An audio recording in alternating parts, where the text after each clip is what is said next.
since the battle a few days ago. I pushed through the swinging doors, silent and slow, then stopped to listen. I heard nothing but wind blowing through the open hangar door and swirling through metal joists high overhead. I worked my way along the wall, keeping an eye out for anything that might be of use to me. Mostly an M16 or M4, any military rifle that might have been dropped by somebody on their way to becoming dinner for a gang of hungry whites. Unfortunately, the only guns I saw were those mounted in the door gunner positions on the helicopters. Powerful and badass, the machine guns action movie heroes carry into the climax to shoot all the bad guys. Too unwieldy for me to remove and tote around. When I reached the front of the hangar, I peeked out at the tarmac. More helicopters. One had crashed and burned, leaving a black skeleton of aluminum and a broad, burnt smudge on the sandy gray concrete.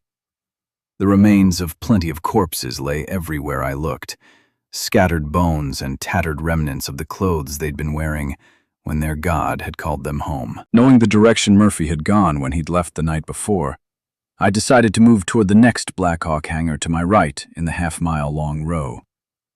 As soon as I turned to jog in that direction, I spotted movement and froze. I dropped to a knee and pressed against the hangar's door. A helicopter was lying at an angle with broken rotor blades. It had landed hard. The concrete all around it was scarred with huge scrapes and spilled petroleum. Murphy stepped out from behind it, waved at me, and I saw his grin. I didn't know whether to smile or curse. Murphy took a long scan across the empty spaces, satisfied himself about the safety, and jogged toward me. I slipped back inside the hangar and waited in the shadows, out of sight of any hidden whites or Survivor Army assholes that might be lurking. After a minute or two, Murphy rounded the corner into the hangar and stopped next to me. Dude? I shook my head with my mouth hanging open in dramatic offense. It was a look my mother had used on me 1,000 times when I'd come home late. I just didn't realize in that moment I was channeling the harpy. You disappear all night long. I think you're dead somewhere, and all I get is a dude. Murphy laughed and slapped my shoulder. Then he hushed and looked around. It's cool, I told him. This place is empty. Murphy walked deeper into the hangar. I followed, taking a last look outside. What happened? I think I need to make up some dramatic shit, or you're gonna act like a bitch about it. Whatever. No, seriously. I stopped by one of the partially disassembled helicopters and positioned myself to see anything that might come through the open hangar doors. Murphy watched the doors to the shop and other storerooms at the back. I said, I'm cool. I'm just tired and grouchy. I need to get on a regular sleep schedule. I think maybe we need to make coffee a priority on our scrounge list.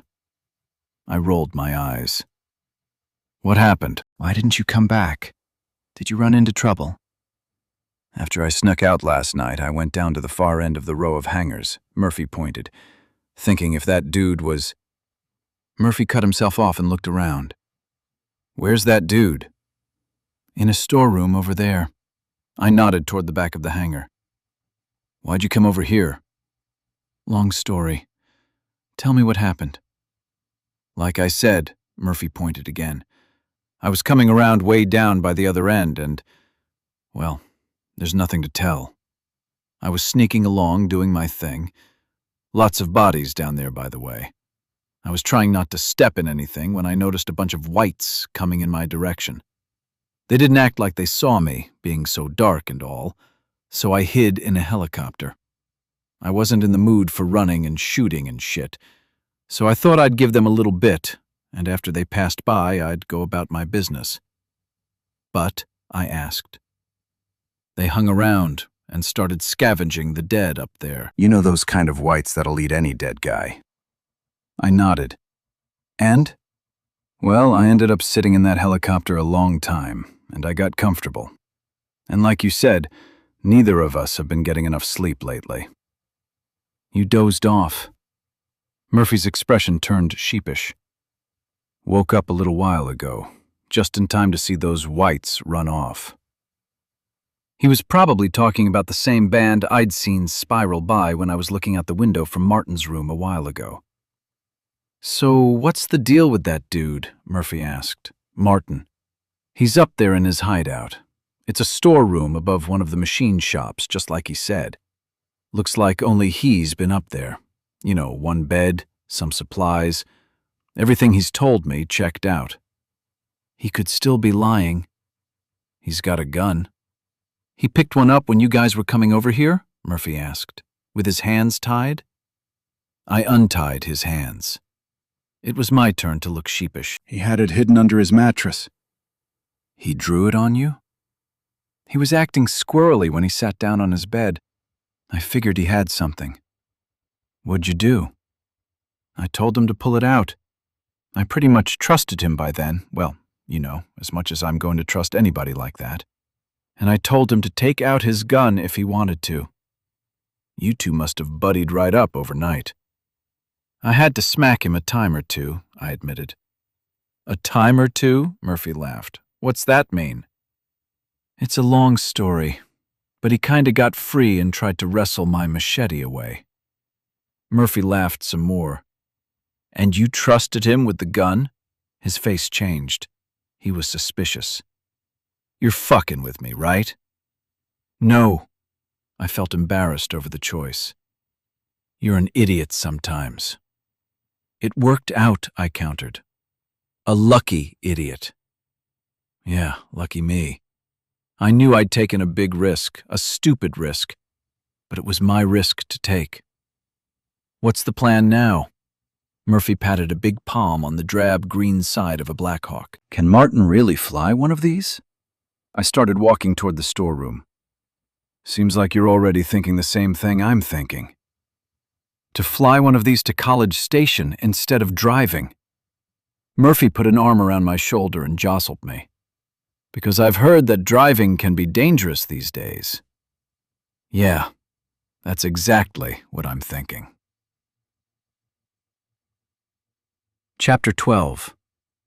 Among other things, Fort Hood had been a stockpile of the Army's tried and true tools for killing folks on an industrial scale, a temple to our culture's conceit as to how effectively we figured we could slaughter all comers. Unfortunately, the enemy that showed up, a virus and the people it twisted to its purpose, wasn't on the list of foes the Army had prepared for. Still, it was hard not to fall under the infatuating spell of all that firepower, even with the evidence of its failure spread nearly everywhere I looked, the bodies of the dead. Now Fort Hood was an Easter egg hunt, and the prizes hidden in the carnage were weapons and ammunition. Aside from being crusted in the blood of the last person to pull the trigger, most of the M4s we found looked damn near worn out. Murphy assured me that wasn't uncommon. The tax-paying public liked the Army to get their money's worth out of the weapons they bought. I found a set of night vision goggles, military boots, camouflage pants, and a shirt that fit. All were gory, but cleanliness wasn't the showstopper while shopping for a new wardrobe. Finding garments that hadn't been ripped off the previous owner's body was the trick. I found a serviceable pistol with enough magazines to make me feel well armed. Well, that along with my knife and indispensable machete. Better yet, I discovered that rummaging through the remnants of the dead, I came across hand grenades, one here, a couple there. They totaled several dozen by the time I stopped searching. Not all for just me, of course. They were good additions to our arsenal.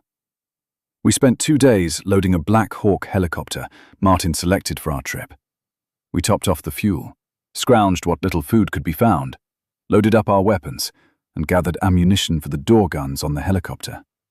Murphy was loaded up with everything he needed, and Martin, who we were building a trust for by then, was armed as well. Martin told us that the Black Hawk had a payload of a couple £1,000, so we had plenty of weight to spare if we wanted to continue loading. Neither Murphy or me wanted to. We'd been in Fort Hood long enough. It was time to move on. We had enough extra that our new employers in College Station would be grateful.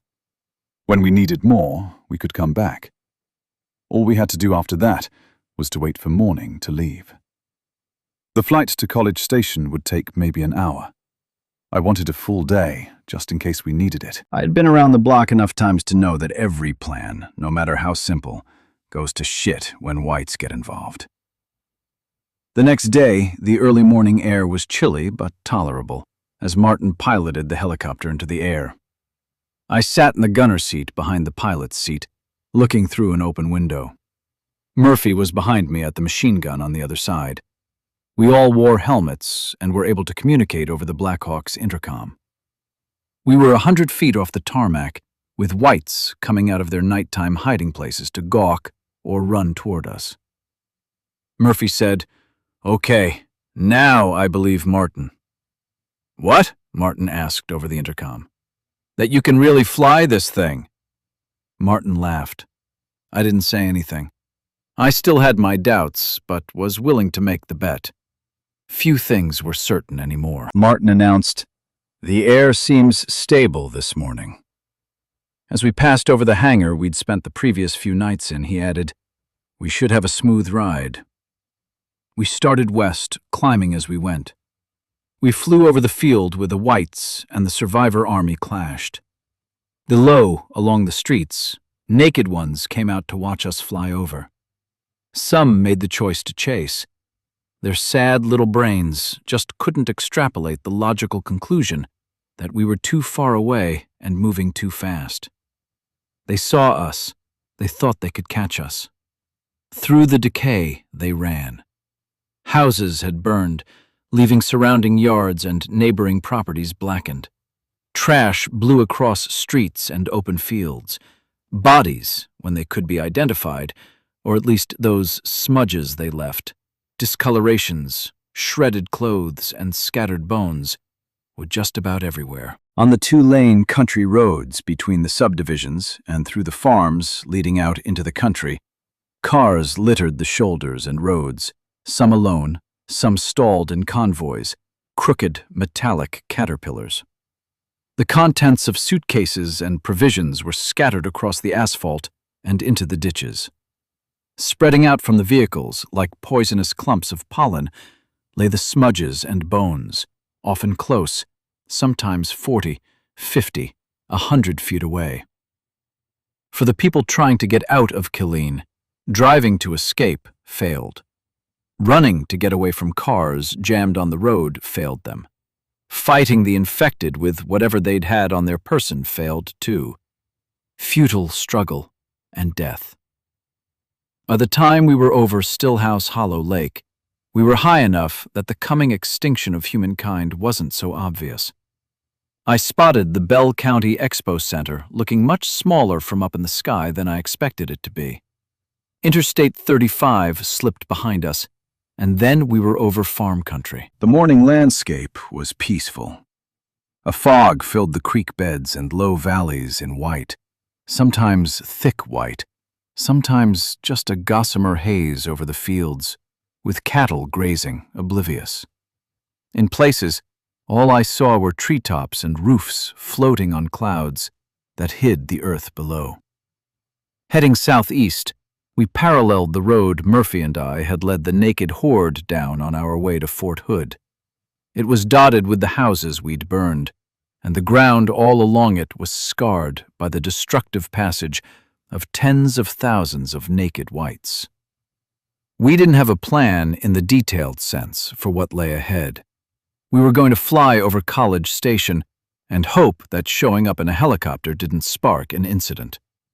The survivor army had given a lot of people in Texas good reason to greet them with bullets instead of talk. We needed to find a safe place to land, no whites nearby, and none close enough to draw in. Of course, I suggested landing the Black Hawk on a roof on campus, but Martin told me the helicopter had an empty weight of 5 tons and a loaded weight twice that. Martin explained to me that he didn't want to die caving in a roof. Not hard to understand. Chapter 13. When the Texas A&M campus came into view, Martin turned the helicopter in a wide, clockwise circle so we could get a look at what we were getting ourselves into. I got out of my seat and stepped carefully through the narrow space in front of a forward-facing row of jump seats across the helicopter's main bay. I looked over Murphy's shoulder, out the window. Murphy had both hands on his machine gun, ready to fire.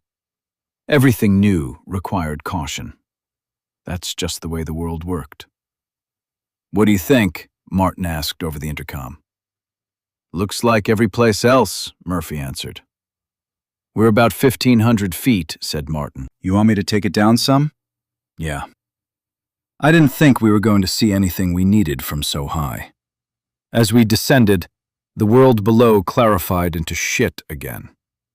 Disappointment festered through hopes I hadn't realized I'd been fostering until they started to fracture. When Fritz talked about what his group had done in College Station, I'd created a picture in my mind, unrealistic for sure, an idyllic oasis, a remnant of the old world surrounded by a tough enough barrier to keep the grotesque savagery of the new world out.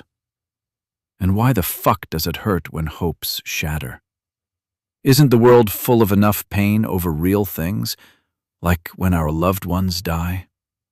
All I saw was the evidence of death, and it was depressing. It gave the impression that nothing below was alive, except for the whites, who moved in their helices and gangs. Some hunted individually and in small groups with no organization. They all looked up, though, when they heard the sound of the Black Hawk. Though it wasn't likely any of them had heard the sound of an engine or seen a moving vehicle on the ground or in the air for months, their snail brains still remembered the smorgasbord from those first days and weeks, when cars were everywhere, full of fleeing food. In those days, a white barely needed to do anything to feed except wait by a road for a car to come to a stop. Then it was only a matter of breaking the glass or taking advantage of humans' bad choices to get out of their cars. As Martin drew the Black Hawk into tighter circles around the campus, Murphy pointed and said, "You see what I'm seeing?" "Yeah."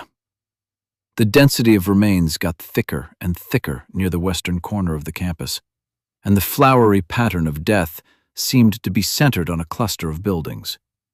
Martin's voice crackled over the intercom. "Tell me where to go, fellas." Murphy pointed to the carnage around the buildings at the western corner of the campus. "If they're here, that's got to be where." "Can we go lower?" I asked into the intercom. "We can go all the way down to the ground," Martin laughed. Rolling my eyes for no one to see, I said, "You know what I mean." "Somewhat," he asked. "How low do you want to go?" "Low enough to tell what kind of cars are parked down there?" Martin laughed. Murphy turned and looked at me. I pointed at the ground. "If the Mustang is down there, then we're in the right place, right?" Martin said, "I could drop down to about 500 feet. Murphy turned back to his window and resituated himself in front of his machine gun. I put a hand on a bulkhead and leaned forward. "You're crowding me, man." Murphy shouldered me over a bit. "Why don't you go back to your side? Everything is on this side of the helicopter." Martin said, "The co-pilot's seat is empty." I leaned away from Murphy and seated myself in one of the 4 jump seats facing forward. Looking to my right gave me a view out the same side of the aircraft as Murphy. It also left me feeling unnerved to have floor-to-ceiling open doorways to my left and right because of the angle of the Black Hawk, one showing nothing but sky and the other ground. It didn't help that Martin was descending, leaving my feet feeling a little light, with a little less friction under my soles than I preferred. I grabbed the frame of the jump seat tightly as I watched the ground. Martin turned the Black Hawk into a tighter circle, and the helicopter banked more steeply. With growing worry that I'd slip right out the side, I'd have gotten myself strapped in, but I couldn't bring myself to let go of anything. "This is more exhilarating than I thought it would be," Murphy chuckled, telling Martin. "He's afraid he's going to fall out." Martin laughed and angled the helicopter into another steeply banking turn. "Asshole!" I yelled. Why don't you just hover? Martin leveled out and straightened it up again. "Sorry, couldn't help myself." "I think I see it," said Murphy. "It?" Martin asked. "The car, the Mustang," Murphy clarified. "Look, Zed, down there by the 4-story building." I scanned below. "The one with the solar panels all over the roof?" "Yeah, back at the corner in the parking lot, by that loading dock. I think it's attached to a cable. I think they're charging it." "That your Mustang?" Martin asked as he found a spot in the air to hold the Blackhawk steady for a moment. "Black with green stripes," Murphy confirmed. "You see the roof of the building?" I asked. "The solar panels are all fucked up," said Murphy. "Look again." "Oh." "Oh, what?" Martin asked. "Whites," I told him. "On the roof." "Take us in closer," I ordered. With whites on the building that I assumed Grace, Jazz, Fritz, and Gabe were in, I felt guilt. Grace and Jazz wouldn't have come to College Station if they'd never met me and Murphy. Fritz and Gabe would have anyway. Now they were all down there somewhere, in trouble or dead. I forgot about my fear of slipping out the side of the helicopter, got to my feet, and took a few steps over to lean into the cockpit. As I moved behind him, Murphy said, "Hold on there, cowboy." He was probably guessing I had bad ideas in mind. I patted Martin on the arm, careful not to touch any of the knobs and dials on the wide console between the pilot and co-pilot seats. "Get us down close. I want to see inside the windows." Shaking his head, Martin said, "So things here aren't what those guys said they would be." "Things go to shit," I told him. "You know that." "What's the plan?" he asked. "What are we looking for?" "Our friends." I straightened up and turned to look over Murphy's shoulder out the window. Over the intercom, Murphy muttered, "Null spot rides again." Chapter 14. At 100 feet off the ground, and just 30 or 40 feet higher than the top of the building with the solar panels, Martin piloted the Blackhawk in a tight, slow circle around the building, giving us views of all sides. The whites on top of the roof crowded the edges, following us around, trying to reach toward the sky and grab across an impossible distance, yelling their frustration through angry faces and bared teeth. More and more came out of the stairway and onto the roof. I struggled to get the microphone on my headset positioned. "Lower," I told Martin. "No." "What? Take us closer." I let my anger over Martin's response show.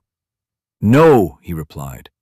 "Too many hazards flying that low with so many buildings around." I started to say something, and Murphy elbowed me hard in the ribs as he covered the mic with his other hand.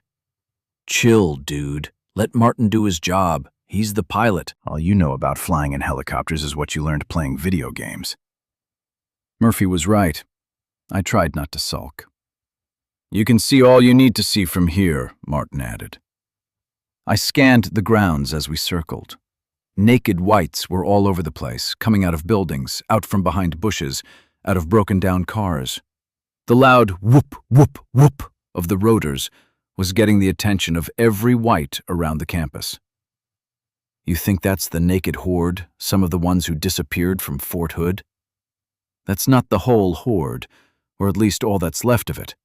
But there's a lot of them down there." Murphy pointed at a lawn in the direction of the campus center. Several hundred naked whites were running in our direction. "Why'd they come back here?" I asked, as much of myself as anyone. "They scattered in every direction after the battle," said Murphy. A mob of whites was starting to run a circle on the ground to match the one we were making in the air. On brown grass between the buildings in every direction, whites wound their way toward us. All around the base of the building, I noticed fortifications. The building across the street, the Veterinary Sciences building, it said so on a big sign, was similarly fortified. Several nearby structures also showed signs of fortification, though to a lesser degree. In and amongst the buildings were strewn the remains, both old and fresh bodies. These had to be the buildings where Fritz's people had built their home, and from where they protected these sequestered scientists who were working to bring hope back to the world.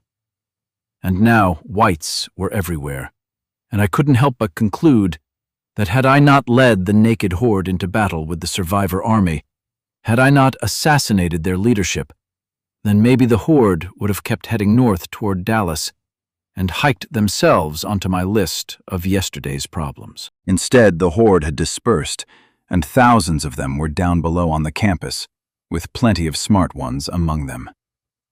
And they'd done what they were best at doing. They'd found the normal humans, and they'd overwhelmed their defenses. Over the noise of the helicopter's rotors, the harpy's voice cackled as she insisted that it was my fault. Not true, but enough of it was. Through my desire to get revenge, I'd inadvertently killed mankind's only hope, their only chance at a vaccine. As I ruminated myself into guilty despair, a rational thought in my head told me that these couldn't be the only scientists the whole world over who'd survived and were working on a vaccine. But the irrational part won out. I knew about the ones who'd been working in the buildings below. I didn't know about any others. Murphy bumped me again and pointed down at the building. I looked just in time to see a dark glass curtain wall panel shattering and falling away. The classroom behind the falling glass held people, normal people, waving to get our attention. I said, "They need our help." Murphy groaned. It was time for commands. "Martin," I called into the intercom.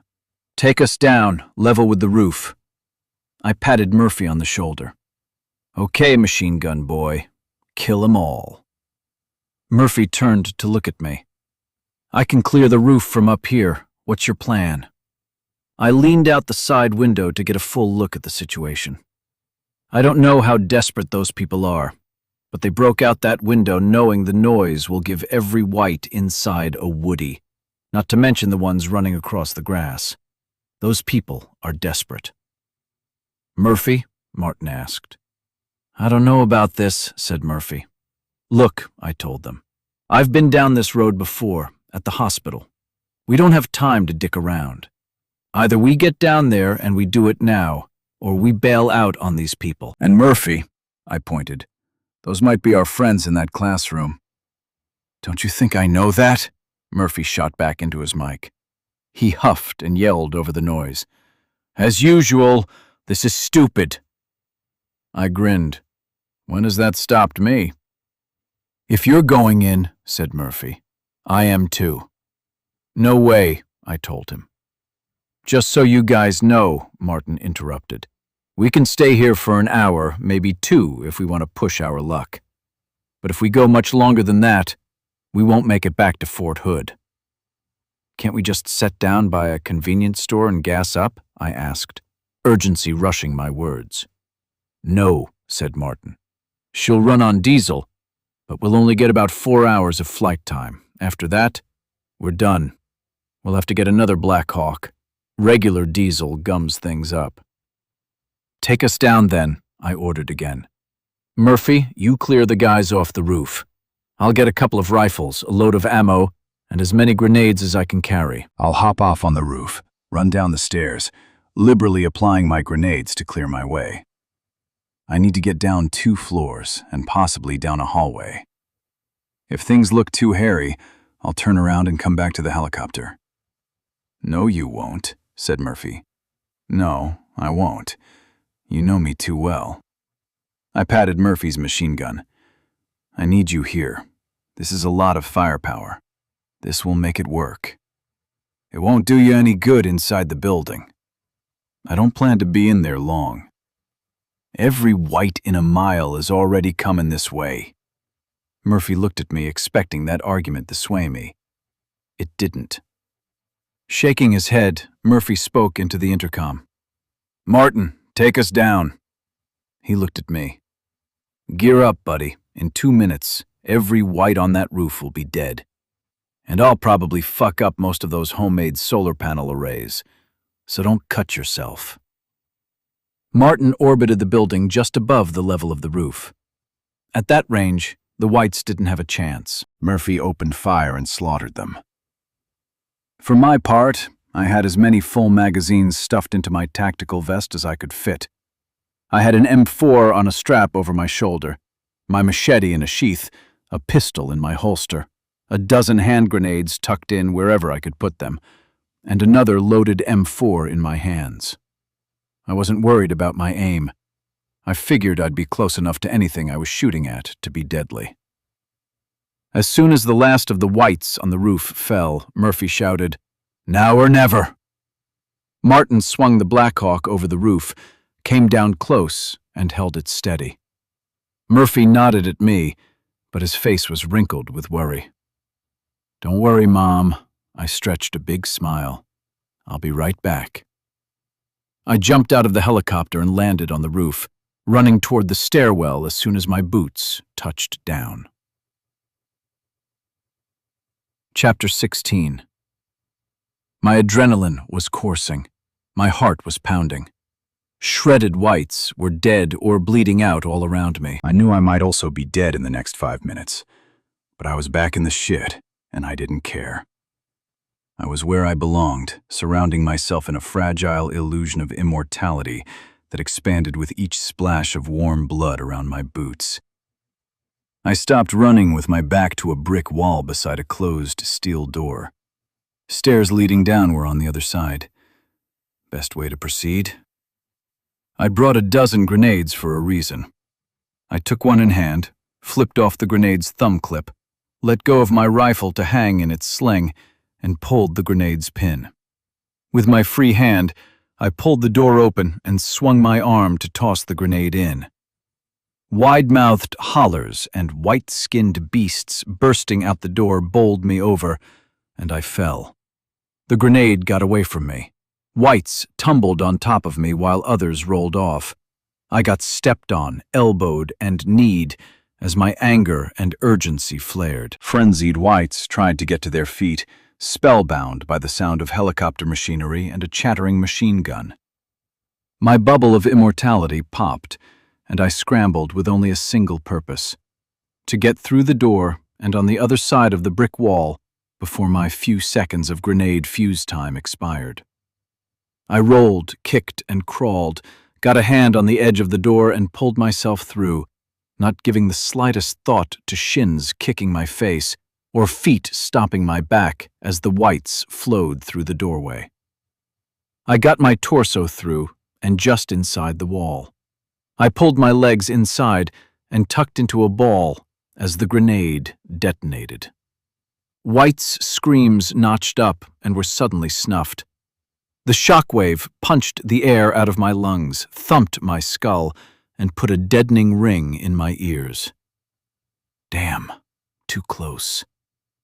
But I'm still alive. Ha! I shook my head and blinked my eyes, consumed for the moment with regaining my senses and trying to figure out if all my pieces still worked. Shoulders, elbows, hands. So glad to still have hands. Legs, knees, ankles, feet. I looked around. Whites outside were groaning. One in the doorway was sitting up, hands rubbing across a face that was red mush with a messy hole where a mouth used to be.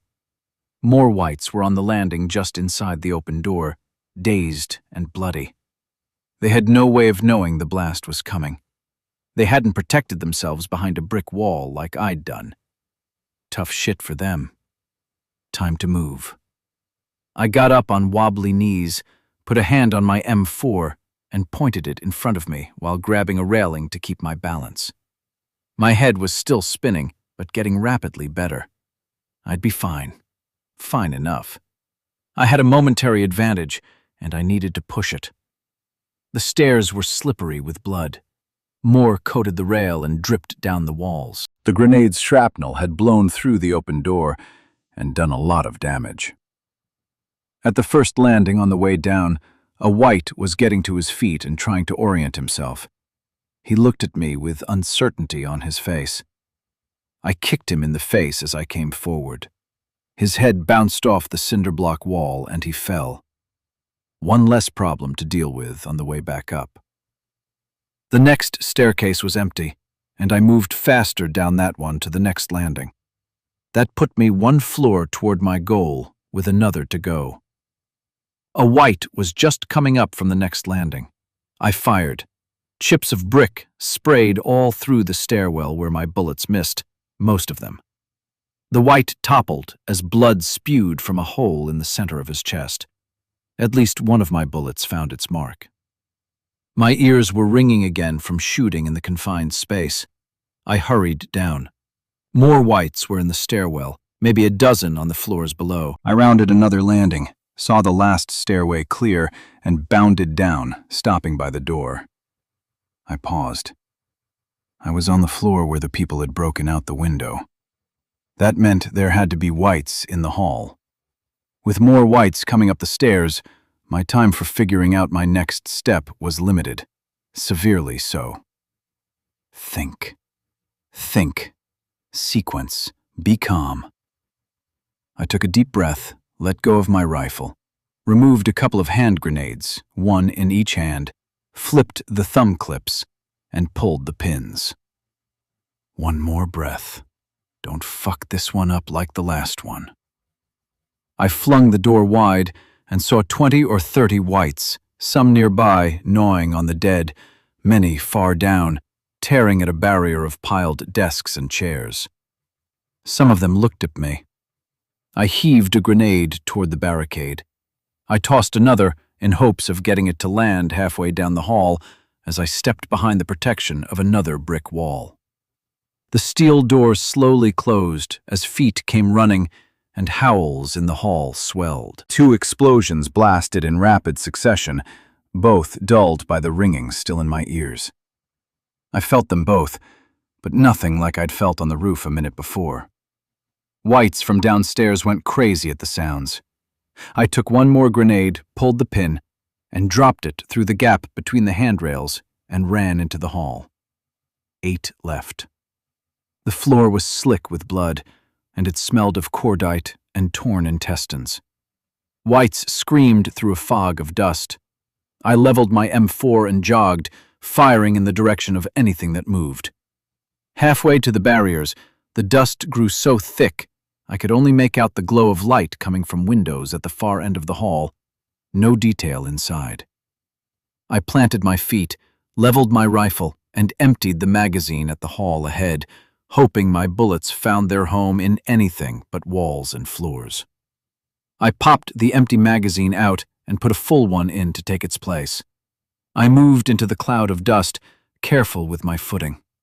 Whites were on the floor. One made a half-hearted grab for my ankle. I put a bullet in his head. I shot another for making the mistake of coughing out the blood filling its lungs. I had plenty of bullets and wasn't taking chances. I reached the barricade, the tumble of office furniture crammed into a doorway. I called, "Anybody in there?" "Yeah," someone immediately shouted back. "You from the helicopter?" "Who gives a shit where I'm from?" I laughed. "You need help?" "Zed?" "Say what?" "Fritz? You're still alive?" "You're still alive?" That brought an unexpected memory of Steph. We'd greeted each other that way over countless text messages when she was stuck in the hospital all those months ago. But fuck wayward memories. I had urgent shit to tend to. "We need to hurry this along, Fritz. Know what I mean?" The sound of desks tumbling on the other side of the barrier confirmed the people inside were rushing to tear it down. "We're about out of ammunition," Fritz called through the pile. "A handful of rounds between us." I brought some with. Noises from the far end of the hall got my attention, but I couldn't make out the doorway to the stairs through the settling dust. I've got M4 magazines along with some grenades. I scooted a desk into the center of the hall, kneeled down behind it, and rested an elbow on it as I steadied my aim at where I figured the stairwell door was. I brought an extra M4, too. The steady slap of bare feet on tile floor echoed up the hall, jogging and then sprinting. All I saw was white dust. I held my fire and kept my weapon pointed down the center of the hall. The steps drew closer, and more footsteps sounded. Oh, fuck it. I fired in 3-round bursts, once, twice. A scream from down the hall told me I hit something. A white-skinned figure materialized out of the white clouds so close to me that I pulled the trigger as I ducked to my right. Red holes burst through the White's chest as he tumbled over the desk and came down on the floor behind me. I jumped to my feet and stomped him twice in the face. "You okay?" Fritz shouted. "Fine," I told him as I leveled my weapon down the hall. "We're running out of time." I turned, knelt, positioned my rifle on the desk, and emptied another magazine. Groans and screams. No footsteps for the moment. That wouldn't last. I unslung the extra M4 and pulled the magazines out of my vest and laid them on the table. I wasn't preparing for a last stand. I was preparing to hand off my weapons and the ammunition. Nearly anybody would be better with the gun than me. With proficient, armed men to back me up, I'd do just fine with my machete and pistol. A moment later, a gap opened up in the barrier, and Fritz climbed through, panting heavily from the effort. I nodded at the magazines on the table. "First come, first serve." Fritz, carrying an M16 already, ejected a magazine, letting it clatter to the floor. He slammed another into his receiver and tucked a few more into his pockets. "We weren't ready for them when they came last night." I shrugged. I'd heard 1,000 versions of the story, and witnessed enough myself that I didn't need to be told again. You can't see the stairwell door at the end of the hall, but they're coming in that way. Fritz nodded and raised his weapon. A woman came through the door with a shotgun in hand. Her eyes immediately landed on the pile of magazines. "You got any 12-gauge? I shook my head and raised my M4.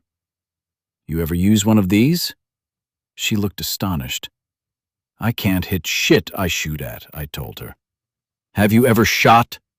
She reached out for the weapon. "I hunt with an AR-15, same thing." "Take it." She took the weapon and gave it a quick look, checking the chamber and the magazine before loading herself up with more ammunition. She stepped around the desk and brought the weapon to her shoulder. Her and Fritz covered the hall as more people helped each other through the hole in the barrier. I drew my pistol and pulled out my machete. "How many?" I asked. "Us and those 3, answered Fritz. "Any more in the building?" "I don't think so," he told me. "I haven't heard any fighting from the other floors since before the sun came up."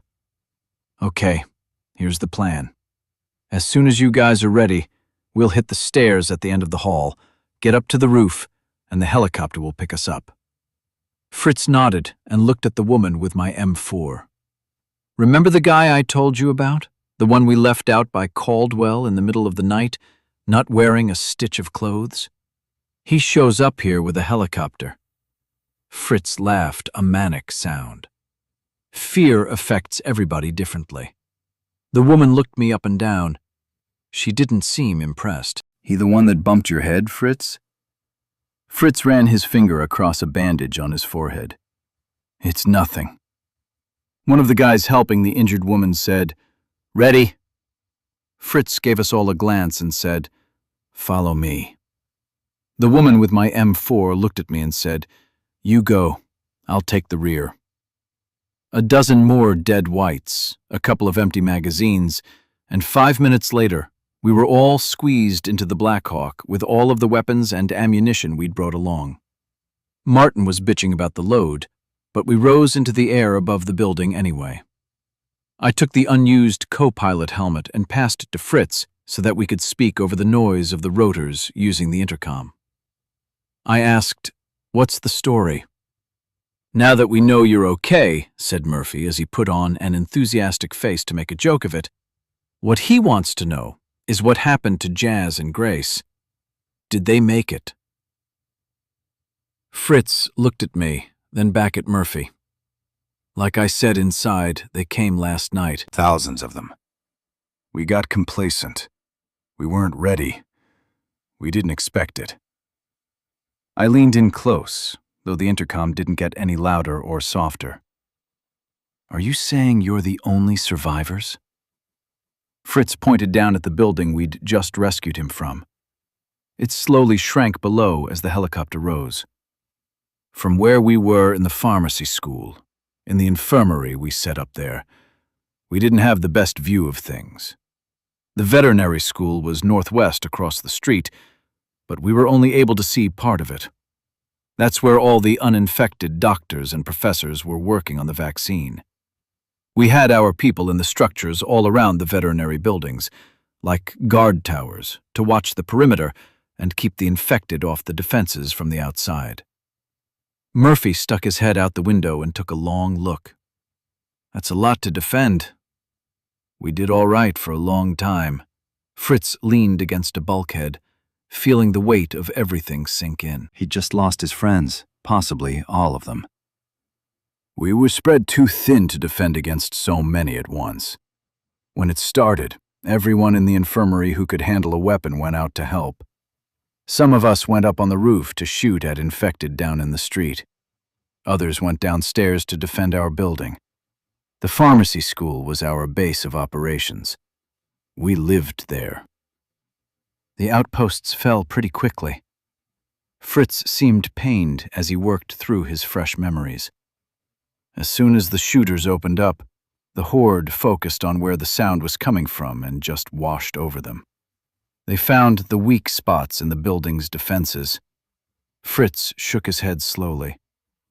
It happened so fast you wouldn't believe. He looked at me, pleading almost. I mean, we've held up just fine for months now, and none of the infected even came close to getting through, until now. They were too many. They were too smart. It was the naked horde that attacked you, I said, and just a small part of it. They're not like the other infected. No, they're not, Fritz agreed. Did any of your people in the other outposts survive? Murphy asked. I don't know, answered Fritz. We stopped hearing concentrated gunfire just after sunrise. Then just sporadic shots. To tell you the truth, we got so caught up in trying to protect our own building, then our own floor, then just the infirmary, that we weren't paying much attention. Just trying to stay alive, you know. I nodded. We'd all been there. Where were Grace and Jazz when it started? Fritz shrugged. He pointed at the woman in the back with my M4. Eve, one of our doctors, I guess our only doctor now, kept me in the infirmary. Grace and Jazz got acclimated and introduced around when they arrived, but I don't know where they were assigned. What about your scientists in the veterinary building? I don't know, answered Fritz. I think the infected got in. Murphy asked, Their work? Their vaccine? Fritz slumped down on the floor. We were doing something here. We were trying to give humanity a chance. I turned away. It was hard watching optimistic Fritz lose his hope. We flew high above the veterinary science and surrounding buildings for 20 or 30 minutes, looking for signs that more survivors might be down there, but we saw only whites slowly moving across campus. The noise of the Black Hawk was drawing them in. Martin finally asked, What's the plan, boss? Head back to Fort Hood? I looked at Murphy. He frowned and looked out the window. He was feeling the same guilt I was. It had been Grace's choice to follow Fritz to College Station, but I'd brought Fritz and her together. And what of Jazz, a young girl tagging along, looking for meaning like anybody her age, my age, does? The whole situation was another bucket of shit in a sewer pit world. My hate flared and coaxed my murderous desires to the surface. Killing things helped when my moods turned dark. I clenched my jaw and fixed my eyes on a nowhere spot out across the horizon. Emotions and rationalizations spun through my brain until flecks of clarity coalesced into something that wasn't a plan, more a guideline, to support a rash choice. I loosed my tactical vest and slid it off my shoulders. Surprised by my sudden animation, Murphy asked, What are you doing? I looked at Murphy. I can't fly away without knowing. Martin cut in. We need to get back and refuel. We can come back tomorrow. How much longer can we stay? I asked. Martin heaved a big sigh. Without pushing our luck, I said. What's the safe amount of time we've got? Maybe another 15 minutes. Okay. I looked out the window as I peeled off my shirt. Oh shit, mused Murphy. Naked null spot. I pointed out the window. That field over there, left of the stadium a bit. Do you see it? I see it, Martin confirmed. Fritz jumped up to look out the window. The drill field. Yeah, whatever. I went to work on my boots. People in the back started to look at me like I was crazy. What's going on in that cue ball head? Murphy asked.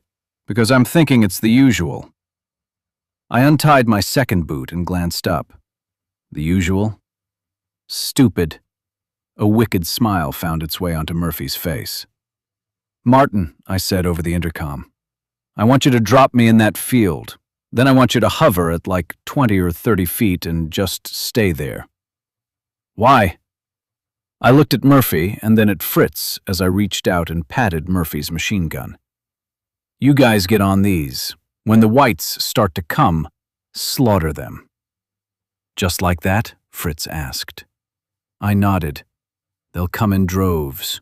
With the noise of the helicopter and the noise of the shooting, they'll come. From all over campus, but from over by the veterinary school, too. And that's where you're planning to go? Murphy asked. He knew. I dropped my pants, leaving myself naked, and then sat down to put my boots back on my feet. I'm going to scout things out. We don't have time for that, said Martin. You'll barely have time to walk over there. Where am I supposed to pick you up? You'll pick me up tomorrow, I said. I'll signal you somehow. I'll try to make it to the roof of the pharmacy school where you dropped me today. Murphy shook his head. Damn it, Zed. What? I asked. Murphy drilled me with a hard stare, slowly shaking his head. He stopped. I'm going with. You can't, I told him. Why? I looked down at my bare skin. You know why. Murphy took off his vest. You're not the only one who can run around naked as a hillbilly at a swimming hole. No rifle, I told him. Murphy slipped his hatchet out of his belt and brandished it. He pulled his knife. You sure? I asked. Things can get fucked up. Besides, you know you've bailed me out more than once by showing up with your gun at the right time. Murphy slipped his vest off. Seems like every damn day to me. I laughed grimly. Maybe so. I turned to Fritz. Can one of your people operate the other machine gun? Fritz nodded. Martin, I said. Fritz is a good guy. I know him from Austin. We were in some shit together. And besides, he owes me. He'll treat you right. Take them back to Fort Hood, fuel up, and stay safe. We'll see you in the morning, okay? What time? Martin asked. I don't have a watch. I showed him my bare wrist. Besides, whatever we plan, the whites will screw it up anyway. Let's shoot for mid-morning. I'll be here sun-up to noon if I can. If you don't find me, come back the next day. Martin said, You're the boss. My first thought was, Steph's the boss. I'd sarcastically said it so many times it was ingrained. Get us over to the drill field. I gave Murphy a glance to see how he was coming along. By the time we get there, Murphy and me will be ready to jump out. Chapter 19. Martin brought the helicopter so close to the grass near the northwest corner of the field I thought he'd landed. I hopped to the ground and ran. Murphy came out after me. The helicopter's rotors blasted dirt and debris at us as Martin powered the engines to regain his altitude and angle toward the center of the drill field. With no whites anywhere near us, Murphy stopped and turned to watch the helicopter. I looked around behind us, Several dozen trees stood off to one side with a building behind. Another building bordered the drill field on the other side. I watched the doors and windows for anything that might move, and I saw it. Whites inside were looking through the glass. More whites were coming out from behind cars and around the corners of buildings near and far. As expected, the noise of the helicopter was drawing them in. My hope was that any whites who had seen us get out of the Black Hawk had already lost the connection between us and the noisy machine. "You all right?" I asked. Murphy nodded. "First time going undercover. Wishing I'd kept my rifle. You remember how it worked that time at Camp Mabry, right?" Murphy didn't move, didn't say anything. The naked whites spotted the rifle and came after us. They damn near caught us. That was some shit. Murphy smiled widely and nodded. "I thought we were dead that day. If you're lucky, maybe you'll feel the same way about this little thing in about 20 minutes. Murphy took his eyes off the helicopter. "I hope not. I think I'm getting tired." "What?" I looked around again. More whites were coming onto the field. More were howling in the distance. "Maybe we can talk about this on the way. I think things are going to get pretty hairy here, pretty quick." "Yeah." Murphy turned. I stepped into a comfortable run down the long edge of the field, looking back to make sure Murphy was right behind me. He took a few long strides and pulled up beside me as we passed a tall, thin clock tower. I wanted to scold him for not staying in line, literally. That's the way the whites liked to run, at least when they weren't crazy for fresh blood. "This the right way?" he asked. "Yep." "Good. I kind of lost my bearings." "It's cool. I know where we are." We ran among dozens of cars scattered in a parking lot, and I pointed ahead. "See between those buildings over there? You can see the corner of that sand-colored one? That one's attached by a walkway to the pharmacy building we got Fritz from." "They're all sand-colored," said Murphy. "Just follow me." We crossed a road and ran into a field as hundreds and hundreds of whites poured out from between the widely spaced buildings in front of us. They were the ones who'd been lingering around the veterinary science building and the outposts. I veered toward a collection of maintenance buildings so we wouldn't find ourselves running right through them. I didn't want their follow-the-leader wiring to make them turn around and follow us. They needed to keep running to their deaths toward the helicopter's waiting machine guns. We came to a stop against a wall near the corner of a building with a view into the maintenance yard. Along one side stood a rusty, tin hangar-like building with covered bays along one side and open doors facing the yard.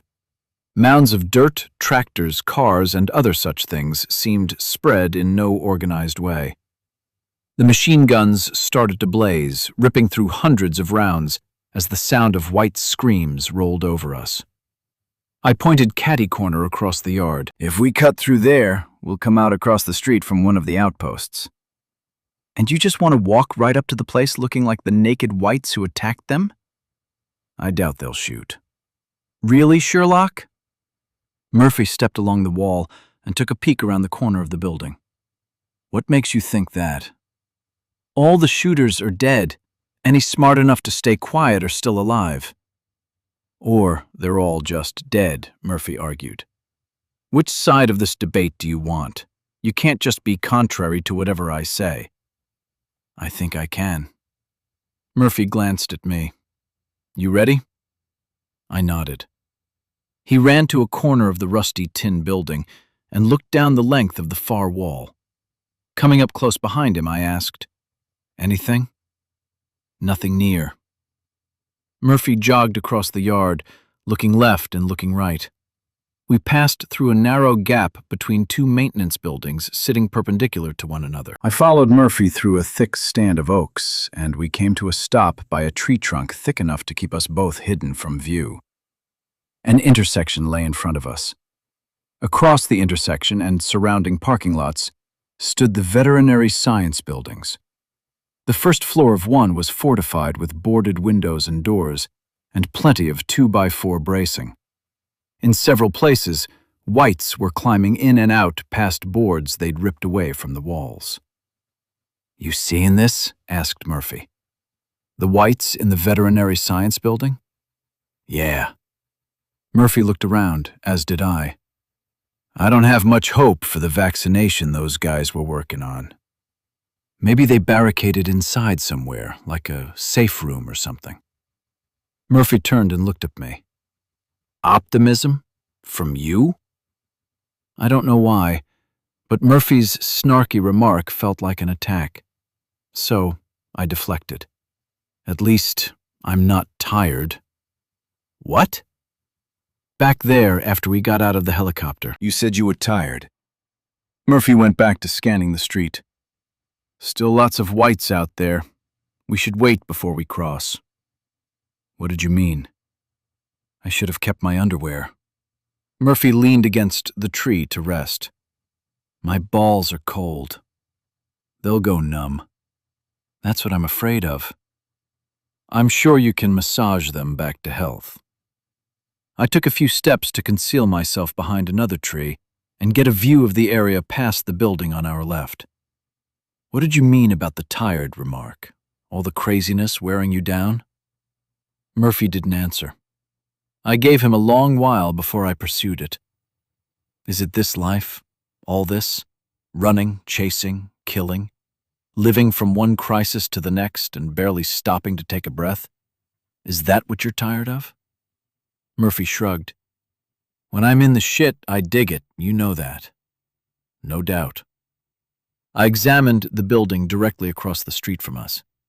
It was a one-story structure with a long greenhouse attached to the rear. If I'd understood Fritz's description correctly, it was one of the outposts. Judging by the number of fresh, naked corpses in the grass around it, I was sure. "Jumping out of the helicopter today," said Murphy, "and watching it fly off, knowing we were stepping in it again, knowing I had a choice. It felt like a weight coming down on me." "You afraid you're going to die?" Murphy shook his head. "It's not that simple. I mean, there's that risk, you know. But I don't think about it that way. I think I'm too stupid to know I'm not immortal." He laughed. "I think I've got that same disease." "I know you've got it." Murphy laughed again. "Hell, you've got it so bad I probably caught it from you." "I think you've always had it." "Yeah," Murphy answered absently. "What is it then?" I asked. "For real. What's bothering you?" "I think it's the killing. I think it's finally starting to get to me." "Killing is living," I told him. "It's the way things are now." Chapter 20. The helicopter's guns fell silent, and the sound of the rotors changed. Murphy looked back in the direction we'd come. "They're leaving." I peeked out at the intersection in front of us. Whites were still in the street, still running in the direction of the mayhem, but not as many as there had been. I pointed to the one-story outpost across the street. "I'm thinking we cross over and check that place first. I mean, it's right there." Murphy nodded without a word. I cocked my head at the veterinary science building. "Then we head over there and see what's up, unless you want to check all the outposts first." "Don't care." Murphy examined the veterinary science building. "I don't have high hopes, but maybe we'll find some survivors. The whites couldn't have killed everybody, right?" I half smiled and didn't answer. Of course the whites could have killed everybody. Individually, they were mostly stupid, but collectively they made up a deadly killing machine that seemed always able to surprise with how effective it was at exterminating superior dipshits like me. Being smarter wasn't everything. I stepped out from behind the tree trunk and waved Murphy to follow as I jogged toward the street. We headed for the far end of one of the greenhouses and saw rows of dead stems in hydroponic troughs through the broken glass panes. At the far end of the greenhouse, we came to a closed door frame. Most of the door's dirty glass was broken out and lying in our path. Bloody footprints on the concrete walkways ran through it in both directions. Murphy elbowed me and nodded down at the footprints, making sure I saw them, making sure I understood what they meant. Of course I did. Naked whites had been here before us. They were probably inside. I led, crunching glass under the soles of my boots and scanning back and forth through the jumble of metal troughs, pots, water hoses, and crunchy leaves, looking for lurking whites I knew had to be there. And they always were, sneaky bastards, ready to pounce as soon as I let my guard down. My machete was up, keen to cleave a skull.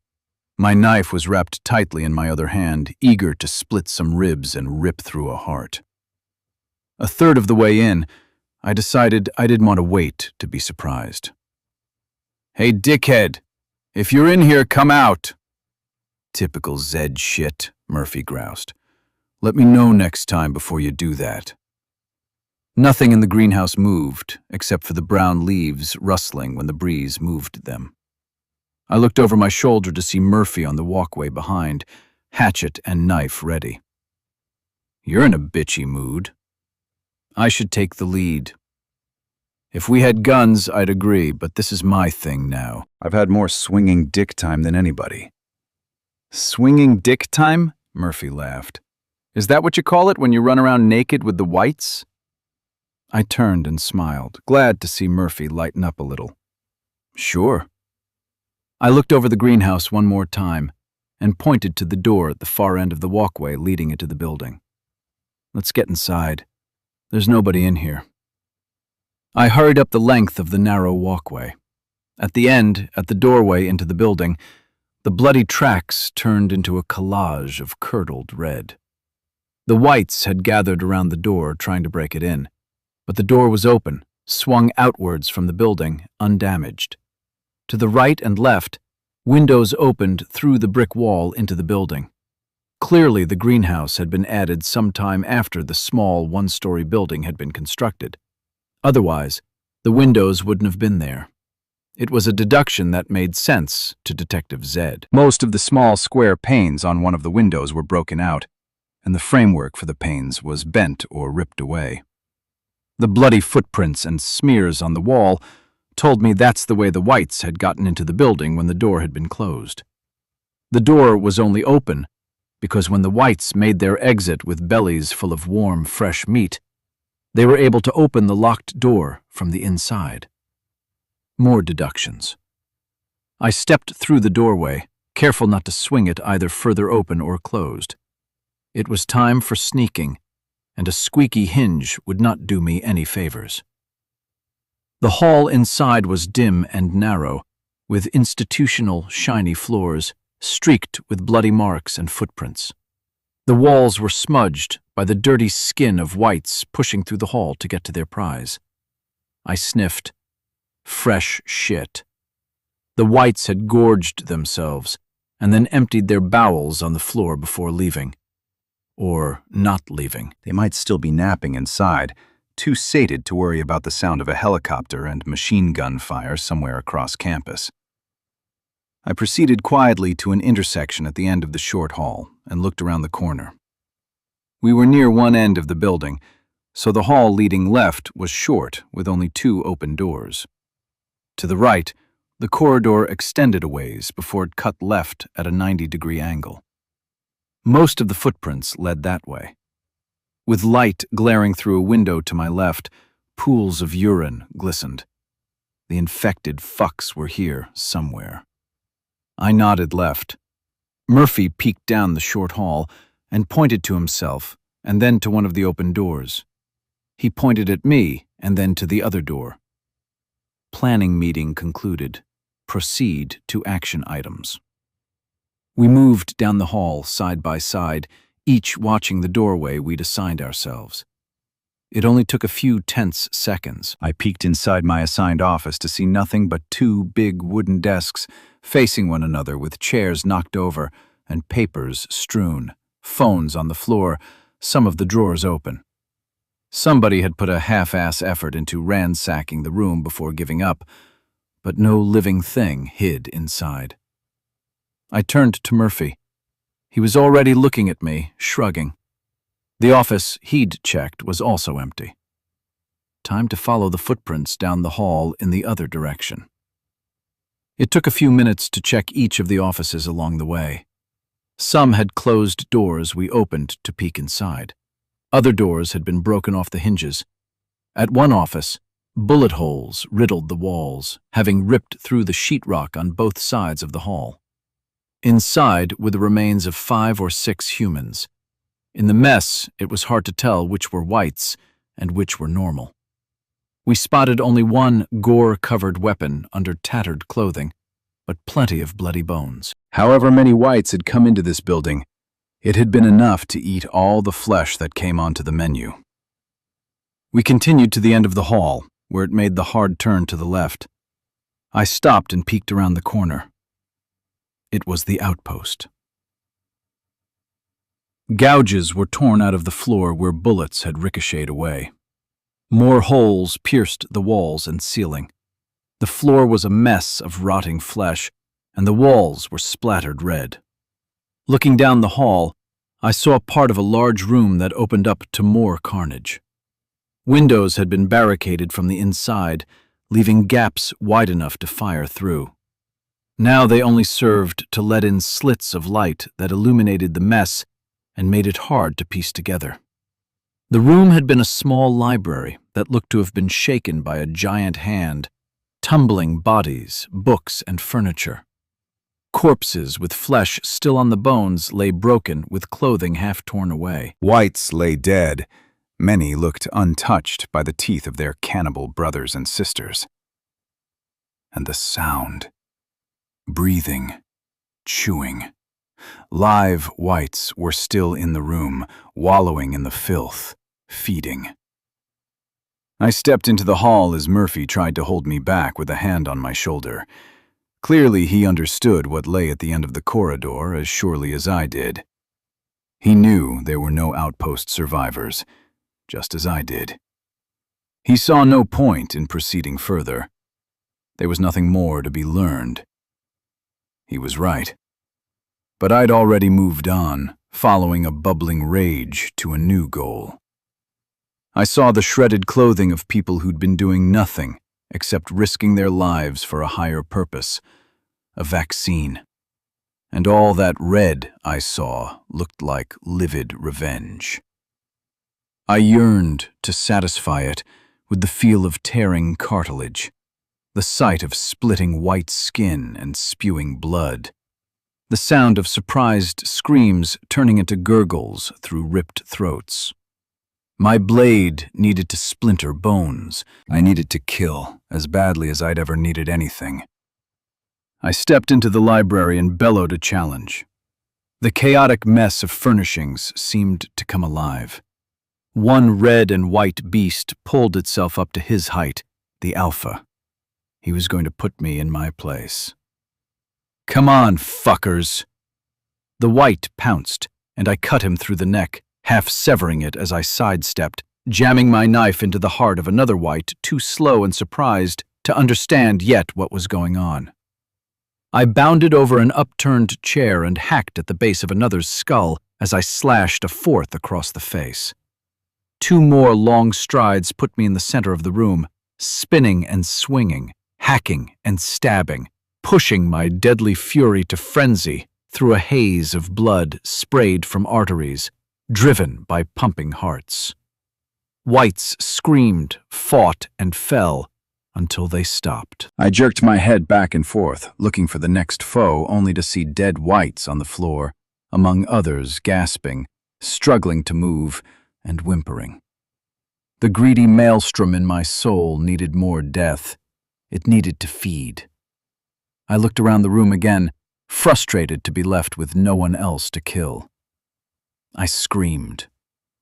I was a husk with no purpose.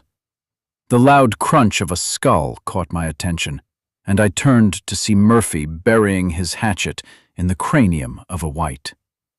The white died instantly and fell to Murphy's feet, and Murphy stared at me, worry on his face. I looked myself up and down. I was splattered with so much red that little of my white skin showed through, but it wasn't my blood. It was restitution paid by a dozen sinners, some still dying. As I stood there, My emptiness turned to guilt, and my guilt told me I was a murderer. It informed me that my victims were just diseased people, not significantly unlike me. It insisted that violence was the solution chosen by simple minds. But it sounded like the ogre's voice in my head, punctuating lessons about high-minded choices with bare-knuckled hypocrisy. And clarity returned. I'd given the naked fucks what they'd deserved. They got what they got because of what they'd done. They were vile monsters, and I was a righteous thunder god wielding a machete of steel justice. I was Null Spot, the motherfucking destroyer. We left the outpost, and I marched across the street toward the Veterinary Sciences building with a scowl on my face. I was dripping in blood, still looking to sate the beast living in my skin. I didn't know why my anger was racing. I don't know why I was spinning my thoughts into fantasies of single-minded murder and dissatisfying deaths. I did know that my anger veiled me in an impervious armor that the whites on the street saw as clearly as I felt. They veered away, some walking and glancing, others running and pissing down their knees as they went. When Murphy and me were making our way between the abandoned cars in the parking lot, next to the Veterinary Sciences building, with no whites nearby, Murphy leaned close and muttered, "I don't like swinging dick time." I stopped, stared across the parking lot at the broken-down doors and busted windows on the building that had housed humanity's hope. Or maybe just my hope that something could rescue me from what I was becoming. Because as suited as I was for life in the Wild West of white-skinned monsters and mayhem on a genocidal scale, I still had a wispy dream of humanity, happiness, and peace. I remembered those hugs from my Aunt Nancy. She gave me a glimpse of a life that wasn't only about fighting my way to the top of a suffering heap and meting out my internalized pain to the weaklings below. She made me believe that somewhere love existed. But fuck that. Double fuck it, doggy style. Every time I let hope shine its bullshit light into the darkness that thrived in my heart. Every time its lies wore me down enough to make me believe, death came and stole my chances away. Cancer took Aunt Nancy. Fucking Mark raped and murdered Amber. I watched helplessly from a hill while Mandy and Russell were slaughtered on the deck of a boat. I stood by while Jay Booth put a bullet through young Megan's skull. That goddamned naked horde. All of those hungry white fuckers buried their teeth into Steph, while I feebly struggled to save her. Every time love raised its ugly head, it was followed by painful failure. And as surely as I was breathing, I knew I'd failed Steph. I'd fucked that whole situation down to the quick. Sure, I'd been weak. Sure, I'd been slow. But why hadn't I mustered the strength to fight the pain, to run to the Humvees, when that's what everyone else was doing? Had I done that, we'd have gotten in and drove away. We'd be sitting on a hill in desolate West Texas, drinking spring water, eating pecans, and watching sunsets far away from all these fucking monsters. And I knew that all my hate for the whites was hate for myself for all my fuck-ups, one after another and another. The harpy had been right all along. I was a worthless little shit, a lingering parasite from a night of backseat mistakes, the price of a risk taken. If my dad had only pulled his cock out a moment sooner, if only she'd finished him with her cold, bony hand, instead of letting him plant me in her belly. If only she'd been brave enough to drive to Laredo, to cross the border and pay a dirty doctor to cut me out and leave me in an alley with the rest of the garbage. The harpy was easy to hate. She mumbled on about him, my dad, when she was blitzed, and sliding slowly out of her chair in the living room for a night of sleeping on the carpet. She said he was a greasy-haired punk with a movie star smile. His brothers were all in prison, and he was revving down the fast lane to alcoholism. Her affection for him then was all wet panties and sinful choices. Now it was regret barbed with hate. She despised him for coming into her life, and she loathed him for abandoning her, for leaving her with me. Leaving? Chased away? That was my bet. The harpy was a cruel cunt. I needed to kill something. Dude, I looked at Murphy. We gonna stand in this parking lot all day? I looked around. I'd gotten lost in all the bullshit in my head, and Murphy had witnessed it. I was thinking. About what? A lie. How to get into that building. You were snorting like an angry little pug. Murphy knew I was lying. Don't go space cadet on me. Stay in the game, dumbass. Yeah. I heaved a sigh to evict my wayward thoughts. You all right? I mean, really, are you okay? I glanced around. No whites were nearby. Some were still moving away, looking over their shoulder, getting away from the null spot. They sensed that I was going to detonate. No white smart enough to like keeping his blood in his veins wanted to be near me. Just shit I'm thinking about. We don't have to do this, said Murphy. We can hole up somewhere. Get up on the roof in the morning and wait for our ride. Murphy looked at the veterinary science building and his face looked old. He had a hope that had died too.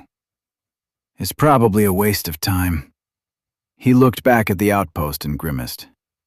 You know how these white fuckers are. Sometimes I feel like killing them is all I can do to hold on. That sounds like crazy talk bullshit. You overthink things too much. It was true, but it was the hand I'd been dealt. I breathed deeply of the cold air and looked up at the sky. The sun shined on my face.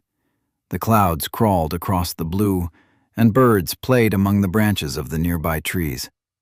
The wind rustled fragile leaves across the ground. No matter what Null Spot was up to, no matter the shit I waded in to get through the day, the world moved on. I needed to roll with it. I pointed my machete at the veterinary sciences building. I'm going in. I know you feel like you have to come if I go, but you don't. You can go back to the pharmacy building. Wait for me on the 3rd floor in the infirmary. That's where I found Fritz and the others yesterday. I doubt you'll find anything to eat, but you'll have a bed and a blanket. I'll be there by morning. Murphy pointed at the veterinary sciences building, too. You think I'd leave you to go in there by yourself? Why not? I asked. We both know I'm kind of fucked in the head. You are crazy, but don't pretend like that's front-page news. Anybody who spends 5 minutes with you knows that. 5 minutes? I didn't believe it. Murphy stretched one of his wide grins across his face. You know what I mean. Sometimes it takes the stupid ones all day to figure out you're nuts. All day? I laughed through a mix of emotions that didn't know what to feel. Murphy looked back at the building. I'm not worried about going in there. If too many whites come at us, I'll just stand behind you. I think I've maybe been underestimating what a deadly little white ninja you are with your machete. I smiled. Let's get in there then, and see if we're wasting our time. With Murphy beside me, I jogged across the rest of the parking lot and passed by another stand of trees, taking care to step around the carcasses of the dead whites. To be spattered in a layer of fresh blood was one thing. To trip and fall on a half-rotten corpse and come up covered in its gory stench was a pitfall worth avoiding. We came to a stop beside a big pickup truck with the doors swung open that contained the remains of a couple of people who died early on in the epidemic. The look of an old scalp stretched over a skull had a totally different look than that of one recently deceased. The smell changed with time as well. Good stuff to know at the end of the world, but worthless to me at the moment. I looked up and down the length of the front wall. Murphy did too. Having seen the building from above, I guessed that it had started out as one building, and then through the course of separate expansion projects through the decades, it looked like 5 or 6 buildings merged into one, each large, each distinct. No attempt had been made to maintain a consistent look from one addition to the next. That didn't bode well for how I expected the building to be laid out inside. It wouldn't be organized. It certainly wouldn't be intuitive. If anything, it would be like walking a maze. Well, that was bad for Murphy and me, but it might be a boon for any scientists who'd survived the initial attack. They'd be able to hide in the labyrinth of hallways and offices where whites might get lost. But then again, even a rat was smart enough to find its way to the cheese at the end of a maze. Damn it! What? Murphy looked around, alarmed. Nothing. I continued to examine the building.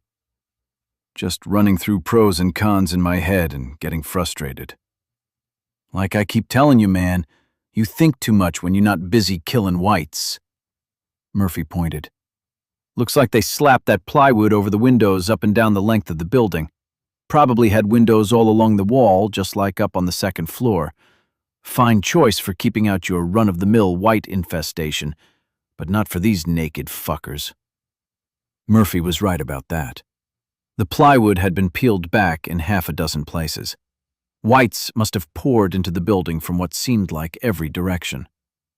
I say we just go in right here at the corner. Murphy looked to me for confirmation. A sheet of plywood had nearly 1/3 broken away to reveal a shattered window and a shadowy room beyond. Yeah, that'll put us at the end of the building. We can work our way through systematically. Probably we won't need to. What do you mean? Once we're inside, if anybody's alive, they're barricaded somewhere. My bet is the whites know where they are, and they'll be having a fit because they can't get to 'em. We'll hear it. You're probably right. I jogged over to the window, took a peek inside, and saw an empty classroom. Using the back side of my blade, I ran it back and forth across the window frame to break away the jagged pieces.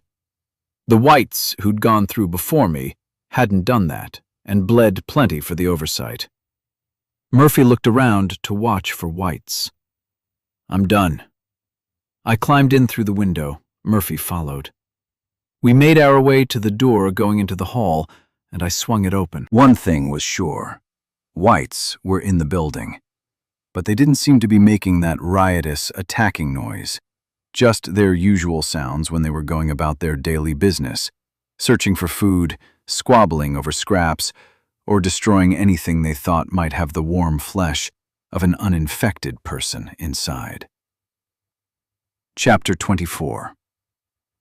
With no clue as to where the scientists might be in the building and no riot of white noise to guide us, Murphy and I settled into the systematic method. We worked our way down a long hall, looking inside rooms where the whites preceded us, opening doors when they were closed. On that first floor of the first building, we found 5 or 6 whites, and we sent them to Monster Valhalla. At the end of the corridor, instead of going through an oddly angled passage into the addition next door, we went upstairs and started on the second floor of the first building. We found more whites and convinced them to become dead.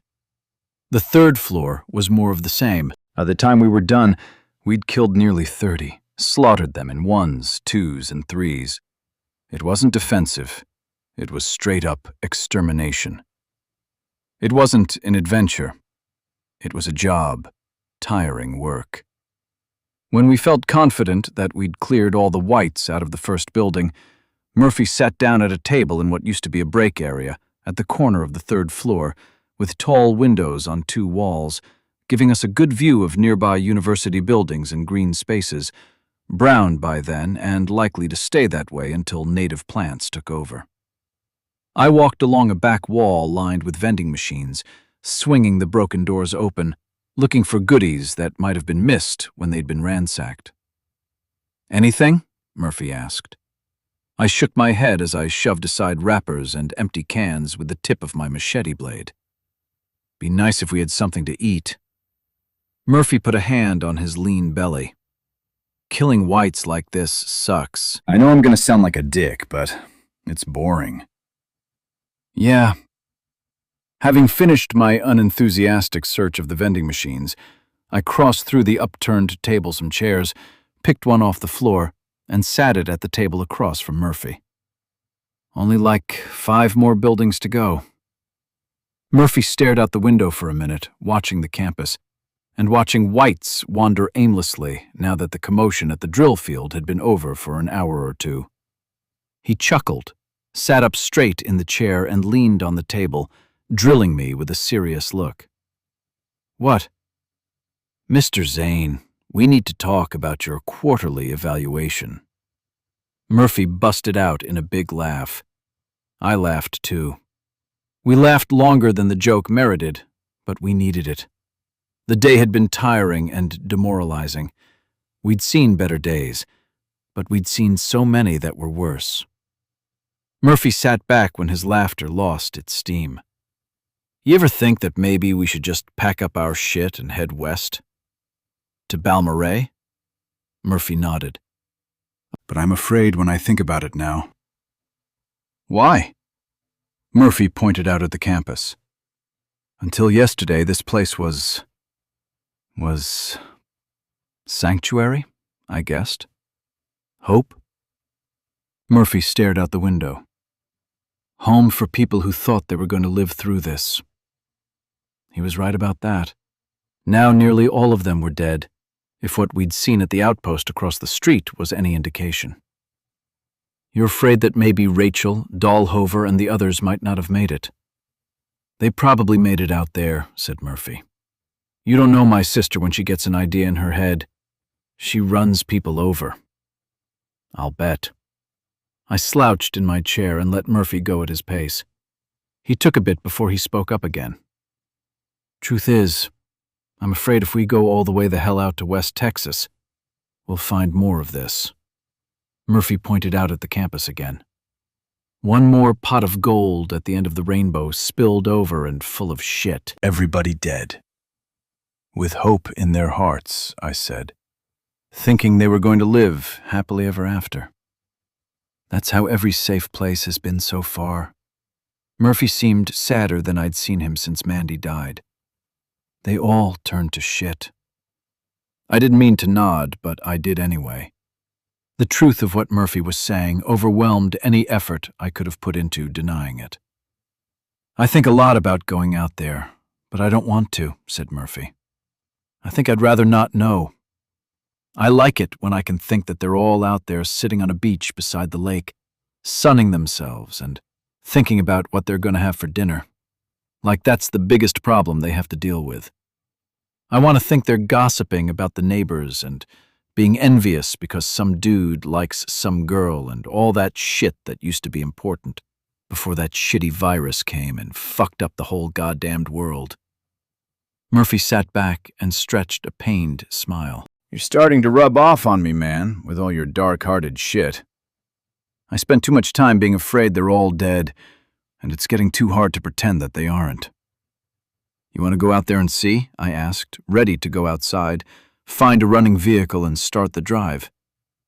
I'm in. Fuck all this shit. We can do it.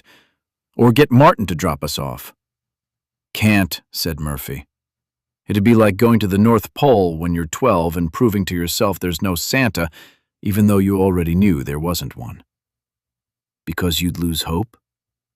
Can't live without hope, man. Murphy looked into the distance. Can't do it. Chapter 25. The second building was built like a cube with 2 stairwells at opposite corners and a hallway on each floor that traced a square track around the shape of the building.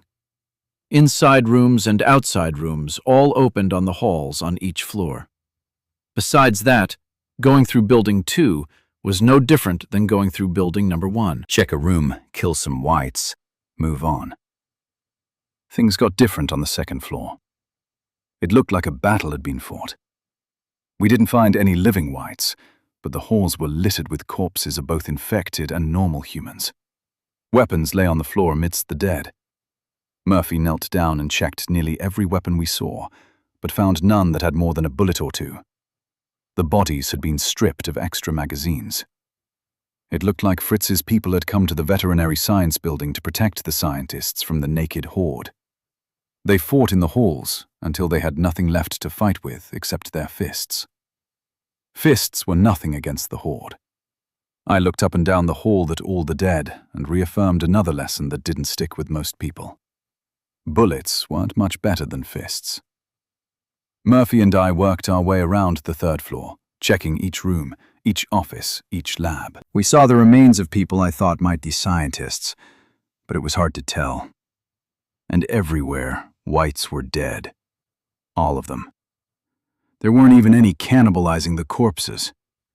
When we made our circuit around the square hall in the square-shaped building and stopped before going up the stairs, I asked, "What do you think? You ready for another floor?" "Seems like we're getting warmer," said Murphy. "But this place is starting to creep me out. I don't see why we're not finding any more live whites. Makes me think they're all ganging up somewhere to fuck with us." "Maybe the scientists killed them." "They're all smart professors and stuff. Maybe they figured out how to kill all the whites in this building and save their asses." Murphy shrugged. "Maybe it pays to be smart." Murphy made a point of looking at me. "Doesn't seem to have helped you, though." I feigned offense. "Fuck you." Murphy swung the stairwell door open, and I jogged up the stairs, avoiding the corpses. At the fourth floor, the double doors leading to the hall were each open, held on each side by the dead on the floor. The walls were scarred from shrapnel and burns. Grenades had been put to use. The gore of shredded bodies on the floor attested to the certainty my guess was right. We stopped on the landing and saw down a hallway that stretched straight down one side of the building. The slaughter on this floor was worse than the ones below. We also saw live whites, 7 or 8 of them, with faces buried in the bloody remains on the floor. One of them looked up at us, but went right back to feeding. I leaned close to Murphy and whispered, "Back to work?" Murphy put a restraining hand on my shoulder. "What?"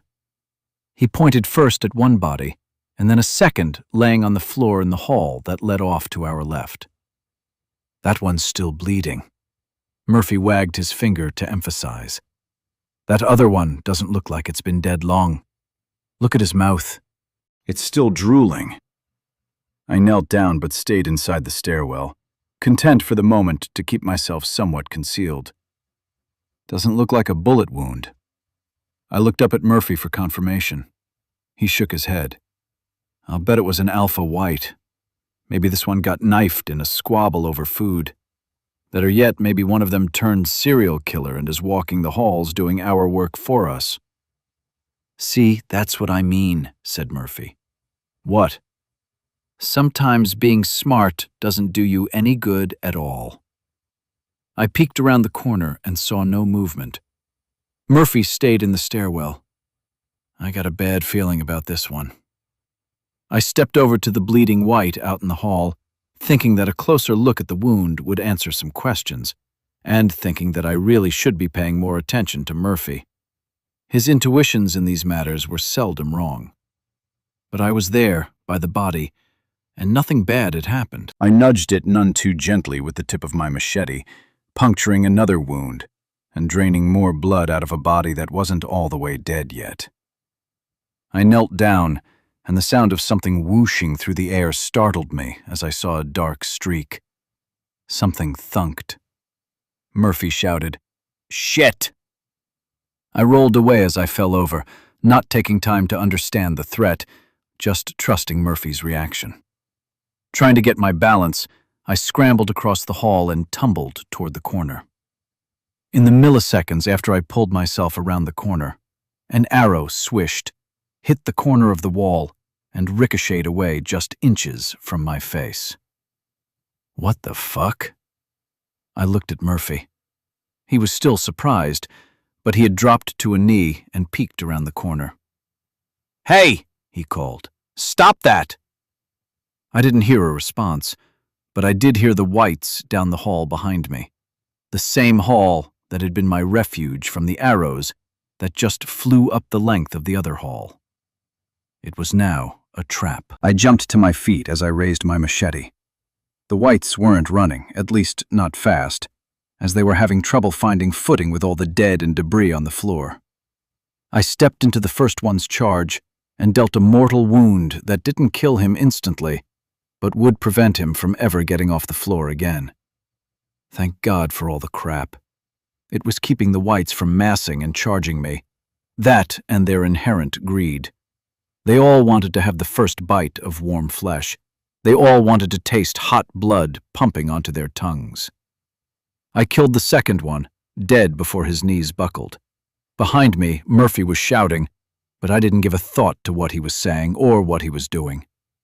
I saw more whites coming down the hall toward me, and if I didn't take them all out, I'd be dead. Either Murphy would handle his end of the problem or he wouldn't. That's just the way it goes. I sloughed off the fucked up emotions that had been bothering me all day, calmed myself, and solved my problems, one at a time, clinically, efficiently, letting the whites do the work with their zealous momentum and greed. I only had to make sure one of my blades was in the right place, held steady in a firm hand, or swung with just enough force to get the job done. And then it was. All were dead. Too soon. I stood in the hall 20 feet down from the stairwell, unaware I'd even worked my way so far.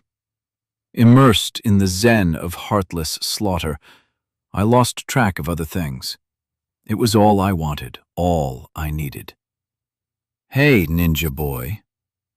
I drew in one last breath of demon peace, felt one more moment of warm blood running over my skin, and turned to look at Murphy, who was out of the stairwell, standing in the hall and grinning like a little kid at a birthday party. What the fuck, dude? He waved me over and pointed up the other hall. I worked my way over the bodies. You're not going to believe this. I rounded the corner and looked. Down at the other end of the hall, two whites stood naked but armed, one with knives in each hand, the other generously tattooed and carrying a bow. They looked familiar, but I couldn't immediately make the connection as to why. Murphy punched me in the shoulder. Grace and Jazz, that's them, dumbass. My mouth fell open. Holy shit. Wow, said Grace. I thought you'd be dead. Jazz pulled an arrow back in her bow. If you don't stop looking at me that way, Zed, I'm going to put this arrow right through your pervert eyeball. Awkward is the best word to describe it. Murphy and I walked to the far end of the hall. Lots of smiles, everybody looking at everybody else's private parts while pretending not to. No hugs. I'm happy to see you guys made it, said Murphy. Mostly, he was looking at Jazz. Grace nodded at me. We were out scrounging when the naked ones showed up. We didn't get caught in the fight. I couldn't help but look her up and down again. Grace rolled her eyes and turned to Murphy. We figured the best way to help was to take a page from Zed's playbook and fit in with these naked ones and kill them while they were busy trying to kill everybody else. Murphy scanned the hall. All of these? Jazz shook her head. The Aggies did most of this. We didn't realize the infected were in these buildings with the scientists until it was too late, said Grace. It was too late everywhere. Jazz frowned, but looked more hurt than angry. We checked the outposts, said Grace. They had them set up all around the perimeter of the veterinary science complex. Fritz showed us, I said. Fritz made it? Jazz asked, perking up. Where is he? I pointed vaguely northwest. We put him and some other people from the infirmary on the helicopter to Fort Hood. Wait, Grace stepped toward me, very interested. Fort Hood? The army is there? Is it a safe zone? It was a first. Murphy shook his head. The regular army had it that way, but you know, the virus hit them like everybody else. Then that bunch of yahoos who chased your guys out of the capital, the Survivor Army, took over Fort Hood and made it their base. Grace's shoulders slumped. I don't understand. Long story, I cut in. Bottom line, most of the Survivor Army assholes are dead. How? She asked. Murphy looked at me. Grace said, What aren't you telling us? These naked whites got 'em, I told her. Not the whole truth, but not a lie. Me and Murphy came across a helicopter pilot while we were scavenging. Wait, Grace raised her hands. What were you doing in Killeen? We dropped you naked in the middle of the night like 70 miles from there. Like I said, long story. I looked up and down the halls, thinking more whites should be coming to find the source of our talking. Grace saw me looking and pointed toward the end of the hall where Jazz had nearly skewered me with a couple of arrows. If you killed the ones down there, then I think this floor is clear. Anyways, said Murphy, we got this dude with a helicopter, loaded it up with ammo and guns, and came here because, we said we'd meet you here. He looked again at the dead on the floor, and the happiness he'd been gushing since seeing the girls turned back to the morose mood he'd been in since the helicopter dropped us on the drill field. But it looks like we're too late to do any good. I elbowed Murphy. Don't be such a pessimist. We saved Fritz and those people from the infirmary. We're rescuing Grace and Jazz now. Jazz laughed harshly. We're doing fine, Sir Galahad. Sorry, I told her. That's not what I meant. Chapter 27. We organized ourselves with Murphy watching the stairs at one corner of the building, and Jazz watching the stairs at the opposite corner. The only other way to get to the 4th floor was to use the elevators, and they didn't function. The roofs of the veterinary sciences buildings had been covered with a hodgepodge of solar panels, just as the pharmacy building had been. But non-essentials, like the elevators, had been disconnected from the limited supply of electricity. Of course, thinking back to my experience in Brackenridge Hospital back in August, the whites bravely climbed the elevator shafts. Conclusion. The veterinary sciences building was indefensible. Grace and I walked a third of the way down a hall that I hadn't yet seen. The inside wall of the corridor was lined with glass-faced oaken cabinets, 8 feet tall and 6 feet wide, that looked antique and weighty as well. I guessed the cabinets had been moved to this much newer building when their original home on campus had been repurposed. The myriad of taxidermied animals and formaldehyde-preserved specimens that had been in the cabinets were on the floor among the dead. Most of the stuffed animals had been ripped open, probably by whites disappointed at what they found inside. One cabinet was out of place against the opposite side of the passageway. When we got to it, Grace said, "Help me slide this out of the way. The stockroom door is behind it." Good idea, I told her. The whites didn't know there was a door, so they didn't move the cabinet and try to break in. Brilliant, Sherlock. Sherlock? I would have complained about the sarcastic nickname, but I was sure I already sounded whiny. I heard Murphy say it, replied Grace. I sighed, and we both got on one side of the cabinet and pushed. The cumbersome thing must have weighed 400 pounds. The cabinet's feet screeched on the floor, and Jazz leaned out of her stairwell to hush us with a gesture. In a voice just loud enough to reach the stairwell door, Grace asked, "Infected?" Jazz shook her head. "Just be quiet." Grace looked at me, and we put our shoulders back into moving the cabinet. It screeched again, but exposed the door hidden behind. Grace stepped away to catch her breath. She looked me up and down. I thought I was going to have to trade you in for Murphy. I tried not to pant and reveal what an effort it had been to move the massive oak display case. I'm stronger than I look. Grace stepped up to the door and knocked gently. "It's me." The doorknob clicked, and the door swung open.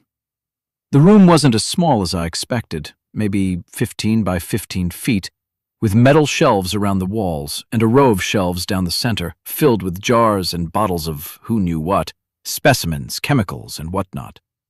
The shelves didn't leave a lot of space for the men and women squatting on the floor and standing inside. Some of them had weapons in their hands, a few rifles, a pistol. One of them, an older man who looked to be a skeleton with a bowed back and bald head, stepped out of the stockroom as he looked at Grace through thick glasses. "Well?" "The building is clear," said Grace. "Though more infected can come in downstairs, and there's nothing we can do to stop them." "That's disheartening," said the old man. He looked at me. "Who's this? Another white-skinned survivor like you?" "He's from Austin," said Grace. "We met him and Murphy, also a white-skinned survivor, before we left to come here." "They're the ones you came with?" he asked. "The ones who you lost along the way?" He smiled, showing old yellow teeth as he looked at me. I extended a hand to shake. "Zed Zane, pleased to meet you." He took my hand. "Dr. Oakes, but I suppose you can call me Melvin if you want. Mel, if you're the casual type." "Dr. Oakes," I smiled, though the casual encounter was making me nervous. Slipping into old-world habits had never done anybody any good. I looked over my shoulder for whites who weren't there, and I cringed when the people from inside came out into the hall, relatively quiet but making entirely too much noise. "Don't go too far," said Grace, "in case we have to get you back inside." "They're tired," said Dr. Oakes, "and they're frightened." "They need to get used to that," I told him. "That they do," said Dr. Oakes. "Things are changing for the worse again." "Yes, they are," Grace agreed. Dr. Oakes started walking up the hall, stretching his legs in slow steps. "I need to get the circulation going." He reached over and patted my belly. "I'm not a lean young man anymore. Not for about 50 years, I guess." He laughed at his joke, and that turned into a series of coughs. When he got past that, he pointed at the bodies strewn on the floor in front of us. "It's going to smell pretty bad in here by this time tomorrow." "Yes," Grace agreed. "Doctor." Oakes stopped and looked Grace in the eye. "I'm sorry. I didn't thank you." Grace shook her head uncomfortably. "My dear, just say, 'You're welcome.'" "You're welcome." She smiled thinly. "What is the state of things?"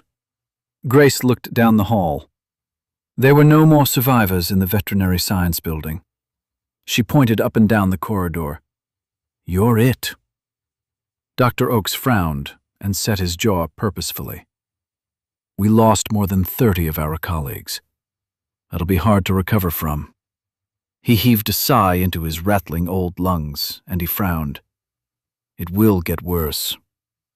"Because of the others?" Grace asked. "Nearly none of the volunteers survived the attack." "It may not matter," he said in a quiet voice.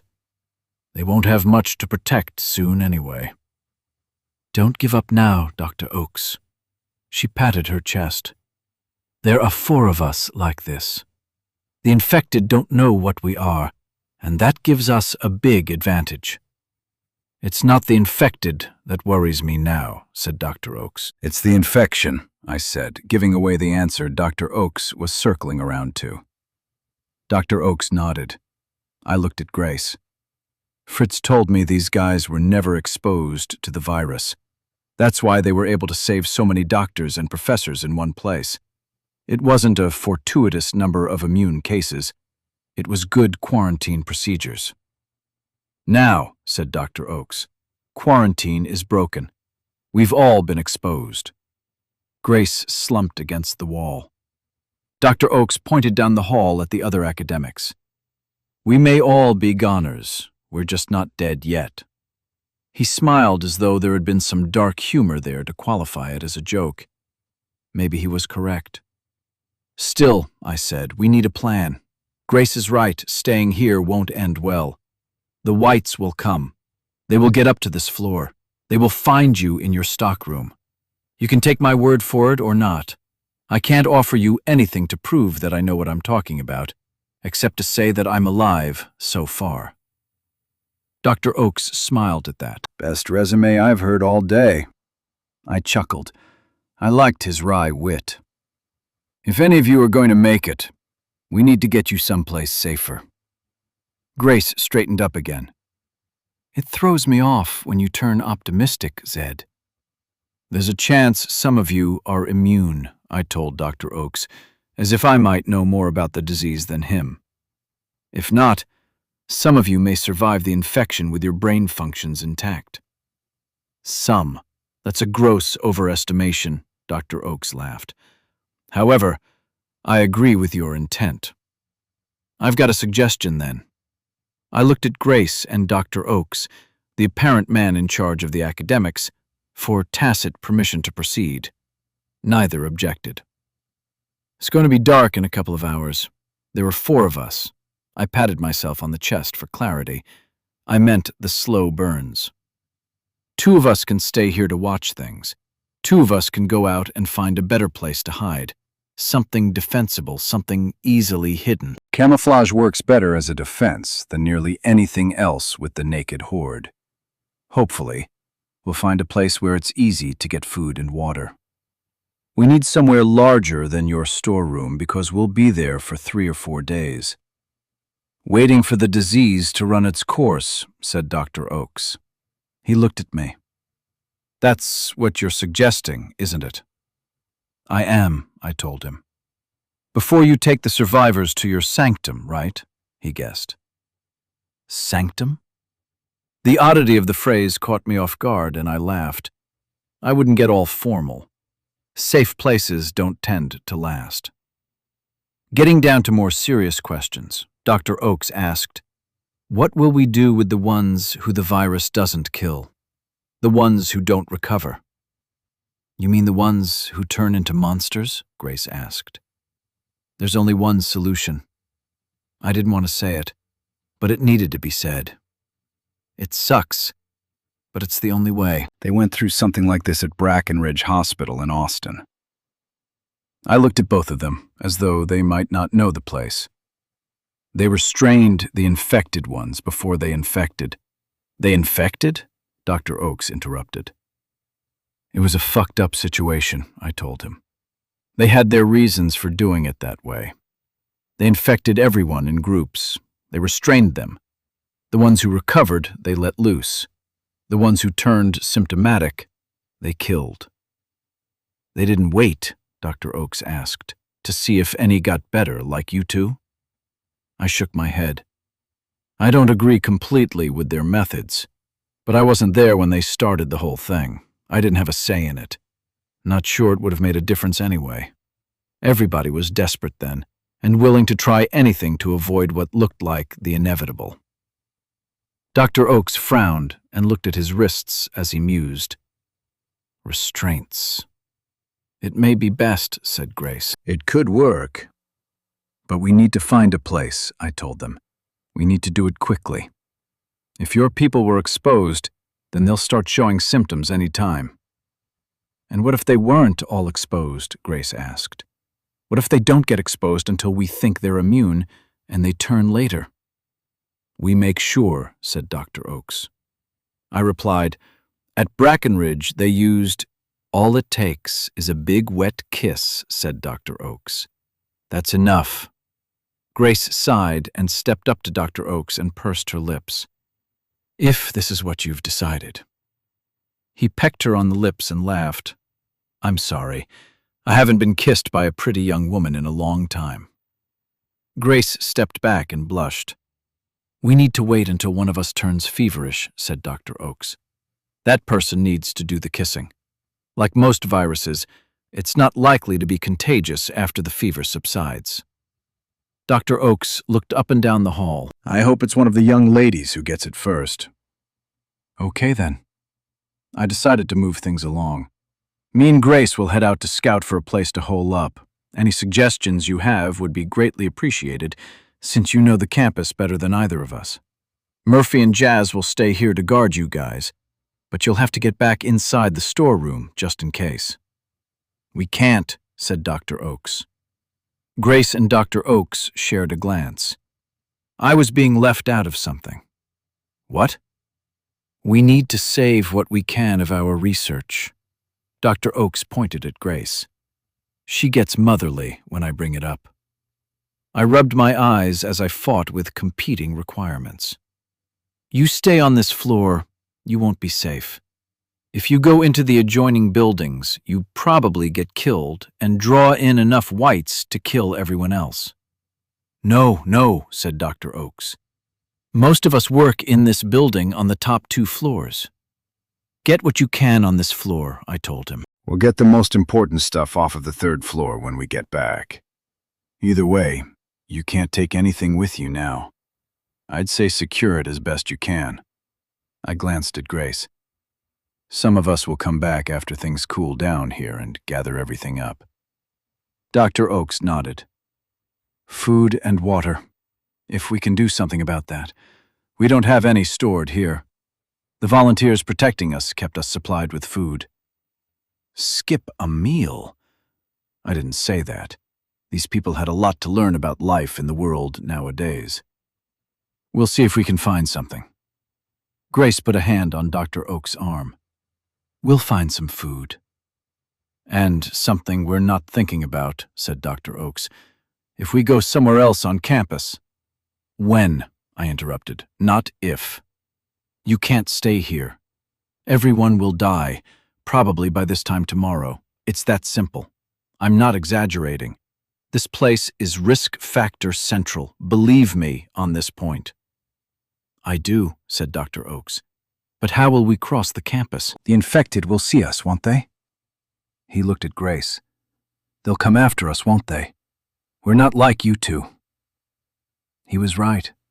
My ease at walking among the whites was turning into a false generalization to all other people, normal people. "What if we disguise them?" said Grace. "Maybe put them in gloves and hoodies, hide as much skin as possible."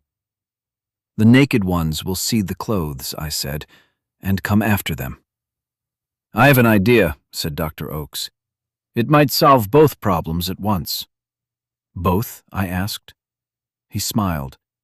"Dinner and disguise, of course. If you find some food, maybe find some flour as well." I followed Grace across the street toward the 4-story pharmacy building. When we'd started down the stairs from the 4th floor of the Veterinary Sciences Addition, I'd thought I was running the show, but she had a way of slowly taking charge that trumped my anti-authoritarian tendencies. Or perhaps it was the sight of her naked body that kept me in line. Sure, she was maybe 20 years older than me. She had a few wrinkles, some gray hair, but those seemed unimportant with her clothes gone. We ran through the grass and around to the side of the building, avoiding the dead whites and live ones grazing on their fallen. We stepped into a hedge of fat, round bushes standing taller than us, despite the extreme weather and loss of irrigation. Grace stopped, put a finger to her lips, and looked from side to side. I kept quiet and scanned. No whites were in the bushes that I could see. The nearest live ones were 30 or 40 yards away. Grace leaned in close. "You need to stop looking at me like that." "Like what?" I didn't think she'd noticed. "There are naked, infected everywhere," she huffed. "I'd have thought you'd be used to it by now." "Busted. Why not just go with it?" "Sorry." I pointed at the whites across the lawn. Naked females were among them. Something in my brain clicks off when I see them. To me, those ones are just monsters. Really? Mostly. I didn't think it was good to mention the females I'd spooned with that night before I took that combine and ran down a few thousand of them in a cornfield. "Listen, Zed, you're cute, but you're stupid. I'm not going to make an emotional investment in somebody who's intent on getting themselves killed, okay?" Emotional? Honestly, I was only thinking about sex, but the truth I didn't tell myself was, I knew sex would lead to something more. Something that I was never good at dealing with even before the world fell apart. Emotional attachments. I was still a newbie in that department, fucking my relationships up at every turn. I wasn't an abusive monster like Dan, and I wasn't a sharp-tongued, screeching cunt like the Harpy. I had tried to navigate the hormone-charged high school and college years, having not had the opportunity to see a healthy relationship at work, no template, so to speak. That left me with trial and error, which so far hadn't produced good results. "Don't pout." Grace smiled and looked me up and down. "If you were the last guy on Earth," she shrugged and thought it through, "you'd do. We could find a little house on the prairie and make little pale-skinned babies to repopulate the Earth. I'd stay home and make doilies and biscuits, and you could go out and hunt for buffalo. It'd be fun." I rolled my eyes. "Be careful what you joke about. I am just about that last guy on Earth. You might end up with a half-dozen toddlers that look just like me." Grace shook her head. "You'll be dead a long time before that." "That's what everybody says," I smiled. "Yet here I am." "It defies all logic." Grace peeked through the foliage. "Well, we can't stand out here in the bushes all day. We're not middle schoolers anymore." She pointed down the side of the building. "There's a way in over here." They kept the food stored in one of the rooms on the second floor down at the far end of the building. They figured if they ever got the service elevator running, it would make sense.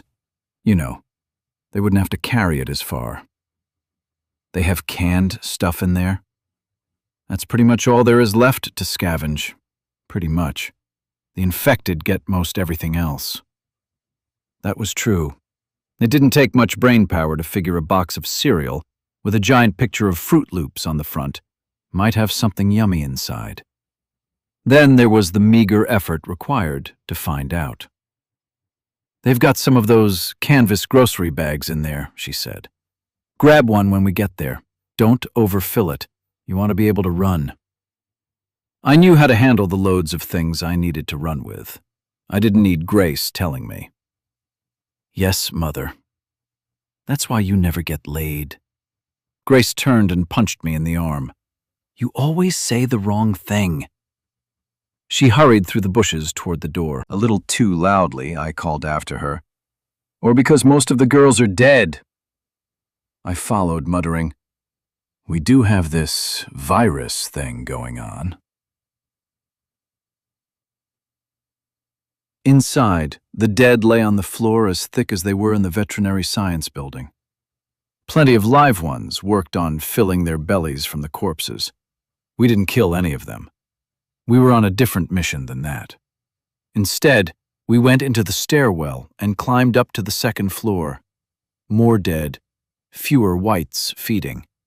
A handful down the hall near the other end. Grace and I headed down the hall to the room that had been dedicated for the pantry. It was the first classroom on our right. The feeding whites barely gave us a glance. That was hopeful until we neared the pantry door and I heard sounds from within.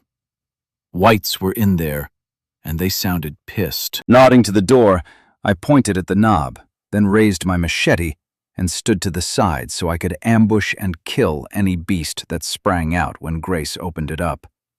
She positioned herself behind the door, gave me a confirming glance, and pulled, stepping far out of the way. The noise from inside didn't stop, at least not immediately, but after a moment of waiting, I was rewarded. A white ran out the door, right past me. I swung my blade at the back of his neck. He dropped as a second came out the door. I wasn't in position to get her with my machete, so I jabbed at her throat with the knife in my left hand and shoved the blade all the way through the back of her neck. She crumbled, limp, gurgling blood through her breath. I straightened up and stepped into the pantry. The last of the whites, a wiry guy with a full-sleeve tattoo on his naked arm, glanced at me and then went back to smashing a gallon-sized can against the floor, holding it up to look at the picture of sliced peaches on the label after every couple of tries. I motioned Grace to come in. She followed, closing the door behind her. I headed straight for the white, deciding to take care of him so he wouldn't become a distraction while we sifted through the mess to find some groceries. The white, though, eyed me suspiciously and stopped pounding the can immediately after I started toward him. By my second step, he was on his feet and moving to the other side of a shelf. Damn, a skittish one. Unusual. I looked back to make sure the door was closed, set my feet, and raised my machete. Here, Whitey Whitey. The white looked at me but didn't move. Come here, buddy, I said. I'm gonna kill you. Still, he didn't move. To my left, Grace started to work her way around to the white's other side. He got nervous, glancing back and forth between us and stepping toward the far corner of the room. Then I stopped. This was different. Can you understand me? It looked at me blankly, still glancing between us. Hey, I said. Nod your head. Blink. Wave your hand. Say something if you can. Do you understand me? It stepped closer into the corner. I sighed. It wasn't a smart one. It wasn't a slow burn. It wasn't as smart as Russell had been, but it seemed relatively harmless to me. It didn't wig out and attack me when I'd spoken. Killing it didn't feel right. Grace. Yes, she responded in a soft voice. Go open the door again and stand out of the way. Are you sure that's how you want to handle this? Yeah. I think it's a mistake. Yeah. I looked at her. I don't need any more guilt. Let's let it go. Grace shook her head and stepped quickly to the door. Once she had it open, I grunted a gorilla sound, raised my machete, and charged the white in the corner, doing it slowly enough and leaving him plenty of room to run along the windows, cross the room, and disappear out the door. All I heard after that was the sound of his feet running down the hall. Grace came back into the pantry and closed the door behind. Easy enough, I told her softly. We'll see. In the dim moonlight coming in through the windows, I scanned the room. You guys had a lot of food in here. They were stocked enough to last for a while. Besides the flour Dr. Oakes asked for. What should we bring back? Anything they can eat right out of the can. I asked, can't you eat everything right out of the can? Grace looked at me, puzzled. I suppose. She started searching through the remains of flour, sugar, beans, and rice that had been stacked on a couple of pallets and shredded by the whites. Everything is mixed up. Maybe there's a bag of flour down in the pile that isn't open. Grace continued to dig. I found where the canvas grocery bags had fallen to the floor, and I pulled several out and shook them off. They all had big looped handles, and I slid one up my arm and wrapped the handle over my shoulder. I moved around, trying the bag on for size. If I didn't put too much in the bag, I might be able to carry one over each shoulder and still keep my weapons in hand. It would make for awkward movement, but I liked the idea better than going out with a bag in one hand rather than a knife. Grace stopped digging through the mess on the pallets and started looking through the cans and boxes on the floor. I put a grocery bag on my other shoulder and turned around to face Grace. What do you think? Stylish? She laughed and put a hand over her mouth to keep the sound in. You look like an idiot. I grinned. But it's functional, right? I waved my machete and knife to demonstrate. Hey. What? I tensed. Grace knelt on the floor, reached down, and lifted a clear plastic jug full of something white. Baking powder. We don't need the flour. This will be perfect. I stepped closer. Is there another one? Grace found a second jug. I tossed her a grocery bag and she loaded them in. You think 2 will be enough? We can make another trip if we need more. It took a few more minutes to get our food loaded up along with our baking powder for dusting the academics in white before taking them out of the Veterinary Sciences building. Just before we left, I asked, "Do they have an armory in here?" Grace pointed down. "On the first floor."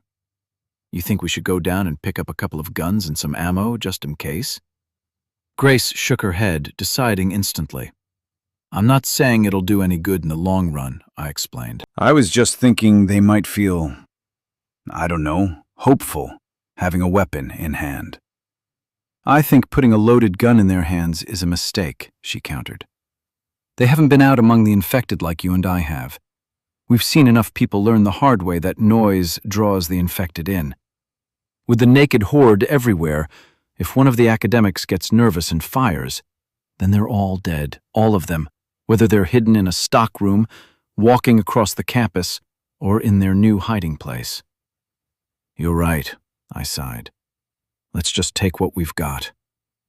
I pushed the door open and peeked into the hall. Nothing but the whites far down, still eating.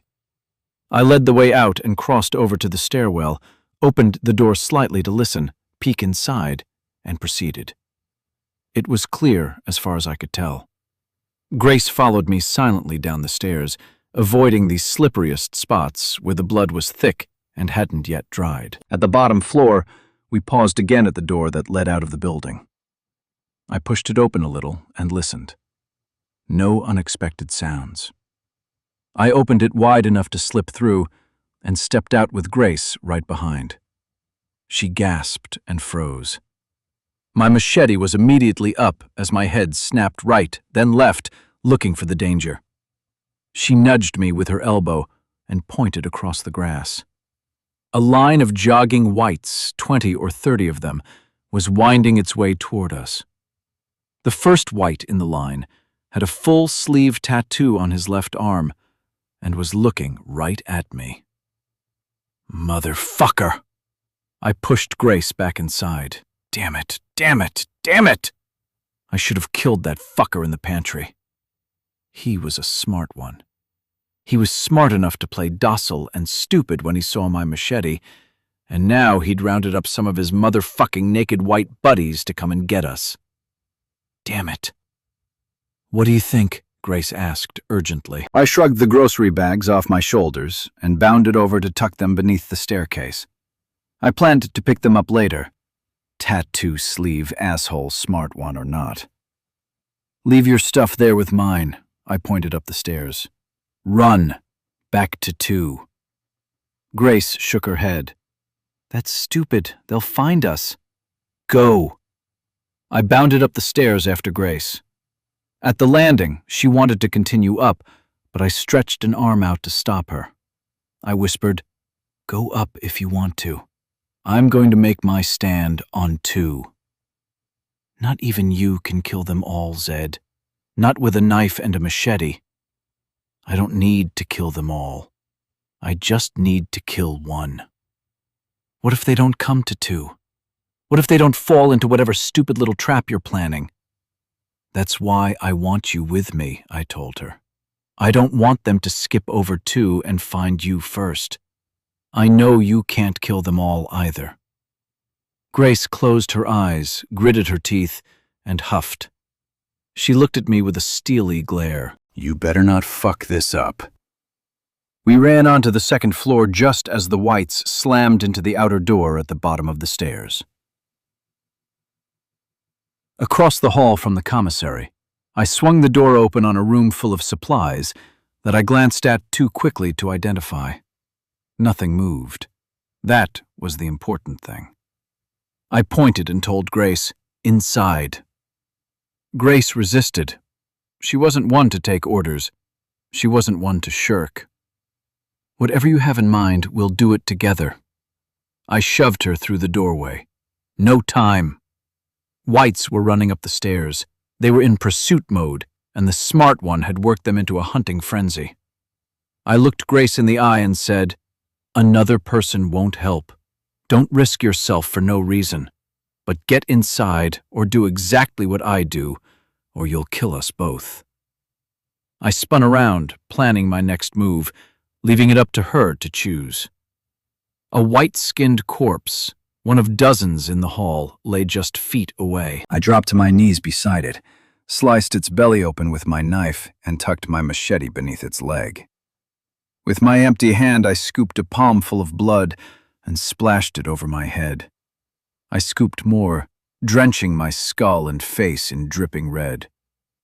I shoved the hand with my knife gripped tight into the gaping wound, burying my fist in the decedent's innards. The knife punctured the intestine, releasing a fume of stink. I reached under the leg and grabbed the handle of my machete and lowered my face to the wound to pretend like I was feeding. The door to the room where I tersely told Grace to hide clicked closed with her inside. She'd made the right decision. The door to the stairwell swung open, and the tattooed, smart one ran onto the floor with his troop of rabid white monkeys in tow. He sprinted straight for the door to the pantry, grabbed it, and swung it open. The whites fell over one another, pouring into the room, screaming for blood as they did. When the last of them passed inside, the smart one held the door wide and stepped around to get a view of the coming mayhem. His back was toward me. And why not? At the moment, I was just another cannibal feeding on a dead brother. He was hunting two loquacious slow burns. I pulled my legs beneath me so I could pounce. The sound of my feet sliding across the messy floor must have seemed odd to the smart one, because he turned to look confident and slow. Too bad for him that his earlier skittishness had been an act. Otherwise, he'd have dodged away from the unexpected sound and might have had a chance. I jumped as I raised my machete high. His eyes went wide, and the tattooed arm came up to block my blade. Silly White. That never works. My machete came down with all the force I could bring to bear. His tattooed forearm separated and spun through the air. His bald, white skull split down through the forehead to the bridge of the nose, and blood exploded from the wound. His body stiffened. His eyes turned dead, glassy, and his mouth froze. That fucking asshole of a smart one was dead, and he fell over with my machete jammed in his cranium. Null spot, motherfucker. With his dead hand off the doorknob he'd been holding, the door closed for the moment, trapping his new posse. They were busy denting cans with pretty labels and knocking over shelves. They didn't notice the door. I stepped on Tattoo Boy's face and pressed his head to the floor with my foot as I wrenched my machete free. I heard a noise behind me, and I swung my blade as I turned, ready to cleave whatever it was sneaking up from behind to do to me what I'd just done to Tattoo Boy. Grace's eyes went wide, and she froze in the open door. My machete and body were carrying too much momentum to stop, so I redirected up, burying my blade in the side of the thick wooden door above her head. The loud thunk got the attention of the feeding whites down the hall. They all stared. Grace blinked, caught her breath, and stepped into the hall beside me. She brandished her knives at the whites up the corridor, and I guess they decided she was too badass to fuck with. They went back to eating. I wrenched my blade out of the door, looked at Grace, and nodded toward the stairwell door. She ran. I followed. We collected our bags at the bottom of the stairs and exited the building, taking care to stay behind the bushes that had concealed us when we'd first arrived. We made our way to the end of the building and paused to take a good look around before exposing ourselves. Of course, we were white-skinned and naked, but carelessness was what got people killed more than anything else. We were alive because we'd developed good habits for staying that way in a world full of unpredictable predators. Grace gently grabbed my arm just as I was about to step out of the bushes.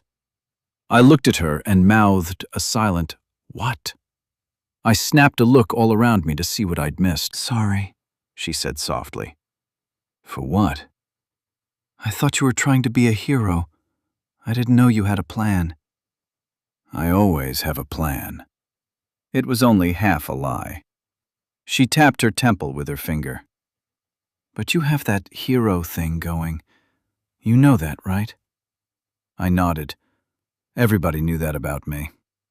It was a terminal character flaw I'd managed to live with, so far. I almost ruined it. I almost got us both killed. I stepped closer to the wall of the building and looked over the bushes for listening ears and white skin. None. We haven't done this kind of thing together enough to know each other. We don't have that teamwork thing yet. You don't know to trust me fully yet. You think I'm a half-cocked whack job.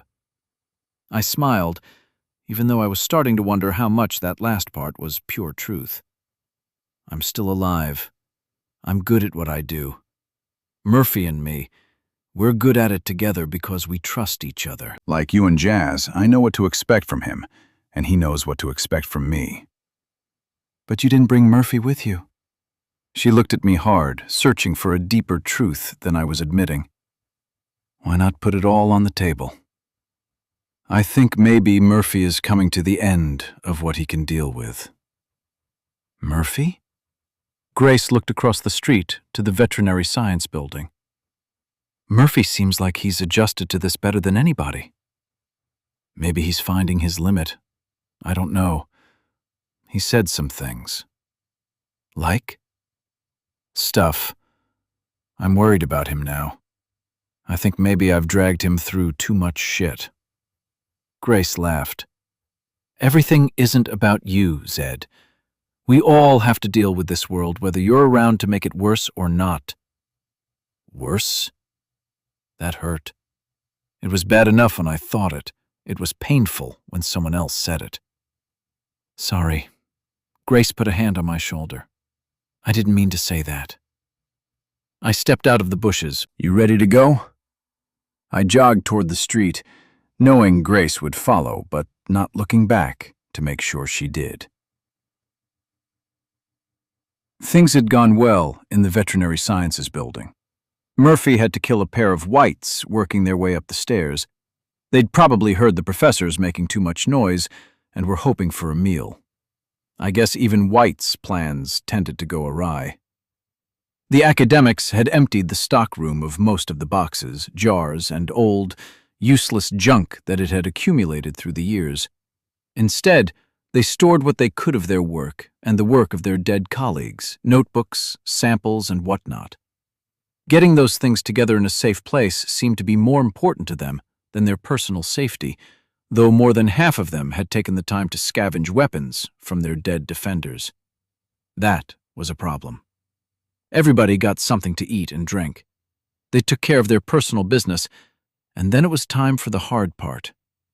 Dr. Oakes got everyone's attention. He held up one of the jugs of baking powder. For this to work, we all need to strip naked and cover ourselves with this. Some mumbled. A few disagreed more loudly. Here's the deal, I told them in a voice that carried over their unhappy bitching. First off, don't be a prick. Lots of people died trying to keep you alive. I know you appreciate it, but if you've got a better idea, be constructive about it. Bring it up. Don't complain pointlessly. I looked them over. Anything? None of the grumblers looked at me. Okay, I don't know if this is going to work. Feel free to stay in the storeroom if you want. The rest of us are leaving. I glanced at Murphy and Grace. Jazz was out of sight somewhere, but it was clear to the academics who I was talking about. Any of you who want to come along can, naked, covered in baking powder. It's dark outside. As long as you don't speak when you're out there or do anything to bring attention to yourselves, like carry a gun, you'll probably be okay. If you want your gun, stay here. You're not coming with us. One of the grumblers raised his weapon, not pointed at anyone, but showing it to all of us. We can't even defend ourselves. I rolled my eyes. I didn't want to get into it again. How many bullets do you have in there? Grace asked him. 6. He patted the magazine on the rifle. How many infected do you think are out there? She pressed. Are you going to kill them all with 6 bullets? Murphy laughed. If you shoot, I told him, then you'll all die. That's it. That's the simple fact. One shot will bring every white who can hear it down on you. That's the way it works out there. They know the only things that use guns are uninfected people. The whites always come when shots are fired, always. Guns are the absolute last resort. And if they attack us out there? The grumbler asked. It's hard to convince people to change their mind to a proven truth from a strongly held belief. If they attack just you, I said, or any one or two of us, I brandished my machete. We'll do what we can, but we'll probably just leave you to save the rest. That's bullshit. Yeah, I agreed, it is. But we don't get to make the rules anymore. We live in their world now, their rules, and it sucks. So if you get behind, if you get separated, if you get attacked, then whisper your prayers to yourself and take one for the team. If you start hollering for help, the rest of the whites will come running faster than you can imagine. You'll get everyone killed. Silence. I let them stew for a few seconds before I continued. I told you, it sucks, but it's a take-it-or-leave-it deal. Accept the rules or stay here. We'll leave in 5 minutes. I walked away, not going anywhere, just pretending like I had things to do so I wouldn't have to entertain any belated questions. Grace walked up beside me. Murphy came along behind. "You come across well in front of people," she said. "Sometimes people, even people with PhDs, just want to be told what to do." Thanks. I was still pissed at her, but didn't want to seem like I was pouting. I looked up at Murphy. "What do you think?" He shoved the head of a corpse with his foot, just fidgeting, as he gave the question a thought. "We need to do something. We can't stay here." Not the endorsement I was hoping for. I sighed. "Don't get your panties in a wad." Murphy grinned. I couldn't tell if it was a real grin or the fake one. He said, "It's as good a plan as any. Hell, better than most. I never thought about that baking powder thing. As long as we don't get close to any whites, I can't see why they'd bother us." "And we're not going far," said Grace, looking back at Dr. Oakes, who was talking with someone else. "He said the food service commissary is down the road 3 blocks, going away from campus." Good-sized building, no windows, only a few doors. We could be safe there, safer there than anywhere else we can think of for the moment. Let's hope so. I looked at them both. We need to do this single file and run in one of those stupid helix patterns like they do. Emphasize that to everyone before we go out the door, okay? We need to sell this to the whites outside. "Will do," said Murphy. "Of course," Grace added. "I'll lead," I told them. "I'll keep it slow. I don't want to lose Dr. Oakes by jogging too fast." "I'm worried about him," said Grace. "I don't know if he can even run. And that other old guy," she pointed. "If he dropped on the ground and died on the way, it wouldn't surprise me." "What do you want to do then?" I asked. "Put the slowest ones at the rear," she said. Murphy looked surprised. "And leave 'em if they can't keep up?" "I'll stay with them," she told us. "We'll walk if we have to." "That's a bad idea." I tried to imagine an alternative. She looked at Dr. Oakes again, her face concerned. "Odds are," I said, "he's going to die anyway. All of them have been exposed, or they soon will be. We know where that leads. Don't risk your life for nothing." Grace nodded. I didn't believe her. "You stay with the old ones at the rear. Talk to Jazz before we go. If she hangs back with you, that's cool with me." I looked at Murphy for agreement. He nodded. "Murphy and me will take the rest down the street." I turned toward Dr. Oakes. "Even as slow as he'll be going, what do you think it'll take, maybe 20 minutes? "If it takes longer than that," Murphy chuckled, "he might die of old age." Grace rolled her eyes. Chapter 32. We started down the street, and just as Grace predicted, Dr. Oakes and the other guy, whose name I didn't know, fell immediately behind. They didn't even attempt to run. I guess they knew their limitations. Or they'd already given up.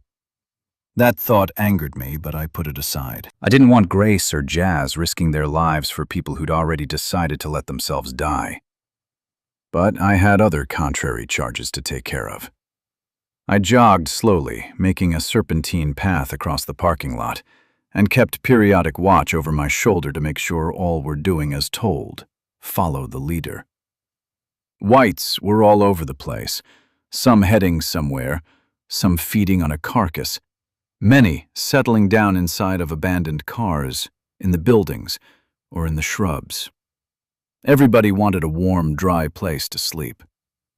As we crossed over a sidewalk and a strip of dead grass, I saw the outpost on the corner where I'd killed the whites in the library.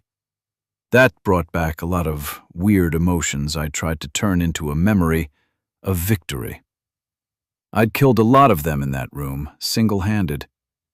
But I didn't feel like Null Spot the Destroyer at the moment, more like a serial killer. What did I need to do to get back in a Null Spot state of mind? Null Spot was confident and invincible. Zane worried too much about shit that didn't matter. We passed nondescript little buildings on our right and another parking lot on the left. I kept my group jogging a slalom down the turn lane in the middle of the road. Ahead, it looked like the number of whites thinned. Not many in the roads, and not many near the buildings along the way. Or they were there and just lurking in the night shadows, ready to fuck up my evening as soon as I started to think things were going well. We passed over a crosswalk and passed a bus with a wheel up on the curb. A couple of windows broken out, no surprise. We went past a row of greenhouses on the left, and through the glass walls I saw lots of movement. Nothing came out, though. I was getting worried. Something had to go wrong. Something always did. And suddenly, there it was, a building with tall concrete walls and no windows. Kitchen-style exhaust vents on the roof ensured we'd reached the place Dr. Oakes had described. I crossed the parking lot with my little band behind, took a look way up the street, and saw Grace with her slow followers still coming. We entered the building through the front door and spread out into a lobby that contained no whites. I stopped at the door and looked back up the street. Murphy put a hand on my shoulder and whispered, "Don't even think about it. They made their choice. You and me can't go back to help them. We need to make sure this place is secure. There might be whites. Come on." Chapter 33. Our powder-coated people waited nervously in a hall while Murphy and I started the search. We were armed and used to being naked, at least I was. They weren't. They were still holding hands over their private parts and looking at the walls and ceiling rather than each other. Sorry, kids. All the niceties of our old life are luxuries we can't afford. Murphy and I checked the front offices. Easy enough. A few had been ransacked. My guess was looters rather than whites. The infected were much more vigorous and thorough than normals when they were looking for something to eat. The industrial kitchen in back was too dark to see anything but the largest of black shapes against a murky background, with glints of dull moonlight off stainless steel equipment. Skylights in the roof let the moonlight in. "What do you think?" Murphy whispered as we stood in the door. I shook my head. The kitchen might have been empty, or 100 whites might have been sitting inside on the floor. I stepped out and pushed the door closed. I bit my lip while I thought about it. We don't have a light. We can't run around campus trying to find one. Murphy agreed. We've been lucky so far. Who knows what happens if we take these knuckleheads back outside? I crossed the lobby and looked out the front door again. Grace and Jazz had covered half the distance with the two old professors. Murphy came up beside me. "They'll make it. What are we going to do?" I heaved a labored sigh. The only solution that came to mind was the unpleasant one. I crossed the lobby again to the hall that led to the offices and pointed toward one of the doors off the corridor and told them, "Go in that office. Close the door. Be quiet about it. Oh, and if you hear a bunch of screaming in a minute, shove a desk in front of the door and hope for the best." "What?" It was the grumbler from earlier. "You can't just—" Murphy stopped him with a raised hand and an angry face. "We're doing the best we can here, buddy. Okay? This is a risk for us too, man." A woman grabbed the grumbler's arm and tugged him toward the office.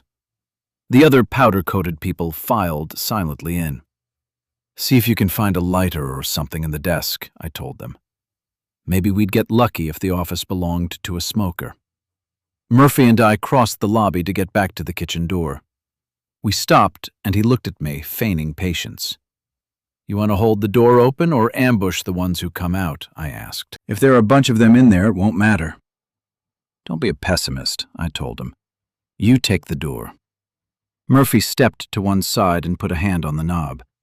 I stood against the wall far enough from the doorway that I'd be able to get a full swing at anybody who came out. I nodded at Murphy.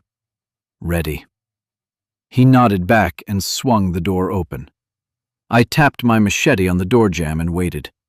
Nothing but the echo of the sound came back to us. I stepped closer to the door and leaned into the dark opening. "Dinner time, dipshits." I jumped back and raised my blade high. Nothing. "We can't be this lucky," Murphy whispered. He turned to face the dark kitchen. "Come on out of here and I'll let you eat Zed first." No howls. No bare feet running on the unglazed tile floor. No kitchen equipment getting knocked around. "I think it's empty," I said. "Maybe it was too dark for the whites to want to go inside." "Maybe." "Go get them." I pointed at the closed office door. "Get them inside the kitchen." I went back to the front door and looked out the window and waited. The girls were almost to the parking lot in front of our new building. Murphy, still whispering, just in case, herded the academics from the office into the kitchen. They shuffled around, they bumped things. They knocked metal utensils and pans, cursing through whispers when they did. Still, no white in the building made a noise. We had to be alone. Unlikely, but there it was. With tension building, because I just knew something had to go terribly wrong somewhere, I watched the girls shepherd their charges across the parking lot, up the few steps, and to the front door. I swung it open, looking from side to side for the mob I expected to ambush me. They didn't materialize. "Thanks," Dr. Oakes was out of breath, but he grabbed my arm for emphasis. I pointed to the kitchen door at the back of the lobby. Jazz asked, "Is everything okay? Are we safe?" I nodded. "The place seems empty." "Seems?" Grace asked. "Too dark to tell in the kitchen," I told her, "but we checked it best we could." "We're good then?" I was almost afraid to say it, like accepting that nothing had gone to shit would be akin to springing the trap on our good fortune. Yes. Nothing bad happened. The trap didn't spring. I followed them into the kitchen. Not an hour after we got settled into the kitchen, one of the professors got the chills and started shivering with loudly chattering teeth. Everybody whispered among themselves in their little cliques while looking at barely visible black silhouettes of each other. They were cold, we all were. They tried to convince each other that the fever hadn't caught one of their own. They reassured one another it couldn't be happening so fast. It had. They cultivated their pointless doubts. I had none.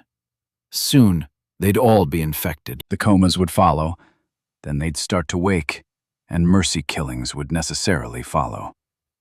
Shiver, sizzle, coma, die. My recipe for a successful conclusion. I can be a real asshole in my thoughts, but I prayed some of them would make it. They were still humanity's hope. Grace and Jazz went into the offices of the lobby for a meticulous search. A lighter or matches were our need. Hell, flint and steel would have been terrific if we could have found those. I sat down on the floor in the lobby just outside the door to the kitchen, leaning against the wall. Unless some whites popped out to surprise us or came to break through the door in the lobby, my part in everything was finished until I went out to meet the helicopter in the morning. Murphy came out of the blackness of the kitchen and stood in the doorway leaning on the door jamb. Another sleepless night. Yeah, I agreed. Inside, Dr. Oakes was talking softly to the feverish woman and a couple of others. He was trying to rally them around the plan we'd all agreed on. It was time to spread the infection. Murphy squatted down, and in a voice just above a whisper he said, "If it doesn't go well for her, she could turn by morning." I ran my fingers across the scarred blade laying on my knees. Not a good way to go. "A bullet would be better," he said. "Maybe she'll last until Martin gets here with the helicopter." "What good would it do?" I asked. "He's meeting us at the top of the pharmacy building. How would you get back here with your rifle? Hell, how will we get back here at all? We'll need to have Martin pick us up and drop us somewhere else on campus." "Maybe we do a repeat of yesterday's performance," said Murphy. "Drop on the drilling field. They had to have reloaded the machine guns, right? There was plenty of that ammo in the other helicopters." "I don't see why they wouldn't, but you never know, right?" I looked over at Murphy. Landing at Fort Hood won't be much less dangerous than landing here. And getting rearmed? It'll be harder for them than us. We're whites. We can move among the infected. They can't. What if they don't show? Murphy asked. I shrugged. I'd worried about it too. How trustworthy was Martin? "Fritz is a good guy," said Murphy. "He's dependable. I trust him more than Martin." I suppose you're right. I guess if they don't show tomorrow, then we go back to the roof the next day, maybe the day after. "After that?" I shook my head. Yeah. Murphy sat his hatchet and knife on the floor and rubbed his hands over his face. "If they don't come by then, they're not coming." Anything can happen. Hell, for all we know, the helicopter sucked a bird into an engine and crashed just over the horizon. "You can stop with the sunshine now." Murphy sat down. "Sorry." "That's okay. I know how you are." "Why don't you try and get some sleep?" Murphy looked at the door we'd entered the building through. "They're out there. I'll wake you up if something happens." Murphy looked guilty. "You sleep for an hour or two, and then I'll wake you, and I'll lie down. Cool?" Murphy nodded and laid himself on the floor in the doorway. Why not?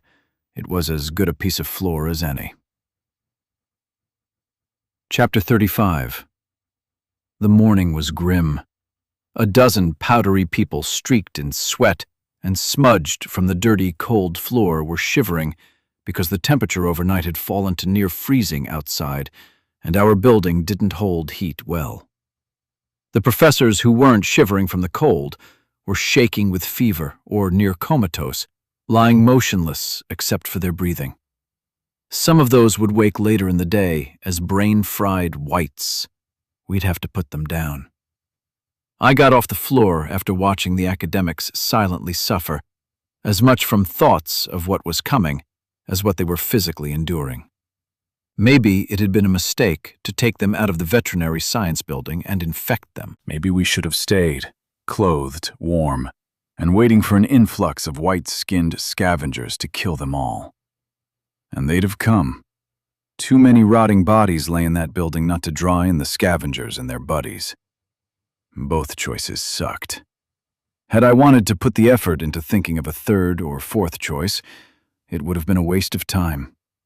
We were in a world where all options sucked all the time. I rubbed the sleep out of my eyes and yawned. A headache was coming. I was in a black mood. It was going to be a shitty day. I thought about the killing, the running, and the hoping. I didn't know why I bothered with the hoping. but still there was that little something inside that kept telling me that if I just rolled the dice enough times, I'd one day win. Had that ever happened? Or was every day snake eyes? I dredged my memories for anything, but came upon images of tragedy and echoes of screams from people I knew, liked, and loved. What about the people on the silos? I nodded in response to the questions in my head as I recalled our time there. Those people were in good shape considering all that had happened. They were secure and well-fed. They had a future. And I hadn't left them worse than I found them. Not everything is your fault. Most of it wasn't, I guess. Most times it didn't matter. Tragedy was on the hunt for all of us. Nobody had to fuck up to feel its bite. It just had to be time. Everybody's luck ran out eventually. I noticed Murphy chuckling, and I turned away from the dim kitchen, and I looked through the door into the lobby. He was leaning against a reception counter talking to Jazz, who was nearby and keeping an eye out through the tinted windows on the other side of the lobby. "You're awake?" It was Grace. "Yeah." I turned back into the kitchen to see her sitting against the wall just inside the door. The room was cast in a dull gray light coming in through a few dozen skylights. This place is huge. Grace pointed to a wall on one side of the kitchen. Walk-in refrigerators over there, and a storeroom. Might be something good inside. I wrinkled my nose and shuddered. I wouldn't open the walk-in fridge or freezer. Everything inside has got to be rotten. You want to check the storeroom with me? I don't know. I looked back out through the windows in the lobby, unable to get a gauge of the brightness of the light through the dark tint. What time is it? Early. Grace straightened herself up. It only just got light outside. I don't know, maybe a half hour ago? You get any sleep? Grace nodded. You guys find any matches or a lighter or anything? That's when I realized I'd never awakened Murphy after my watch. I'd never talked to Grace and Jazz when they finished searching the night before. I didn't remember going to sleep. Holy shit. Grace smiled weakly and nodded. Don't worry about it. I just realized, I said. I fell asleep. I know. Jazz and I took turns keeping watch. Shit. I sat up straight and rubbed my face again. I wanted to beat my fists on something. I'd fallen asleep while it was my turn to stand watch. I could have gotten all of us killed. Grace put a hand on my leg. Don't worry about it, we had it covered. You're tired, it happens. Yes, sure, but damn it. The cost of a mistake is all the blood in your veins and all the blood in your friends' veins. I couldn't afford to fuck up. Nobody could. Don't beat yourself up about it. Grace sat back against the wall and looked around the room. Or do, if that's your thing. She scanned across the wretched professors. It's done. It's in the past. We're still alive. I looked at her. She wasn't judging, just offering advice, I guess. Advice that worked for her. Sorry. I got up on my feet and offered a hand to Grace. She accepted the courtesy and stood up beside me. A phlegm-choked cough came from down the hall. I tensed and hefted my machete. Doctor. Oaks, said Grace. He went down there to use the restroom. It was clear. Damn it, another mistake. I didn't check the restrooms when we'd arrived. I didn't think to tell anyone to. All the sleep deprivation and skipped meals were catching up with me. We checked them last night. Thanks. I relaxed and looked back in the kitchen at the storeroom door. I'll tell Murphy and Jazz. Then let's check that stockroom. After that, we need to figure out what we're going to do about meeting the helicopter. I discreetly pointed at the professors. And we need to decide what to do about them. Chapter 36. It turned out that the storeroom was empty of everything except a case of packing tape Enough boxes of napkins to overflow a pickup, cases of plastic straws, and disposable sporks. No food, no water, but no whites either. The good with the bad. When Grace and I came out of the storeroom, she walked down the length of the wall that held the refrigerator and freezer. 4 metal doors opened into the refrigerated section of the building, each wide enough to roll a pallet through.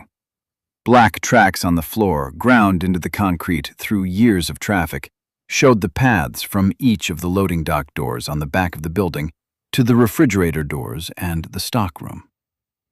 "Here's what I'm thinking," she said as she came to a stop, looking one of the refrigerator doors up and down.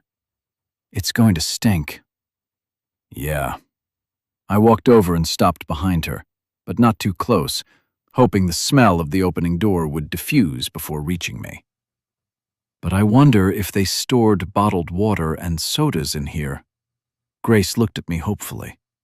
"Makes sense, right? If this is the commissary for the dining halls on campus, then maybe the dining halls might not have the room to store bottled water on site. And students would want it cold when they bought it, right?"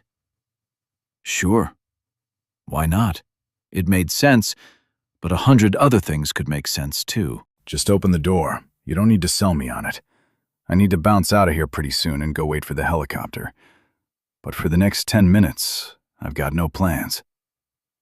It's not just the stink. Grace turned serious. Every door is a risk, right? The walk-in might be full of infected. She was right. I stepped up to a spot on the floor where I could get a look inside before the door was fully open, right in the path of the tsunami of stink that was going to flow out, right where any white inside would come running by. I raised my blade and looked at Grace. "Open it just a little at first. If I don't see anything, then we'll open it all the way." Grace put a hand on the handle and braced herself to pull the heavy door. She paused. "You know what?" "I'll know when you tell me." "That packing tape in the storeroom." "Yeah?"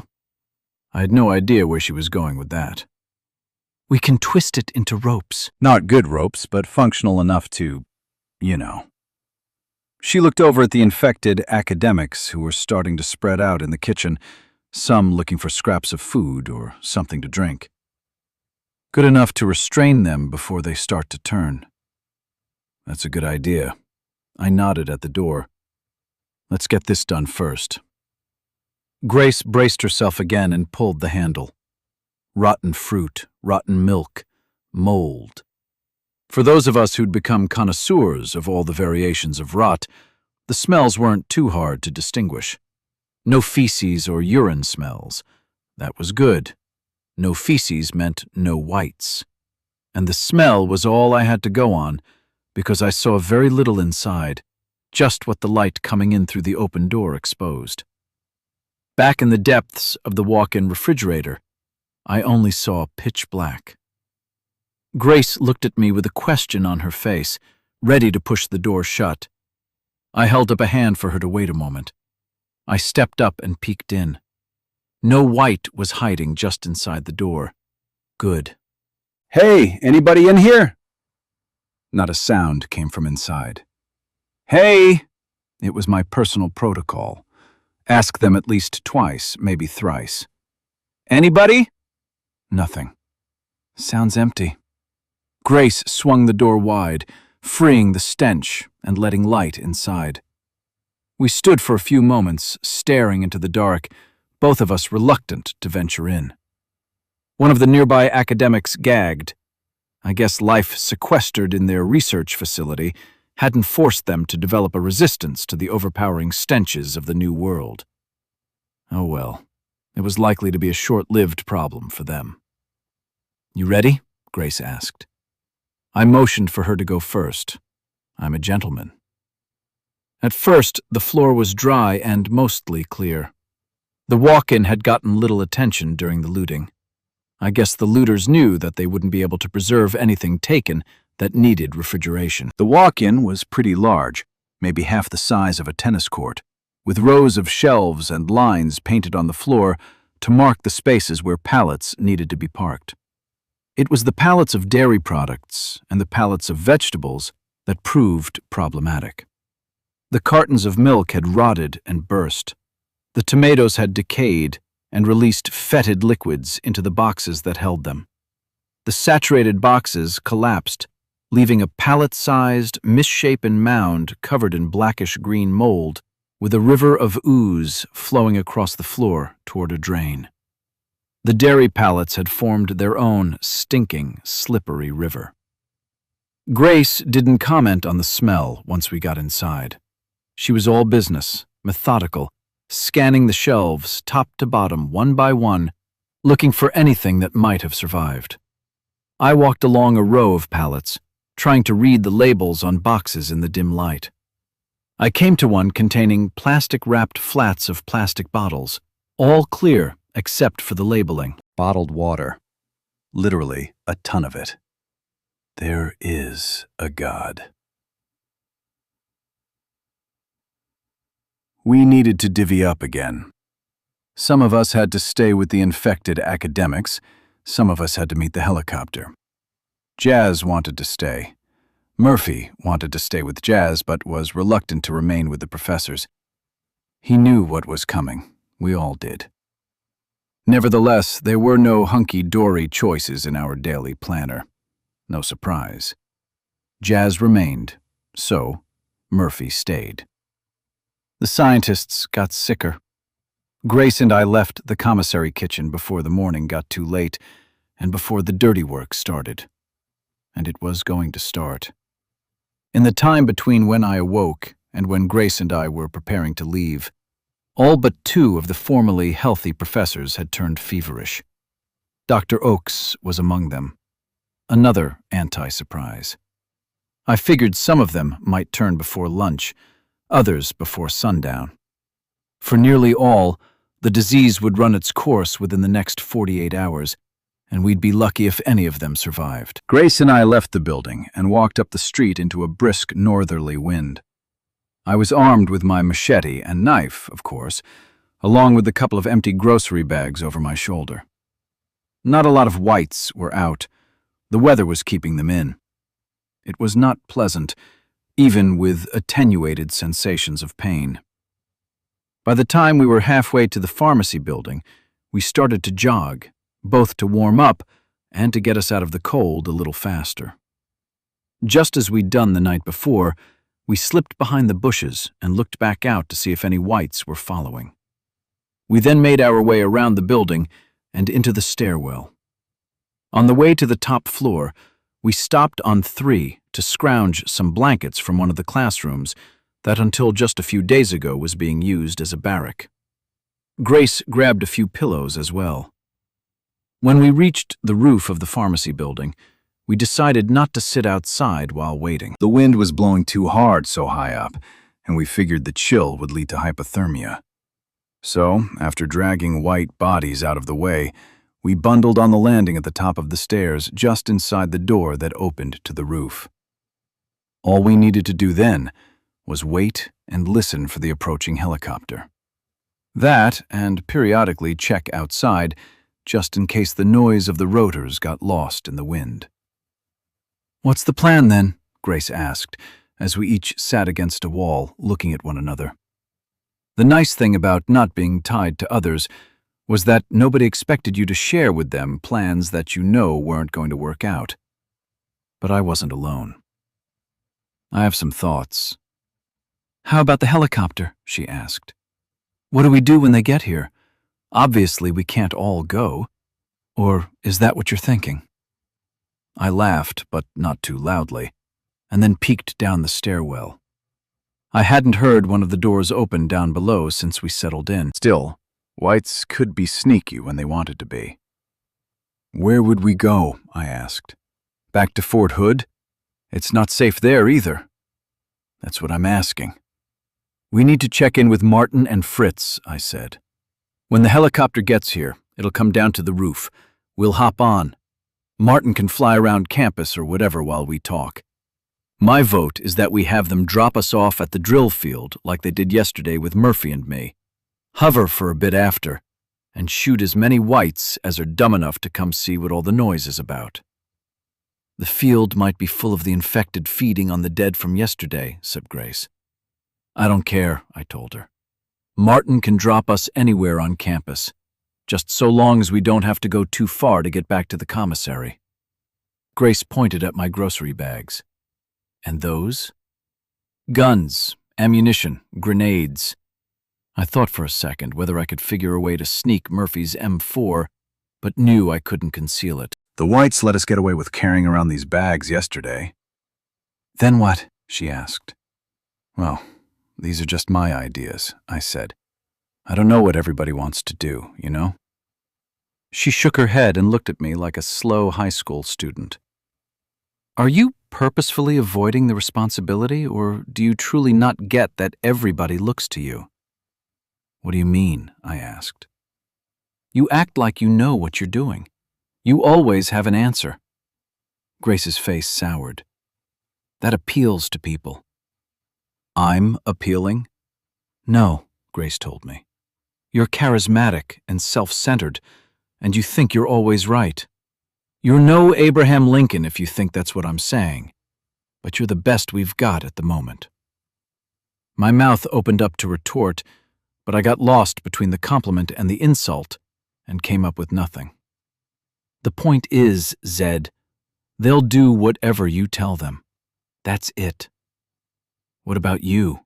What about Fritz? She shook her head. Maybe after you get killed. I'm probably the next choice. I don't mind being in charge. I'm used to it. I don't have the kind of presence you have, though. You mean I'm a 2-year-old who demands everybody's attention and has to have things my way? That's what you're saying, right? Grace shook her head. You can take it that way if you need to, but I'd say you're more like 12 or 13. That doesn't matter, though. You keep getting yourself into bad situations, and you come out fine. That means something to people. I sighed and thought about sulking, but chose instead to open the door to check on the helicopter. What about after we get the guns and are dropped back off? Grace asked. I think we tell Martin to fly back to Fort Hood and to come back in 2 days to pick us up. As a first step, said Grace, that sounds good. We'll know by then how many of the professors make it. You think that's enough time? I nodded. Do you? Maybe a few of the professors will make it, said Grace, more to herself than to me. I'm with you so far. Good decisions. Thanks. There's the petulance again, Grace told me. Learn to take others' opinions at face value, Zed. You don't need to wrap everything in sarcasm to keep your feelings protected. Jesus, were you a psychologist too? Or do you like fucking with people? I was a guidance counselor for a long time. I've dealt with lots of kids with problems. Some talented, most not. Sorry if I sound too much like it doesn't matter. I'm trying to help, said Grace. I'm on the team. Let me help. Or don't, it's up to you. That's not what I want. I heaved a dramatic sigh. I'm sorry. I appreciate your input. Half the time, hell, most of the time, I'm just guessing and hoping things work out. I don't understand why I'm even alive. It's called intuition, Zed. You've got good instincts for this life. Learn to trust yourself. I will. You frowned when you said that. Why? I looked down the stairs for no reason except to turn away. Maybe I do have good instincts for this life, but I don't know anymore if keeping all this up is worth it. What do you mean? Running around, trying to do whatever I'm trying to do half the time. It seems like I keep running after a goal that keeps moving. Chasing a carrot? She asked. Yeah. That's just life, she told me. It was like that before the virus. It's like that now. But the stakes are different now. Sure, said Grace. But what do we do if we don't keep moving? What's the alternative? The next hope, I guess. And what's that? It took a minute for me to dredge through all the memories of all the bad choices and ugly images until I came to the last hopeful goal I'd believed in. I think we need to go to Balmoral. Grace was puzzled. What's there? I sat up straight and told her about Dahlhover and Rachel and the others. I told her why I thought it would be safe. I told her I thought Murphy was hitting his limit.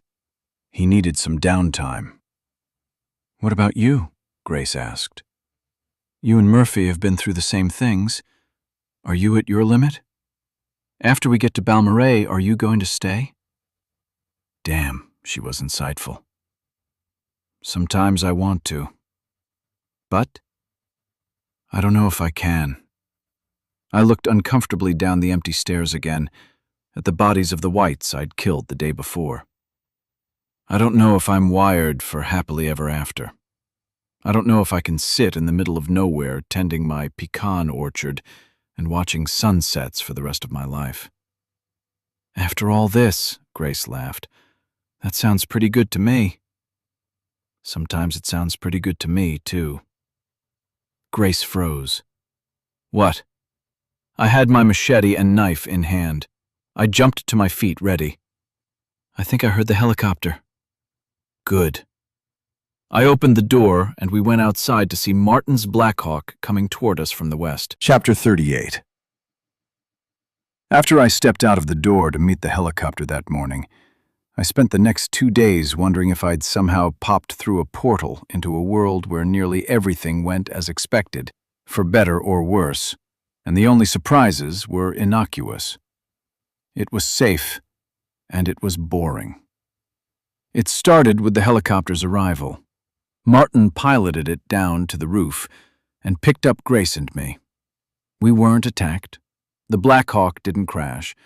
No whites showed up, pushing us to board in a hazardous hurry. Nobody shot anybody. The only surprise, innocuous, had to do with the number of occupants in the helicopter when Grace and I got in. Only Martin, Fritz, and Eve, the doctor who seemed to have an affinity for firearms, especially the machine gun mounted in the door behind Martin's seat. The other people we'd rescued the day before had opted to stay in Martin's hideout at Fort Hood. Safe and boring. I explained the plan to Martin and his passengers. We'd infected the professors. We were going to babysit them for 2 days, hoping a few survived. Then Martin would come back with the Blackhawk and ferry us all out to Balmoral for a deserved dose of happily ever after. And maybe one day the professors would develop their vaccine. Except for the part about exterminating the professors who turned into crazy whites. It was a happy-ass plan. Fritz and Eve were in. Martin was enamored with the idea of a place where he'd not have to worry about running to save his life. Maybe I'd oversold the positive qualities of Balmoral. Martin's only reservation was that once there, we were stuck, or at least the helicopter would be stuck. After refueling at Fort Hood before the trip to pick us up, a 100-mile hop to College Station, followed by a 500-mile flight west across the wide part of Texas, or only part of the wide part, would leave the Blackhawk with enough fuel for only another 100 miles of flying. We talked, not pointlessly, but near so, about loading one of the huge fuel trucks at Fort Hood with J8, the Blackhawk fuel, and driving it across Texas and keeping it in Balmoral. Then we'd be able to use the Blackhawk for whatever we needed.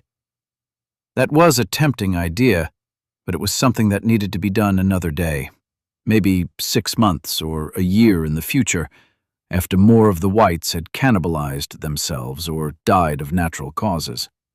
Then a fuel run to Fort Hood might work. At the end of our discussion, Martin dropped Grace and me in a field not too far from the campus commissary. Fritz and Eve spent an hour shooting nearby whites, and then the helicopter flew away once again. Later that day, after Grace and I returned to the commissary kitchen, Dr. Oakes awoke from his fever. He was feeble, but anxious to feed on warm flesh. He was a brain-fried white. Jazz killed him just like she'd killed other whites, without emotion or hesitation. Through the night and into the next day, we killed them one by one when their fevers settled down to whatever their permanent temperature was going to be, and they came out of their comas. That was the expected outcome. The pleasant surprise was our plan to hole up in the commissary kitchen worked.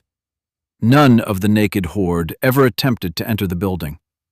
Maybe the vast numbers of their dead all over campus kept their bellies full. Maybe it was the cold weather keeping them indoors. An Indian grad student named Javendra awoke just before sundown on the second day. Grace stayed close by his side, ready with her knife. It was her turn to do the deed. I squatted in front of him, getting his attention, urging him to say something intelligible. To everyone's pleasant surprise, he looked at me and said, "Dude, may I please have some water?" He wasn't a slow burn like us, but he was a survivor with normal skin and perhaps a normal mind. The last of them, a woman, couldn't handle the fever and died in her sleep. Out of the 40-some professors, grad students, and assistants working on the vaccine, most had been slaughtered when the whites breached their building. Of the remaining dozen, one survived, and he wasn't a medical doctor. He was a postdoc veterinary student who'd been doing work on anthrax before the virus hit. After our brutal process to weed out the whites, he was the residue on the bottom of the glass after the rest of our hope evaporated. Better than nothing? Who's to say? Time will tell. We'll see. Fingers crossed. Hope for the best. Yeah, that's what it felt like. Clichés to plug into the gaps where I wasn't able to rationalize a way to feel good about the mess. I decided to tell myself that every doctor, professor, and researcher had died, and leave it at that. Nothing against Javendra, he just didn't inspire much confidence. If one day, way out in desolate West Texas, he finds a way, with no support, no equipment, no reference material, and no samples, to surprise everybody by suddenly revealing he'd bloomed as the Isaac Newton of virology, and that he'd formulated the elusive vaccine, I'd be happily surprised then. In the meantime, I'd settled for being happy we'd stayed safe for 2 straight days. The next morning, the 5 of us, Grace, Jazz, Murphy, Javendra, and me, left the commissary and marched to the pharmacy building. We let ourselves in the usual way and climbed the stairs to the roof, where we waited just inside the door at the top of the stairwell. I was thinking of Balmorhea, thinking it'd be nice to see gruff Dahlhover again, and as I tried to recall all the other names on the list of people I wanted to see, it occurred to me that everybody else I knew from back in the first few weeks of the outbreak was dead. When the helicopter descended, close enough to the roof for all of us to climb in, I was immediately pissed. Martin was flying. Fritz and Eve were on the door guns. A few boxes of supplies were loaded in the rear, but the other passengers were missing. Had I not been clear in my instructions? Did they not realize a trip back to Killeen might add enough miles to put us in jeopardy on the flight to Balmorhea? Or was Killeen on our flight path? Maybe I was overreacting. Events had been cruising along with no major surprises for 2 days. Maybe I was already spoiled. As the Black Hawk ascended with all of us on board, I got on the intercom and asked, "Where is everybody?" "Gone," Martin answered flatly. I was sitting in a jump seat facing forward beside Fritz, so I bunked him on the shoulder and asked, "What does that mean? Did they get killed?" "Don't know." Fritz gave me his attention now that we were high enough to be out of danger from whites below. "We couldn't find them." "They were in Martin's hideout, right?" "Of course," Martin told me. "When we got back after seeing you 2 days ago," said Fritz, "they were gone." "Whites didn't get them?" I asked. It was a universal cause for missing companions. Fritz shook his head. Everything was in its place. No blood on the floor, no bodies. "Did they say anything when you left that day?" I was sure an answer had to be right there under the surface. "Not a word," answered Fritz. Nothing out of the ordinary. We were as surprised as you. Did you look for them? Of course. It was Eve who answered. She was getting irritated with my questioning. We looked, Fritz told me, for 2 days. He shook his head and shrugged. Either they ran off or, I don't know, they're just gone. More dead. Are there still a lot of the infected at Fort Hood? I asked. Most of them cleared out, said Martin. Looked that way to me. Fritz confirmed. Plenty of them still around, but most of them disappeared along with our friends by the time we got back. I sat down and shook my head.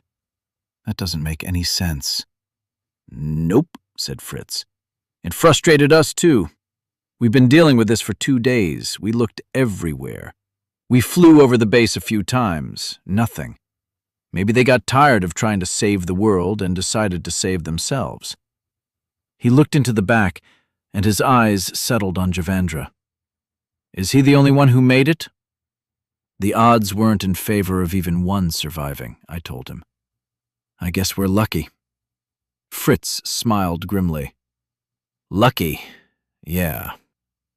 Martin cut in. We done with that then? I suppose so. I didn't have any more questions, and apparently there weren't any more answers. In the end, it was curiosity driving my questions more than anything. I had no attachment to the missing people. I didn't even know their names.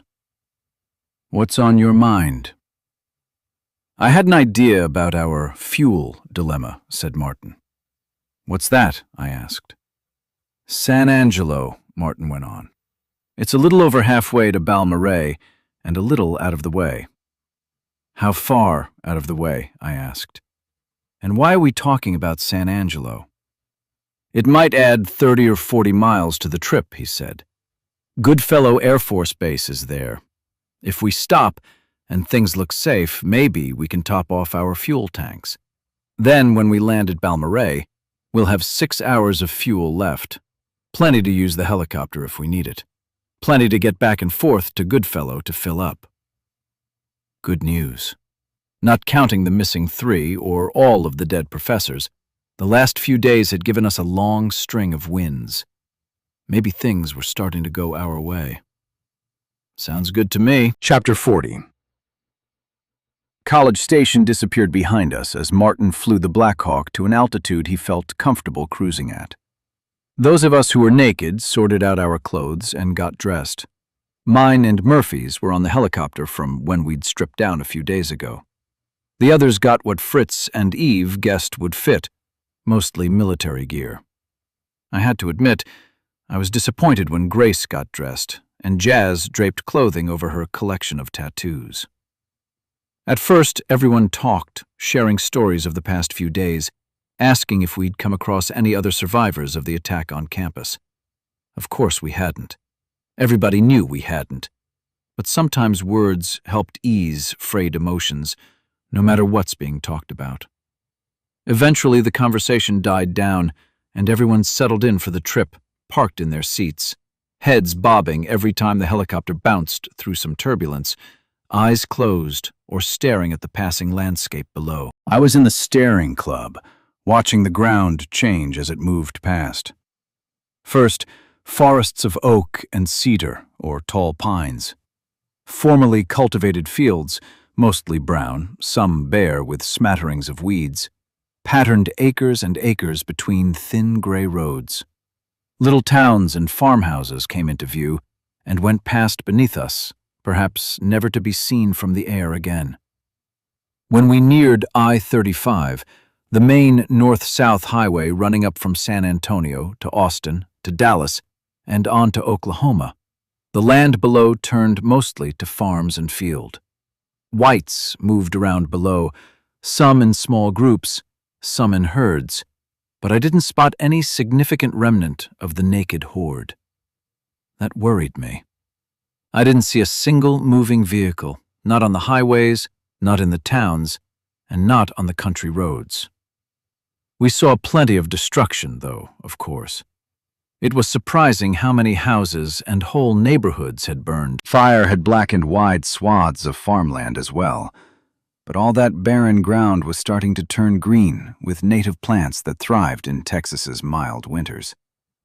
Eventually, most signs of civilization disappeared behind us, and though I saw thin roads, barns, and lonely houses, each seemingly miles from their neighbors, the ground below turned hilly and rocky. The pine forests didn't grow so far west, and the number of oaks declined the farther we flew. Only scrubby forests of cedar, huisache, and mesquite were left. Murphy leaned close to me, and over the noise asked, "What are you thinking?" "Nothing. I'm just staring." "What are we going to do if we get out to Balmorhea and nobody's there?" I looked at Murphy, thinking he was asking if I thought Rachel was alive. "I'm sure she's fine." Murphy shook his head and turned to look at the ground slowly passing below. "There's a smart person word for that." "What?" "I'm not a kid whose goldfish died," he told me. He was right. I'd been trying too hard to wrap an ugly possibility in syrupy sweetness. "Sorry." Murphy raised a single finger. "Maybe they made it to Balmorhea and they're all fine." He raised a second finger. "They made it, but now they're dead." He raised a third finger. "Or we get there and find out they never made it, no sign of 'em." I didn't say anything, not sure where Murphy was going. Murphy stared out the window as he said, "Seems to me the most unlikely situation is them being there and being alive." I opened my mouth to disagree, but Murphy raised a big palm to hush me. "Don't." He drilled me with a hard stare. "We've been through too much together, okay?" I searched around for the right way to voice my thoughts. It took a minute, but it all distilled down to me confronting a truth I'd been avoiding. They were probably all dead. Back when they left to go out there, I truly thought it was the safest thing, and I know, said Murphy. I thought the same thing. They'd get there. They might have some trouble along the way, but they were driving armored Humvees with 50s mounted on the roofs. They had a ton of supplies in that trailer. Murphy pointed a finger across the landscape below us. All they needed to do was get out of town. Hell, from where they left, there wasn't a whole lot of town to get out of, just mansions on hills and condos by the lake. Once they got out this way, Murphy looked down for emphasis. There's just not a lot out here. Trees, hills, dirt, but not a lot of people to turn into whites. They could have made it. They should have made it. But, I said. But, Murphy nodded, stopped, and nodded again. But you see how things go. Everybody's plans go to shit. Everybody dies. Not everybody. Everybody.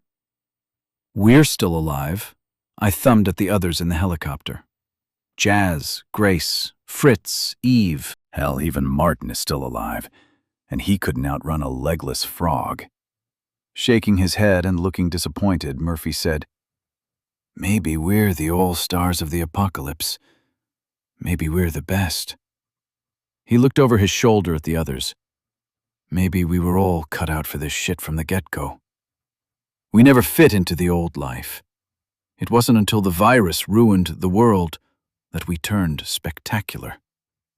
And, I asked, where are you going with this?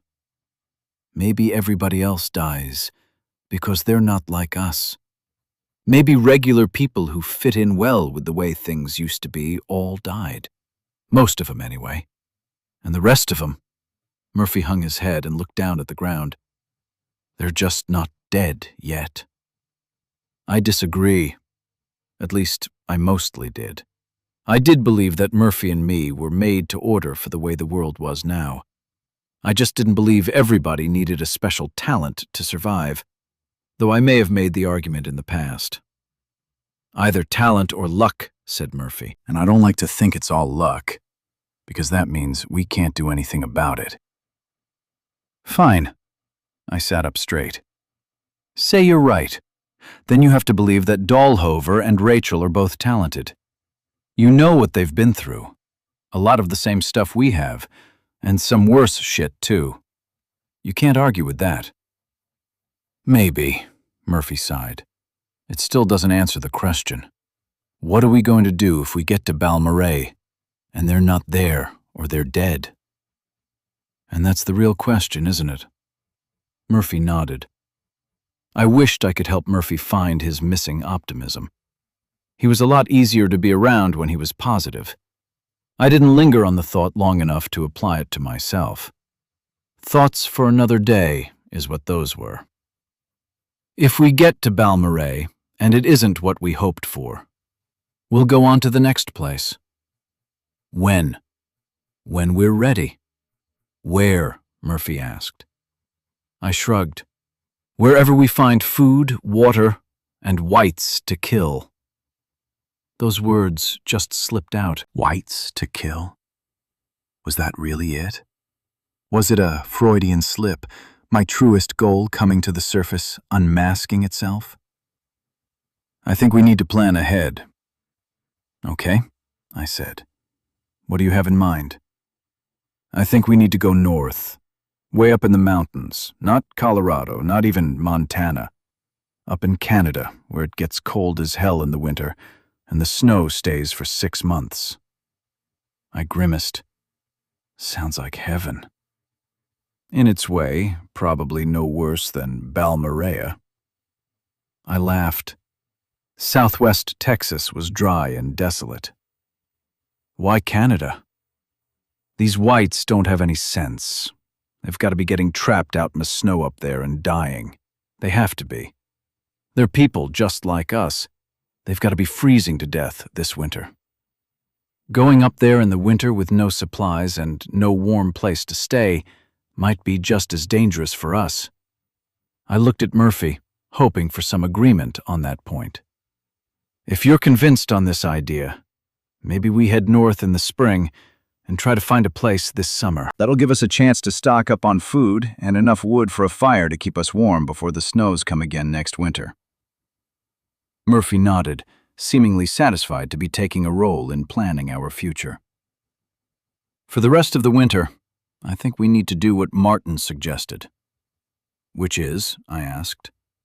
If there's nobody in Balmoral, I say we let him fly all of us to an oil rig in the Gulf. Find one that's deserted, and ride out the rest of the winter there, safe as can be. As long as it's just for a few months, I told him. As great as that idea seems, I think it's a death warrant.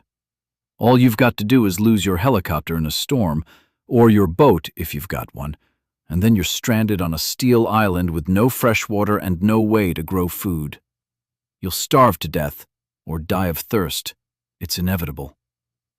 I'd go nuts being on a rig too long anyway, Murphy told me. I need more room. Know what I mean? I do. I put a hand on Murphy's shoulder and lied. Let's not write off Dahlhover and Rachel just yet. I'm sure they're out there in Balmoral, and they're okay. Chapter 41.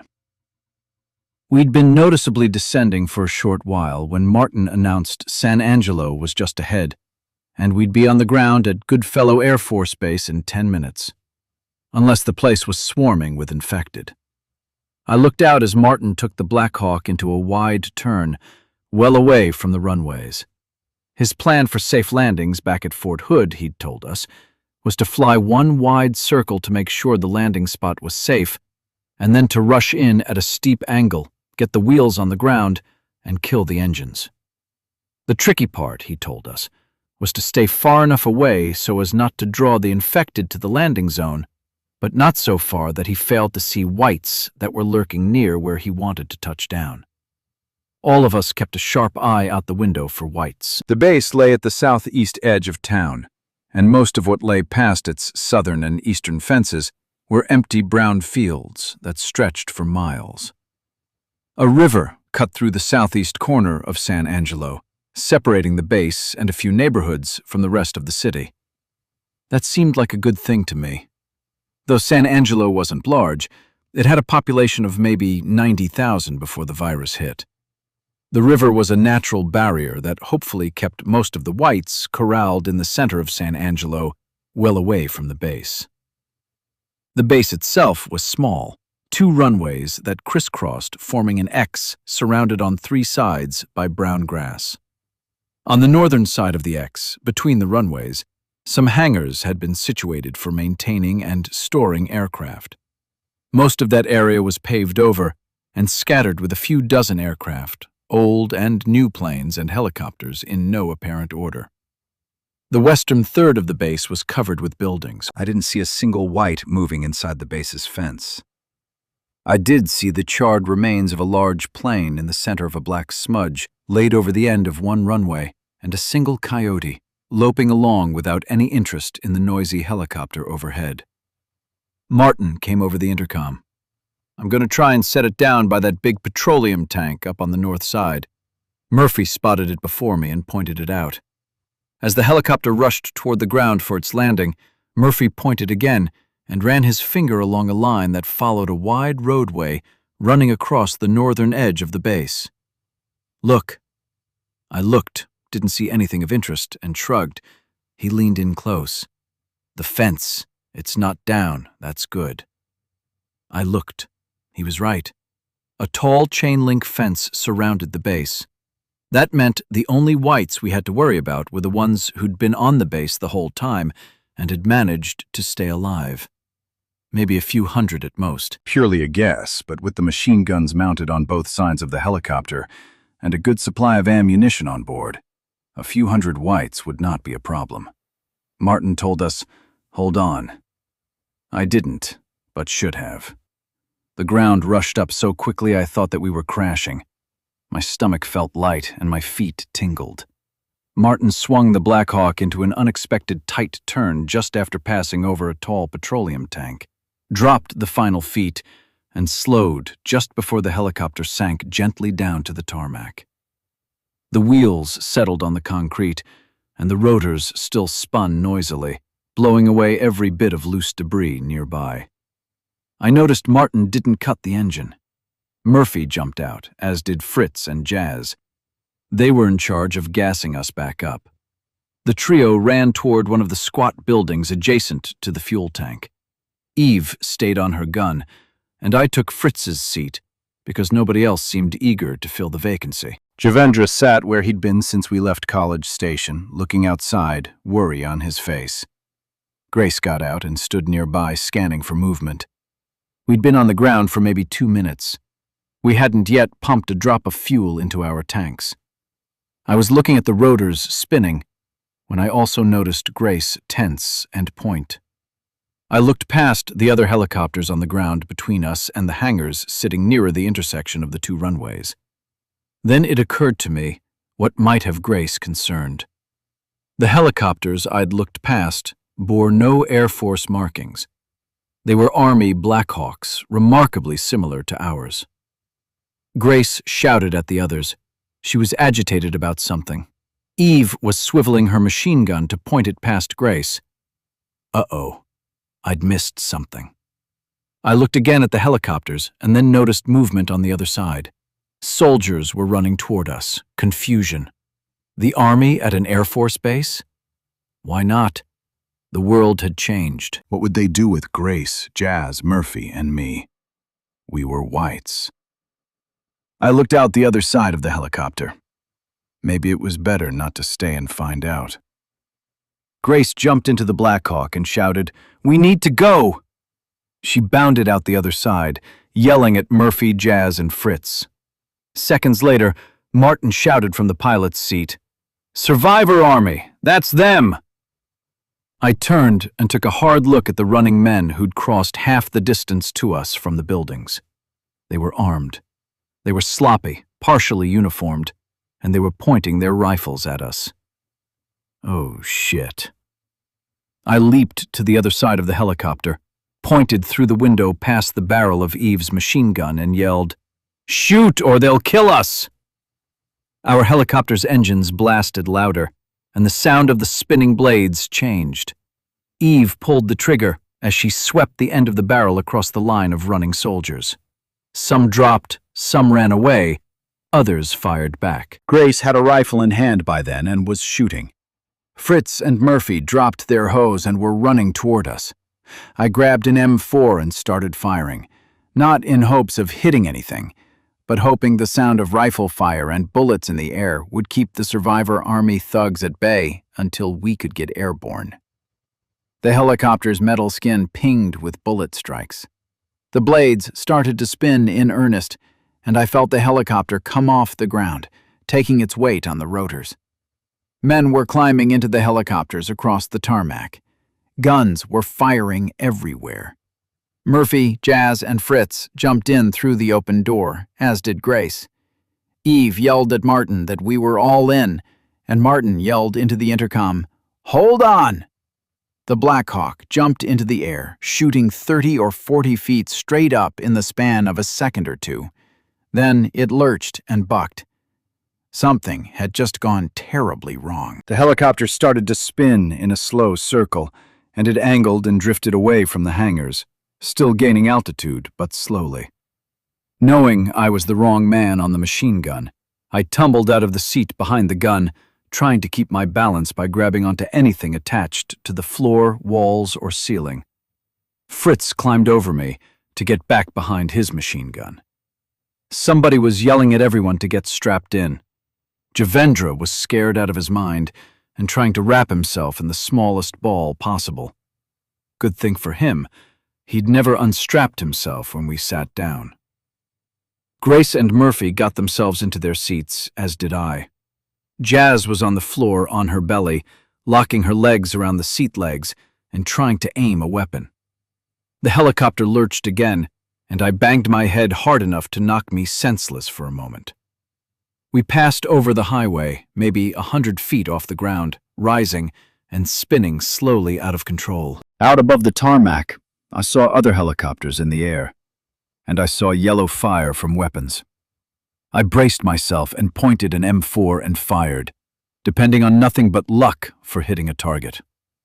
Eve and Fritz were firing the machine guns in turn as their side of the helicopter came around to face the Survivor Army assholes. Martin urgently shouted words nobody understood in a tone that needed no words to let us all know we were in trouble. That's when I knew we were going to crash. Tracer fire streaked the blue sky around us. I spied a helicopter through an open door, and I fired. It spun out of view, and I saw another. In one moment, I saw neighborhoods and shopping centers below us as our Black Hawk leaned. In the next, I saw a blue sky. Whenever a helicopter came across my view, I pulled the trigger, and they were getting closer each time I saw them. One of the helicopters started to spew black smoke and spun out of control, and for half a second, I felt hope. Then our Black Hawk erupted in sparks, and pings followed immediately by a drop. For a second, I was weightless, free-falling inside the crew compartment, lucky to be strapped to a seat, and then our helicopter stopped falling, and the press of the seat against my back pushed all the air out of my lungs. Everybody was screaming or cursing or shouting, but firing when they could. Our helicopter heaved sharply to one side, and down below us another helicopter was flying past. I watched as a string of tracers flowed into the engines. The helicopter burst into a ball of flame, black smoke, and spinning parts. A pressure wave punched me as hard as a fist, and a rush of heat singed past me. Martin was screaming into the intercom again. We were going down. We were definitely going down. Chapter 43. We were still spinning and sinking closer and closer to the ground. Other helicopters were in the air, one at a distance close enough that tracers sprayed through the air, going wild in our general direction. But he was too far to hit us except by luck. Two other helicopters were black dots against the blue sky back toward the base. I realized then we'd come several miles, though it seemed like we'd only been in the air for a few seconds. Whites were in the street below. Fritz still fired, Eve was losing the contents of her stomach. Everyone else was holding on, screaming or praying. The helicopter hit something solid, bounced and skidded, grinding and spinning as gravel flew into the air all around us. I spotted a glimpse of a wall, and a half-spin later, the helicopter smashed into the bricks, cockpit first.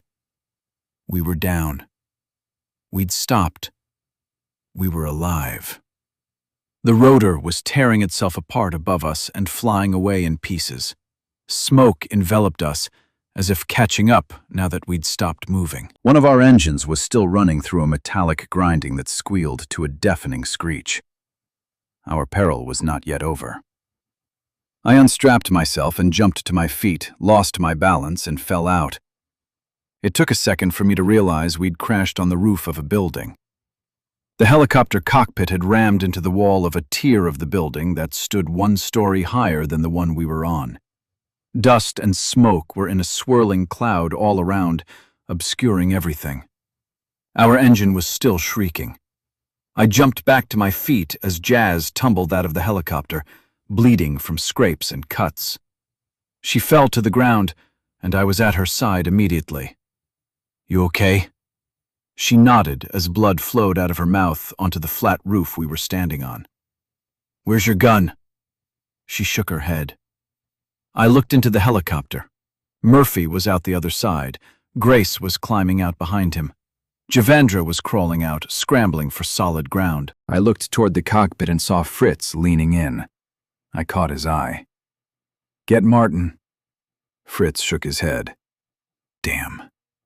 I picked a rifle up off the floor and tossed it out. Boxes of ammunition, hand grenades, and canned food were scattered everywhere. I dug through and found another rifle. "Eve?" I called. Fritz said, "I've got her." Something inside the engine shattered, and a grinding shriek of tearing steel followed. I ducked and covered my head. Instinct. If the engine blew apart, a pair of bony hands over my skull weren't likely to save me. I found Jazz's bow and tossed it out. Fritz and Eve were piling out Murphy's side of the aircraft. I jumped away from the helicopter and glanced at the wall we'd smashed into. Solid brick, no windows. I looked at Murphy through the helicopter's open door and yelled, "You got a door on that side?" He couldn't hear me. He was busy getting everyone over there, away from the helicopter. I realized I should be doing the same. I turned back to Jazz, who'd just picked up her bow and stood. I grabbed some rifles under one arm and grabbed her by the arm and started guiding her away. "You okay?"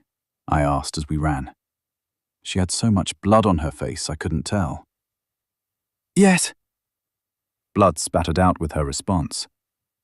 Machine gun fire started raining down from above as a helicopter neared our crash site. The dust and smoke that had been concealing us was starting to thin. We needed to get inside before the arseholes had a clear view of us.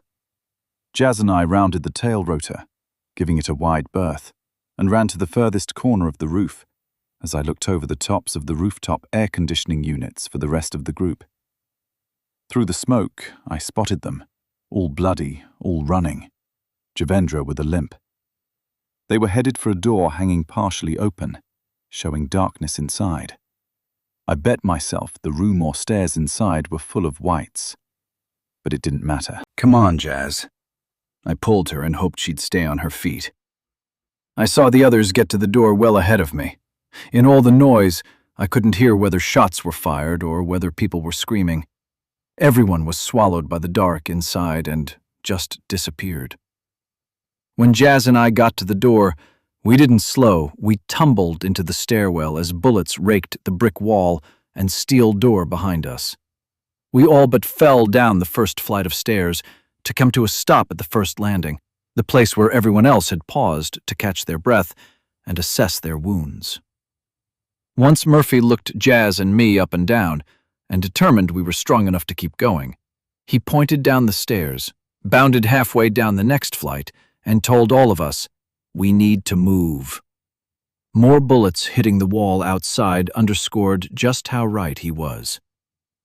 Grab the rail, I instructed, doing the same as I started down the steps on the next flight of stairs. I stopped and waved everyone to hurry past. I looked down into the stairwell and saw that the dim shadows turned black on the lower floors. To Murphy, I said, "Take him down one flight, and we'll get away from this side of the building." Murphy, with a rifle at his shoulder, aimed it downstairs and led at a cautious pace. We exited the dark stairwell into a dimly lit hall on what turned out to be the second floor of a hospital. It looked and smelled like a storehouse for corpses, one central place for them all to rot. The walls were lined with bodies, lying or sitting where they'd died, decomposing, flesh slowly collapsing over their skeletons, fluids running across the floor. Few looked to have been scavenged by anything except the rats, flies, and roaches.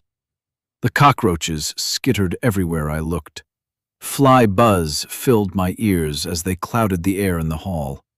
The rats, fat and malicious, staked out their claims to the decaying meat beneath their feet. Eve retched. Jazz and Fritz did too. It wasn't the best place to pause and take stock, but I needed to know where we stood before we moved on. We were all scraped and bruised. I asked, "Anyone hurt too bad to run? Broken bones?" I tapped my head. "Concussions? Anything like that?" Grace stepped up to Jazz and started checking her, looking into her mouth and examining the blood on her face to find the wound. Eve checked Fritz. "Quick," I told them. Everyone went through whatever they figured was enough of an evaluation to see they were in full working order. I took one of the 2 rifles I'd been carrying and handed it to Eve. I gave the other to Fritz. That left only Javendra unarmed, and he seemed okay with that until I put the extra pistol in his hand. "You might need this, but by God, don't shoot unless one of us shoots first. Got it?" Javendra, wide-eyed and frightened, nodded as his teeth started to chatter. Adrenaline. I reached out and turned his face to make him look right at me, to assure him I knew what I was talking about. I was hoping I was, too. Mostly, I was hoping he wasn't a raving coward. Cowards make bad choices. Bad choices get people killed. I turned to Murphy. "You want to lead?" "You're the man with the mojo." Murphy stepped between some corpses to get close to a wall so everyone could pass through the narrow floor space between the bodies in the center of the hall floor. "I'll take up the rear." No time to argue. I headed down the hall with my machete in one hand and my knife in a sheath on my hip beside a pistol I was now carrying there. I was ready to do some killing, but mostly, I needed to get everyone away from the hospital as quickly as possible. Every hungry white in San Angelo would be descending on us. More helicopter assholes were probably on their way from the Air Force Base. I started jogging, looking back to make sure everyone was coming, and to make sure everyone was matching the pace. At the end of the hall, I rounded a corner, careful with my feet in the slippery mess between the bodies. In a nice surprise, a long catwalk branched out of the corner of the building to stretch catty-corner across the intersection below, toward what looked like an older, taller hospital building. I had a flash of a memory of a similar walkway between the buildings back when I was trying to get Steph, Dahlhover, and all the others out of Brackenridge Hospital, but I had no time to dwell on that. I called over my shoulder, "We need to get across here as fast as possible." Made sense to me. If I were in one of the helicopters overhead, it wouldn't take me long to decide to spray the walkway with bullets, just in case. I sprinted. At the far end, I rounded a corner as I was slowing down and looking back. I should have been looking where I was going instead. I bumped into a pair of whites who'd been running to access that end of the catwalk. We all fell onto the decaying corpses that lined the walls. I rolled as I fell, trying to keep my body moving forward. I'd need to get back to my feet in a second or two, and I didn't want to be trying to do that within the grasp of a crazed cannibal. 2 shots thundered in the hall. 2 more followed right after, ringing my ears. I looked up to see Fritz with his rifle against his shoulder, looking down the barrel at the whites who were motionless on the floor. Just then, an explosion rumbled up the length of the catwalk, rattling all the windows and vibrating through the floor. Fritz looked at me. "What the fuck?" "The helicopter?" I asked. "Had to be."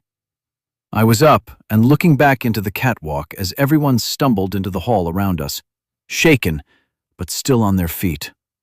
So far, so good. But the hairy part was yet to come. Every second that passed gave the whites in town more time to trap us in the building. The longer we stayed in the connected buildings, the less time we'd have to escape out the other side without the nosy eyes of a bunch of helicopter assholes watching us go. Because if they saw us come into the street, they only had to hover over us to make sure every white in San Angelo knew where we were. It was time to run again, not jog, but run. I led everyone through a hall that ran the length of the building, dodging decaying bodies, rubbish, and enormous rats. At the end of the hall, we raced down a stairwell with windows to the outside, bringing in plenty of light for us to avoid the dead who lay on the landings and the steps.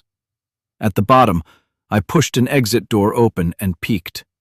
The door opened to a parking lot jammed solid with abandoned cars, next to a street that didn't look much different. Across the street, I spied a tall white steeple on a red brick church at the corner of a complex of buildings the same color. "Anything?" Fritz asked from right behind me. I shook my head as I scanned the blue sky. I heard the helicopters. They were up there even though I couldn't see them. I turned to face everyone crowded at the bottom of the stairs. "It's a maze of cars. I didn't see any whites, but you can bet your ass they're out there. We're going to sneak through. Keep down. Go as fast as you can. Stick together." I looked at Fritz, at Eve, and then at Javendra. For those of us handicapped with normal skin color, stay behind the rest of us if we come across any whites. I focused on Javendra. He was nervous, and I didn't trust him not to fuck up. "And don't shoot unless somebody else does." "You told me before," he muttered. "Because it's fucking important," Murphy said with a fake grin before slapping Javendra on the back. "Be cool, pay attention, and we'll all live through this, okay?" Leaving the Javendra problem to Murphy, I leaned out the door, scanned what I could see of the sky, and figured it was time. I jogged out, looking back and forth as I headed for a spot between 2 tall pickups. The others followed. I spotted a white almost immediately. She was working her way through the maze of cars, trying to find the source of the noise the helicopters were making. She'd just come around the front of one of the trucks as I was coming into the gap between them, and suddenly we were face to face. She froze, surprised to see me, slow to react. I wasn't slow. I had my machete up, ready to do its bloody work, and I brought it down and across, slashing at her throat.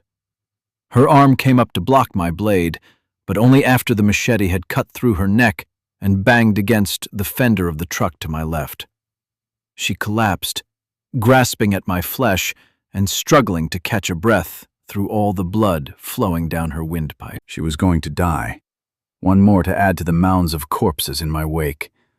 I stepped over her and moved on. Other whites were in the parking lot, but not as many as I expected. I saw them through the dirty windows of cars that separated us. Mostly, they didn't give me more than a glance. The helicopters was so much more tempting than a skinny, bald white carrying a bloody machete. We made it through the parking lot and crossed the street, and then wove our way between closely jammed cars on the sidewalk and narrow lawn in front of the church. Once through those, I bounded up a handful of steps and crossed a portico to a pair of double doors painted white and streaked with smears of dry blood. They sat ajar, a clear invitation for us to come on in. We passed through a foyer and another set of doors into the chapel.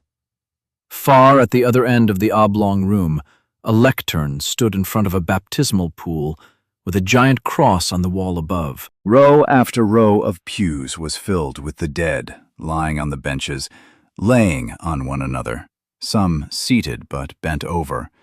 Others were on the floor. Among them were some dogs feeding on the carrion, more rats, and thick clouds of flies. "What the fuck?" Murphy asked, talking more to himself than the rest of us, all standing there with feet momentarily glued in place. Nobody answered. None of us had an answer to give. San Angelo was different than the other places we'd been. In all those places, the whites had gnawed the corpses down to the bone, and they'd killed the dogs and the cats in their need to feed. And it had occurred over the whole of the cities and towns we'd visited. It had happened so fast that no hospital, no overflow church across the street had become overwhelmed with so many dying patients. More to worry about later. "Come on," I told them, and jogged down the center of the chapel, past the pews. When I reached the front of the church, I didn't pause at the lectern. I turned left toward the door in the corner. Once there, I cautiously opened it, found a nearly empty room beyond. Empty of the living, that is. A few bodies were rotting inside. A door on the other side of the room looked like the way to go. Minutes later, after we'd passed through a building attached to the church, we were out the back and running through another packed parking lot, seeing disinterested whites by the handful, but certainly not by the hundreds. Behind us by a few blocks now, 4 helicopters were circling the hospital building we'd crashed on. Another Black Hawk was flying in from the Air Force Base. No one was shooting. We crossed another street and ran down a narrow alley, passing dumpsters and grease barrels behind restaurants that faced the street on the other side. Still, we weren't seeing many whites. The ones we did see at a distance didn't howl, they didn't chase, and they certainly didn't attack. I decided to push our transient luck and follow the alley through 2 more blocks before Fritz tapped me on the shoulder to get my attention. I stopped by a dirty brick wall where the dumpsters on both sides would keep us from view of anyone passing by on the roads at both ends of the alley. Fritz pointed up at a sign on a door we'd just passed. The building was a bar. He said, "We're far enough away. Maybe we should hide."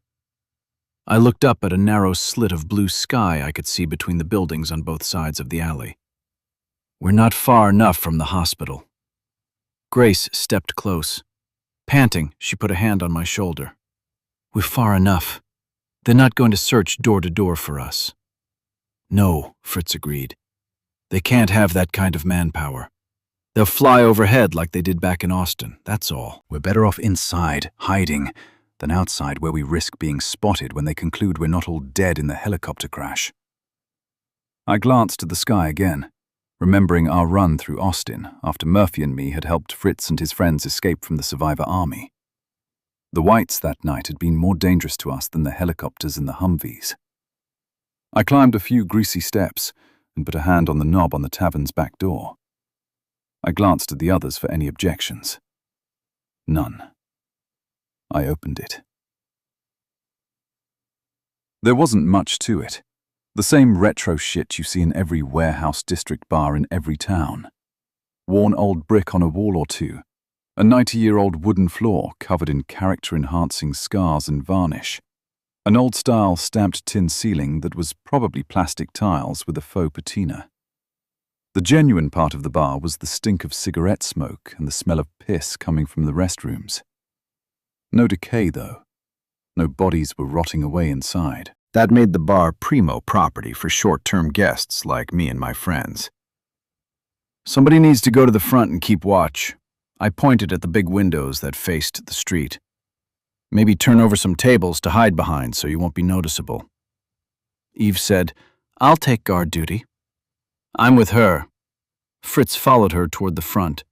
Murphy took Jazz, and they went through a swinging door into what had to be the kitchen. Grace went around behind the bar, and Javendra said, I feel useless. Should I do something? I looked him up and down, standing, doing nothing, not knowing the first thing about staying alive in the world as it was. He was a fumbling liability no matter how valuable he might be in finding a vaccine. Just watch what we do. I nodded my head toward Grace. We've got some experience at things you need to learn. Fritz called over from where he was by the front windows. Don't listen to him, Javendra. I turned to Fritz, a little offended. What? You're talking down to him. Fritz walked back toward us. He looked at Javendra. Zed's a good guy. He knows what he's doing, but he gets stuck in dick mode. What? Didn't I just save your ass? Again? Fritz put a hand on my shoulder, and his salesman's smile made everything seem okay. Look, man, you've got to understand, this is a big change for Javendra. He's been living the good life, the safe life, inside the veterinary science building. I know that, I said. I want to keep him alive. We went to a lot of trouble for his sake. In truth, it was for my sake and for everyone else's. A small part of me believed there was still hope that Javendra, last of the scientists, would be able to come up with a vaccination to protect humanity's future children from the virus. But to do that alone, with the jack shit equipment he was likely to have out in Balmorhea, he'd have to be a fucking genius. Otherwise, I'd wasted my time and risked my life for pretty much nothing. I looked at Javendra. You wouldn't happen to be a fucking genius, would you? Javendra stuttered through a response that came out sounding like babbled noise. Fritz put an arm over Javendra's shoulder and guided him away. If you're going to learn from somebody, it's better you learn from me or Eve. We're not infected. We don't have white skin. Isn't that a little bit racist? I asked them as they walked away. Fritz turned to look at me, laughing. Jesus, Zed. All I'm saying is you can walk out there and the whites won't mess with you. Me, Eve, Javendra, we can't. The rules are different for us. We still look like normal people used to look. Javendra stepped back over to me, his hand extended. Thank you. I shook his hand. Don't worry about it. He looked at Grace. Thank you, too. He called to the back where Murphy and Jazz were in the kitchen. I shushed him with a harsh look and a raised hand. Don't call out. I pointed outside. The whites will hear you. Like I said, don't do anything you don't see someone else do first. Javendra shrank and turned to walk to the front of the pub. Fritz said to me, He's a smart guy. He'll be fine. He just needs some time. Yeah. I scooted out a stool and sat down at the bar. What can I get you? Asked Grace from behind the bar. Doesn't look like the place was ransacked. How's that possible? I peered over the bar. Fritz, why don't you grab a seat and let's figure out what we're doing next. Grace put a beer bottle down in front of me and popped the top open. Fritz looked at it and told Grace, Same for me. She put a bottle down for him and opened one for herself. I drank. The temperature didn't matter. It tasted like food. Murphy and Jazz bounced out of the kitchen with grins, paper towels, and a gallon-sized can of cheese sauce. Murphy dropped the can on the bar and pushed it hard enough to slide down the smooth surface until it came to a stop in front of Fritz, Grace, and me. The viscous cheese sauce inside flowed up into a wave, but settled back into the can before spilling over the edge. Jazz placed a good-sized cardboard box in front of us and quickly opened it up, exposing a plastic bag full of tortilla chips. As an apology, she said, They're stale. We all reached in. Nobody cared about the loss of crunch or the slightly rancid taste. Murphy came around behind the bar and opened a jar of sliced jalapenos he'd also found in the kitchen. He set a few more bottles on the counter. Grace pulled some plates out from beneath the bar and spread them out for us. Hey, you guys, Murphy called, not too loudly, to Javendra and Eve. We got nachos. I stuffed my mouth with chips and yellow cheese-like goo while I picked up one of the bottles Murphy had placed on the counter with a label that read, IRN-BRU. I looked up at him and asked, "What's this?" Murphy took the cap off the other bottle. "Man, I loved these when I was in Scotland." "Scotland?" I asked. When were you in Scotland? You say that like it's a big surprise, said Murphy. Why wouldn't I go to Scotland if I wanted to? I started. I just never thought. Fritz laughed and elbowed me. "Pissing off everybody, aren't you?" Whatever. Murphy put the open bottle down in front of me. "Try it." I picked it up, sniffed it, and examined the liquid through the clear plastic. "Looks like rust juice. Did it go bad?" "Man," said Murphy as he opened the other bottle, "just try it." He took a long drink from his bottle. I tentatively put it to my lips. "Try it," he persisted. I rolled my eyes and took a drink. "Well, it's okay." Murphy shook his head. Grace reached over. "You mind?" I handed her the bottle. She drank and seemed to like it. "Not bad." Fritz reached out. "I'll give it a shot." She passed the bottle to him. "See?" Murphy taunted me. "Everybody likes it but you." Fritz drank and smiled. "Cold? I think I'd like it a lot."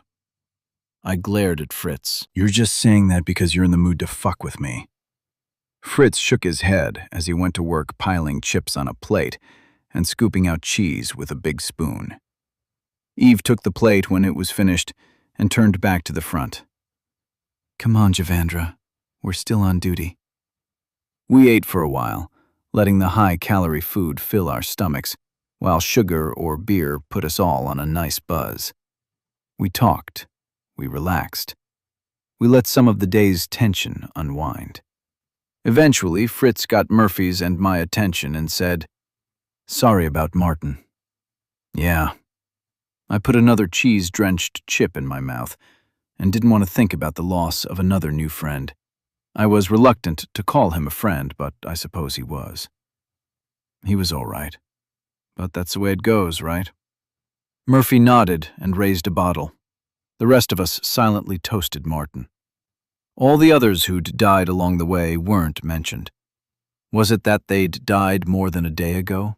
Ancient history in the post-virus world? Was the act of forgetting the dead and forgetting the grief one of the tricks of keeping one's sanity? Whatever it wasn't fair, and nobody gave a shit about that either. We were breathing. They weren't. And that's the way it goes. "So what's the plan?" Murphy asked. "Stay here until dark, then get out of town?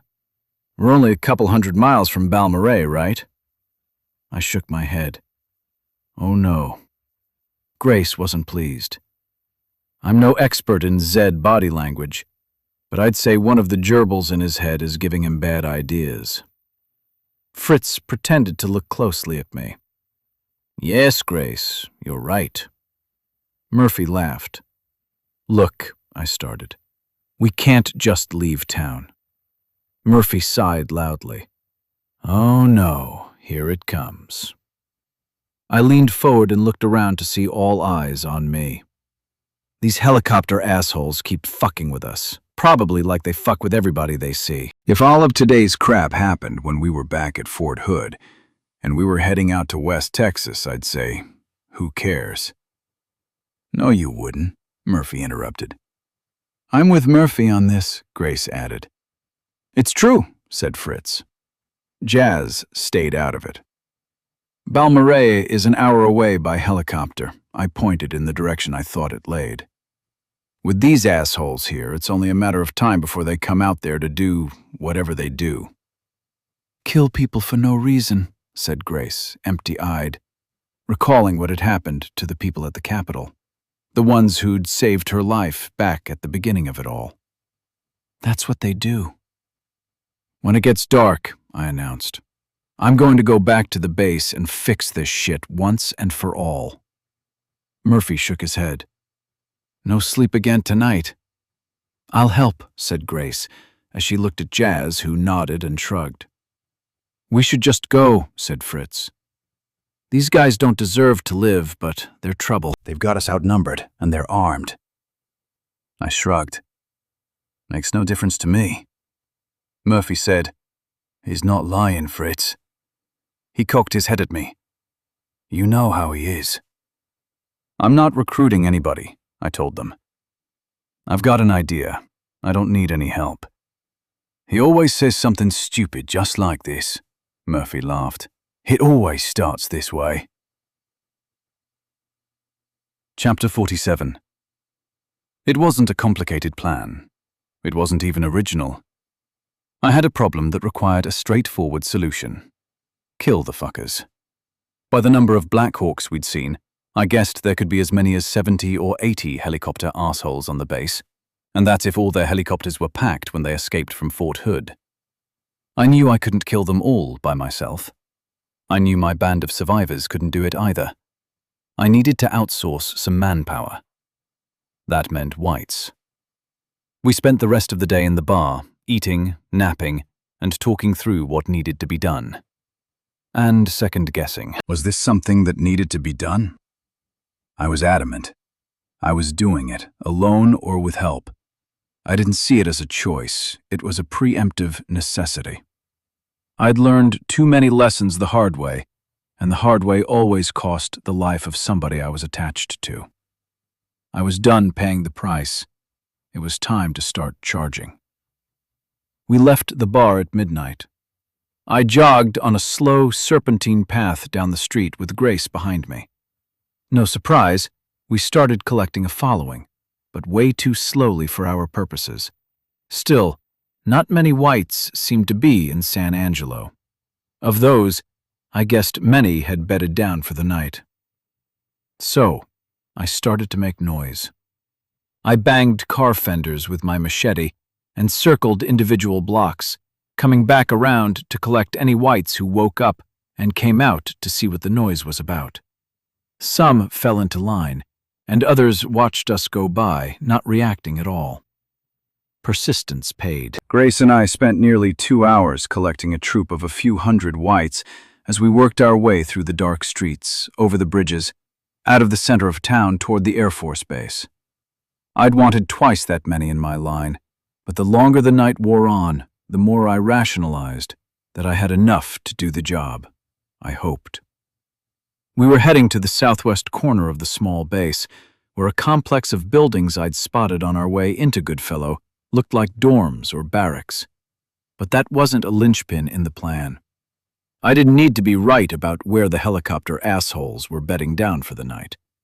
I only needed a starting place. The base wasn't large. We could search all the buildings before sunup. Of course, there was the risk that grew the longer we searched, that we'd be found out and would lose the opportunity to surprise the assholes in their sleep. Things would get dicey then, but Grace and I had already decided that if the shooting started, we'd scrape our whites off near the Survivor Army barracks, just as the smart ones liked to do, and let nature take its course. I didn't need for the Survivor Army dudes to die, though it would be nice if they all did. What I needed was for my whites to distract them enough with saving their lives that Murphy and Fritz could handle their part of the plan. I only hoped once the bullets started flying, my well-laid plan didn't go too far to shit. Running along the base's western perimeter fence, Grace and I found a hole that had been cut with the chain link pulled wide to allow us to pass through with our whites in tow. Eve, Jazz, and Javendra had cut the hole while Grace and I were rounding up our minions. That was their part in the night's mission. All Eve and Jazz had left to do was to get our great hope, Javendra, back to the pub and keep him safe while the rest of us did our parts. Once on the base, I led the train of compliant whites between buildings, working my way to the collection of dorms I just knew had to be the place where the Survivor Army was sleeping. I only wish I had been less certain, and perhaps had allowed Eve and Jazz to reconnoiter the base after they cut the fence, rather than retreat to the pub. But there's an arrogance that comes from guessing right too frequently. It made me blind to planning for contingencies I should have considered. We passed some maintenance buildings where Air Force guys did whatever they did when they were at work. We ran past several blocks of 2- and 3-story apartment buildings, coming in close enough to glance in windows and through open doors, looking for any signs of life. We saw nothing but a few cats and some dogs. It made me wonder how the Air Force had been able to clear the base of the infected so thoroughly. It also made me wonder, in the demonstrable presence of their success, why none of them seemed to have survived. We passed by the base exchange and commissary, seeing signs posted for several familiar fast food operations. Across the vast parking lot and across another that lay on the other side of a road, I spotted the complex of dorms that were my objective, dark, without the slightest hint of life. But that was okay. It didn't diminish my resolve. Anybody holed up for the night these days had the good sense not to broadcast their location. I was still certain I was right. I looked over my shoulder, got Grace's attention, and pointed at the buildings. She said nothing. Of course, we couldn't speak with so many whites on our heels. Her face showed her concern. She wasn't as confident as I was. We crossed the street, weaved our way through stray cars in the parking lots, and crossed another road onto an overly large, dead lawn surrounding the complex of dorms. Past them, I saw the end of one of the runways. In the distance to my left, I saw the silhouettes of hangars that stood at the intersection of the base's 2 runways. On the other side of those hangars were parked the Survivor Army's helicopters. Once at the building, I scanned the shadows meticulously, looking for a sign of the assholes. We ran down the side of one building, peeking in the windows with no luck. I led the whites around 2 more, and I started to worry. I looked several times back at Grace, who responded with a silent question on her face. After running around all the buildings in the complex and feeling frustration worm its way into my plan, I decided I needed to check inside a building and took the risky move of running up to a door, flinging it open, and jogging into the dark inside. For my risk, I was rewarded with nothing but a messy building, some rotten bodies, and open-door apartments, but not one hint that anyone had been alive inside for months. Damn. Where the hell were they? We passed out the other end of the building. The frustrated part of my brain insisted that we run a thorough check of the apartments on the upper floors, but the rational side of my mind told me it was more than a waste of time. The more time I spent inside the building, the more of my whites I'd lose as they spotted things interesting enough to distract them and pull them out of line. We needed to do the hard work of checking the whole base. I led the whites to run in several big circles out in the fields beside the runway to get them out of the abandoned apartment buildings and to get them all rounded up and following again.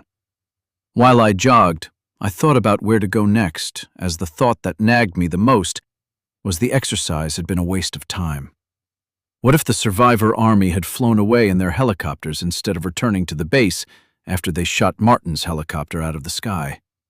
It was possible. We hadn't seen a single one of them since coming to the base. I hadn't gone to the other side of the base to confirm the helicopters were still there. Frustration grew, but I still had a few hundred whites behind me, ready for mayhem, I hoped. We were certainly building up an appetite. I crossed the road and jogged behind the commissary complex and checked the perimeter of a building whose purpose I had no guess for. We came out onto a wide north-south road that we followed past some small office buildings the size of houses, and we crossed another intersection. From there, I saw a set of buildings that looked enough like apartments that I knew they needed to be checked.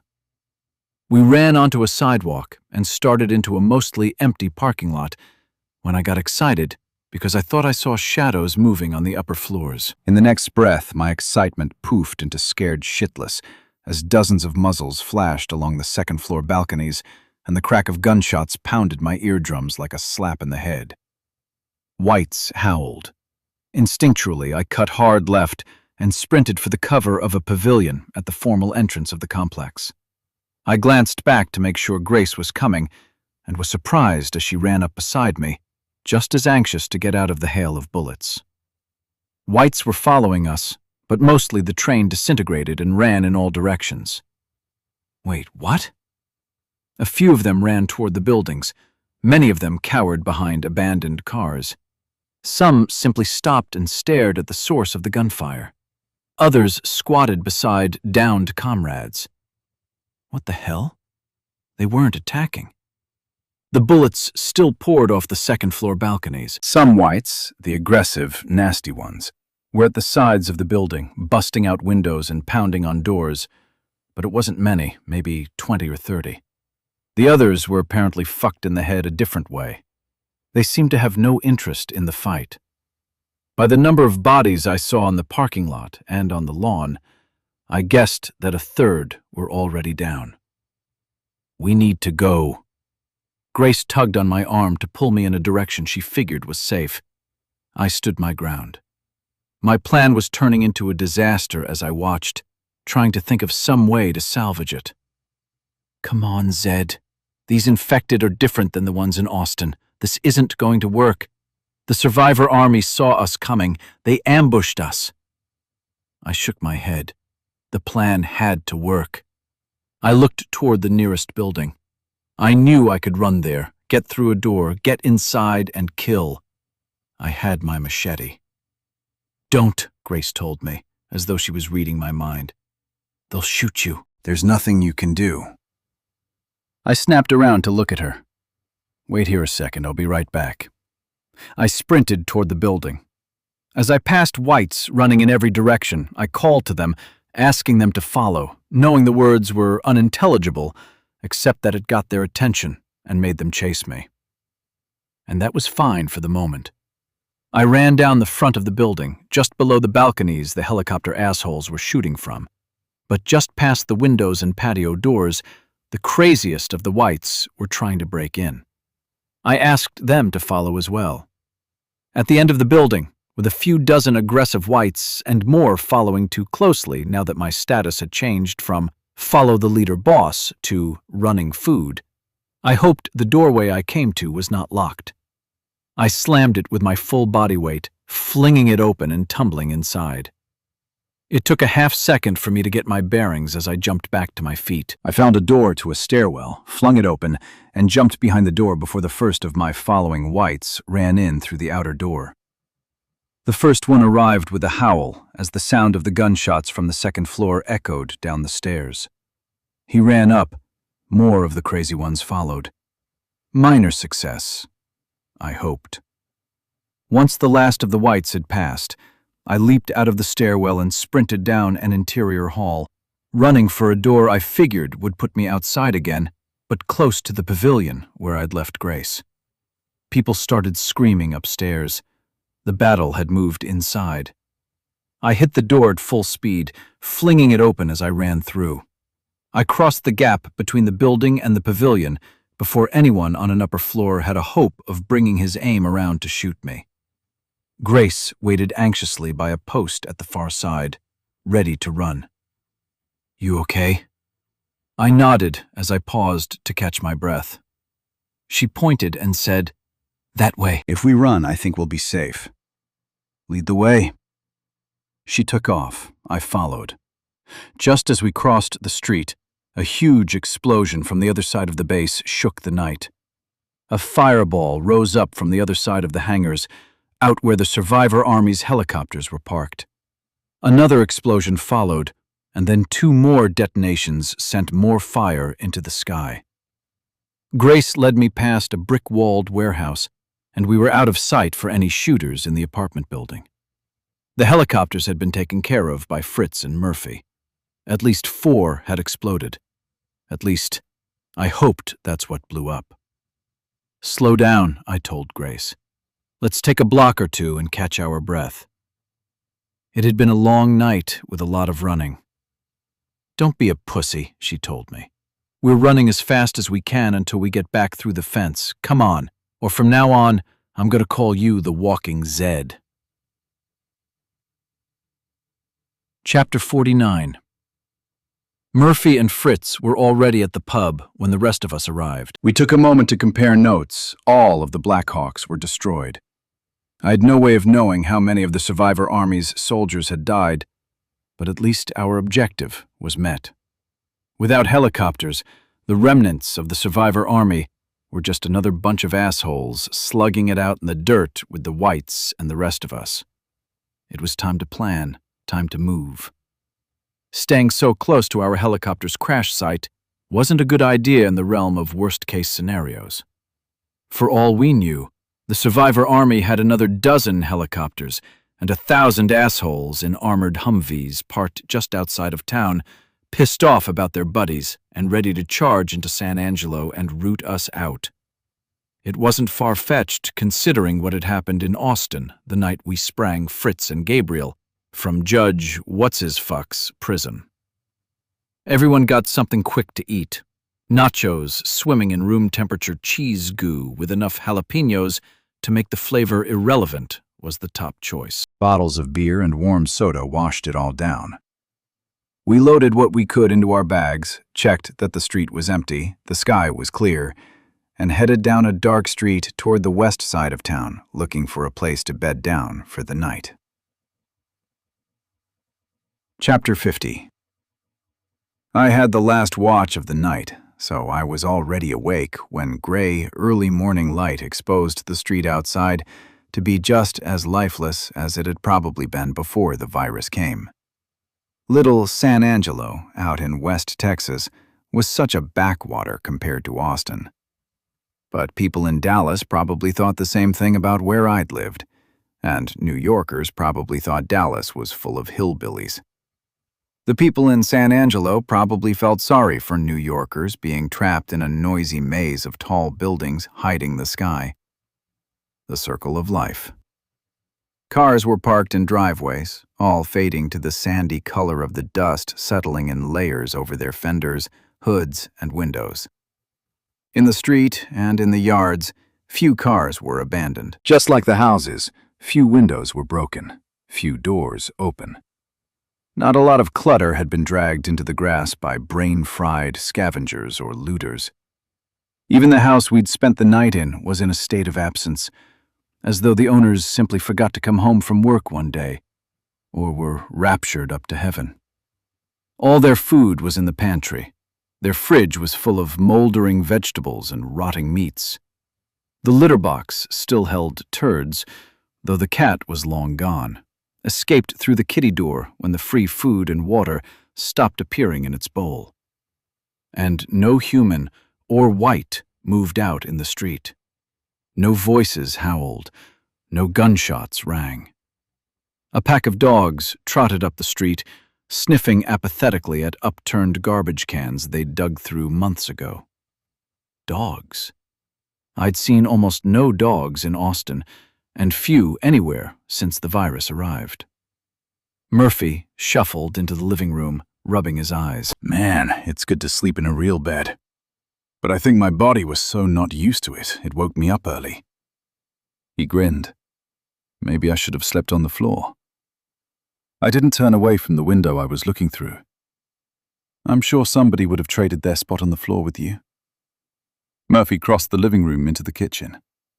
Anybody else up yet? I heard somebody go out back earlier for a whiz in the bushes. Javendra, I think. He went back to bed, though. I'm awake, said Javendra, quietly coming down the hall. You see anything out there? Murphy called from the kitchen as he dug in the pantry.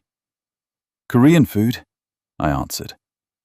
Javendra looked at me like I might be a little bit crazy as he crossed the living room. Murphy came out of the kitchen and looked at me from the doorway. You look like you're over there thinking about that professor shit again, Zed.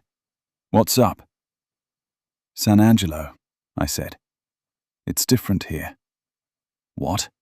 Murphy asked. You still pissed because those whites you gathered up last night didn't attack the Survivor Army assholes like you wanted? There's that. I looked up and down the street before turning around to face Murphy and Javendra, who'd come to a stop to include himself in our conversation. I've never seen whites not go after the guys shooting the guns before. And this whole place, besides those whites in the hospital, we haven't been attacked at all. What about the parking lot when we were running away? Murphy asked. I killed that one, I agreed. But she wasn't being aggressive. She just happened to be there. It doesn't matter, argued Murphy. I think you're starting to spin up a different memory for whatever theory you're mushing together in that golf ball head of yours. Man, you don't wait to see if they're going to bite you before you put them down. Murphy looked at Javendra for support. You know what I mean? Javendra, uncomfortable to be put on the spot, nodded. You don't know Dick, Murphy told Javendra. You've been hiding in a castle this whole time. It was a science building, Javendra shot back, though Murphy was already ignoring him and looking at me. I took another glance up and down the street before looking back at Murphy. Hardly anything's been looted. It looks like everybody just left. There aren't corpses everywhere. Things are different here. Why? There were plenty at the hospital and in that church, Murphy argued. But they hadn't been grazed on by the whites, I told him. Everywhere else, the whites eat their own when they're hungry. I think the disease was different here. Maybe another strain. Again. I turned to Javendra. You're the scientist. What do you think? Javendra looked at Murphy uncomfortably. I pointed at Murphy. Don't mind him. Whatever. Murphy went back to the pantry. I refocused on Javendra. Tell me what you think. Javendra moved over in front of the couch. Mind if I sit? You don't have to ask for permission. Nobody else was sitting. I thought there might be a rule. Touché. Javendra had a sarcastic streak. He smiled and sat down. The virus mutates quickly. It creates new strains all the time. Most of them die in the host. Some of them are viable and go on to infect other hosts. Other people, I clarified. That's what you're saying, right? Of course. Javendra shuffled around in his seat. That was the point of our work at A&M. We were trying to develop a vaccine that would be effective for all the strains, not just one. Because a vaccine for only one is nearly useless, I confirmed. Javendra nodded. And what we're seeing here in San Angelo? Based on what you're saying, said Javendra, because I haven't been outside seeing all you've seen, but I have read and heard about how the disease has affected different parts of the country, and different cities around the world, at least, when we had some communications, and— Yeah, I interrupted. Get to the point. I was saying, it seems that the mortality rate of the strain that affected San Angelo was much higher than in most places. And if what you say is true about the aggressiveness of the survivors, perhaps the negative effects on the brain weren't as severe as in most cases. In one way, a worse virus. In another way, a better strain of the virus, but a strain that we could potentially learn a lot from. Hear that, Murphy? I called across the living room. I'm right. The doc here says so. Murphy stopped what he was doing with a can in the kitchen and said, I don't think he said that exactly. I think he's humoring you so you'll think you're right, and you'll shut up. Maybe somebody told him how you are. Murphy laughed. I said, You seem like you're back to your usual self. Murphy stuck his head out of the kitchen and looked at Javendra. Now he's changing the subject because he knows I'm right. Pay attention and you'll learn how to deal with him. I rolled my eyes and went back to looking out the front window. Most of us were sitting round the breakfast table late that morning. We'd all eaten. We were all rested at least a little. Jazz was keeping watch through the front windows. Murphy was keeping watch on her and trying to chat her up with all the entertaining nothing talk Murphy was good at. Fritz was trying to be discreet at keeping an eye on them, while he, Grace and Eve talked through a wish list of supplies we might gather before proceeding the final 200 miles to Balmorhea. We were going to be loading up 2 long bed pickups for the trip. We'd have no trouble finding them. In fact, probably half the vehicles in town were pickups. Hell, maybe more. We'd have to be picky and find the 4-wheel drive models with brush guards and crew cabs, room in the back seat for passengers. Even at that, there were plenty around. This was West Texas. It didn't seem like we'd have any trouble collecting food. It seemed most of the residents had died so quickly that few had time or need to loot and hoard. Guns and ammunition were on the list. We didn't anticipate a big problem there either. Again, the West Texas thing. Most houses had at least a hunting rifle. It was the medical supplies that Eve requested, and Javendra's wish list I didn't think we'd be able to fill. Judging by all the dead we'd seen at the hospital, I figured most medical supplies in town got used. As far as equipment for setting up a lab for Javendra, the hospital was the best place to scavenge, and none of us wanted to venture back over there. The survivor army remnants might be lying in wait to see if we had any inclination to revisit the crash site of our helicopter. It wasn't a chance worth taking. We decided to stay in San Angelo for 2 or 3 days while we gathered up what we needed and prepared ourselves for the trip. It was when the meeting was breaking up that Javendra caught me by the arm to get my attention. He produced a thermometer and reached toward me. "May I take your temperature?" "Why?" I shook loose of his lax grip and stepped back. "I need it," he said innocently. "We recorded body temperatures for Grace and Jazz when they came to join us in College Station. Their temperatures run a few degrees warmer than normal, but 2 or 3 degrees cooler than the aggressive, mindless infected ones. I'm the same." I turned to leave the kitchen. Fritz said, "Let him take it, Zed." "I need more than 2 data points," Javendra persisted. 4 slow burns. That's what you call yourselves, right? You 4 are the only ones I've seen. Suddenly Murphy was there by Javendra. "Hey man, take mine." He pointed at me. "He's antsy about it. He thinks by knowing it'll somehow make him turn into one of the crazy ones sooner." Whatever. It was the only thing I could think to say. Murphy wasn't entirely wrong. Javendra scanned Murphy's forehead with the digital device, looked at it, and said, "Pretty much the same range as Jazz and Grace. Do you know how high your fever went when you first succumbed?" Murphy glanced at me. "You'll have to ask him. He nursed me through." Javendra turned back to me. I shook my head. "Don't know." Murphy reached out and grabbed my arm in a grip that let me know I wouldn't be stepping away again. "Your turn, Zed." I huffed and told Javendra, "Take it, but I don't want to know what it is." "Told you," Murphy laughed. Javendra scanned my forehead, looked at the results, and said, "A little higher than the others." I yanked my arm away from Murphy and spat at Javendra. "I told you I don't want to know." "Why?" Javendra asked, puzzled. "Because it's just what Murphy said. If my temperature keeps going up, I'd rather not know I'm turning. I deal with too much shit already. Hell, we all do. I'd rather just wake up one morning not knowing who I am than worry every day about how soon it's going to happen." I stomped my way through the living room and took up a position at the front of the house looking out the window. Javendra apologized as I walked away, but I ignored him. He went on to talk with Fritz, Murphy, and Eve.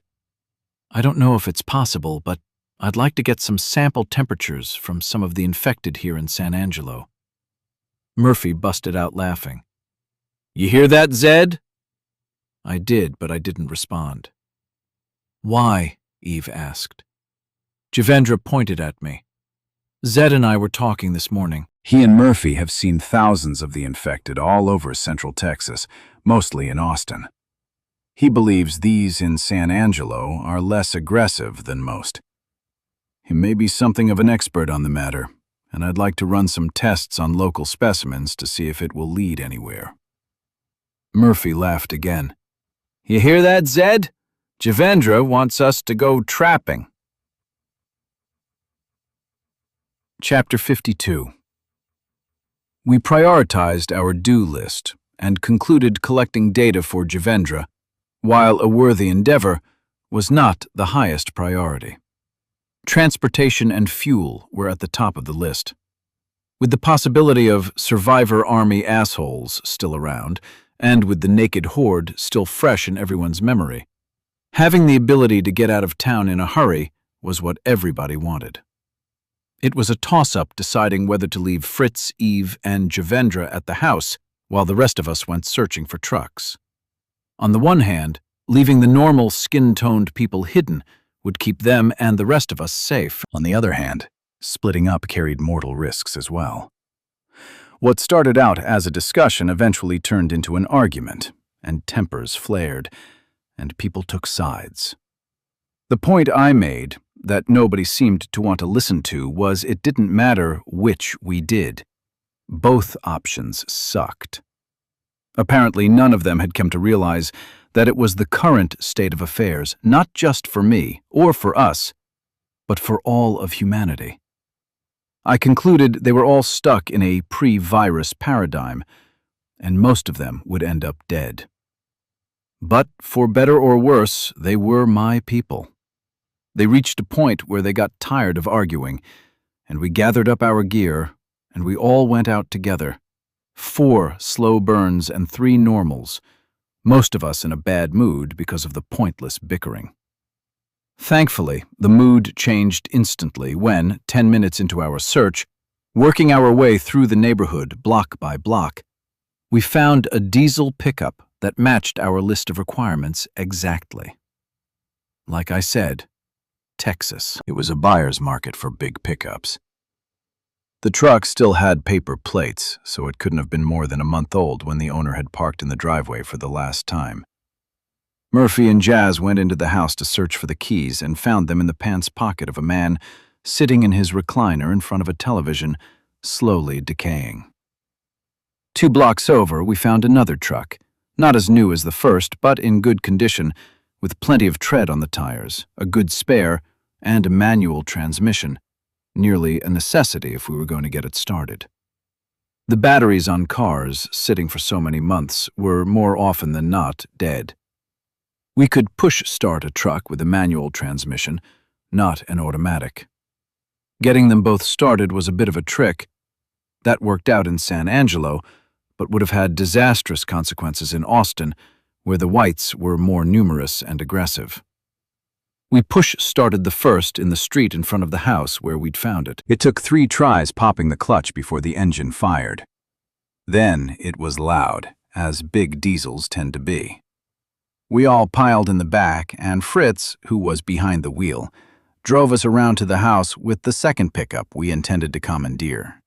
Leaving the engine in the first truck running, Fritz jumped in the bed along with Eve, and they stood there, rifles at the ready, keeping watch over the rest of us as we worked on push-starting the second truck. By the time we drove away, Fritz had only needed to shoot a single white. 3 or 4 curious whites had come into the street but kept their distance. We didn't want to attract whites to the house we were staying at by driving the trucks up and parking them in the driveway. So we drove them to the parking lot at a warehouse grocery store not far from the house where we were staying. At least a handful of whites saw us drive up, park the trucks, and get out. Not one of them made an aggressive move toward us. They watched and then went back to scavenging or wandering aimlessly. It was hard to tell which. The surprise came when Fritz suggested we go inside the store to see what might be left for us to find. I wasn't optimistic, given that grocery stores tended to be empty everywhere. They were the first obvious place to stop for people who saw a disaster looming. Hell, in Texas, people flock to the grocery store when the weatherman predicts a hard freeze. The consensus was against me, though, maybe because everybody was in a good mood over our luck with the trucks, and nobody wanted to fall back into an argument over nothing. With limited expectations, we filed through the front door.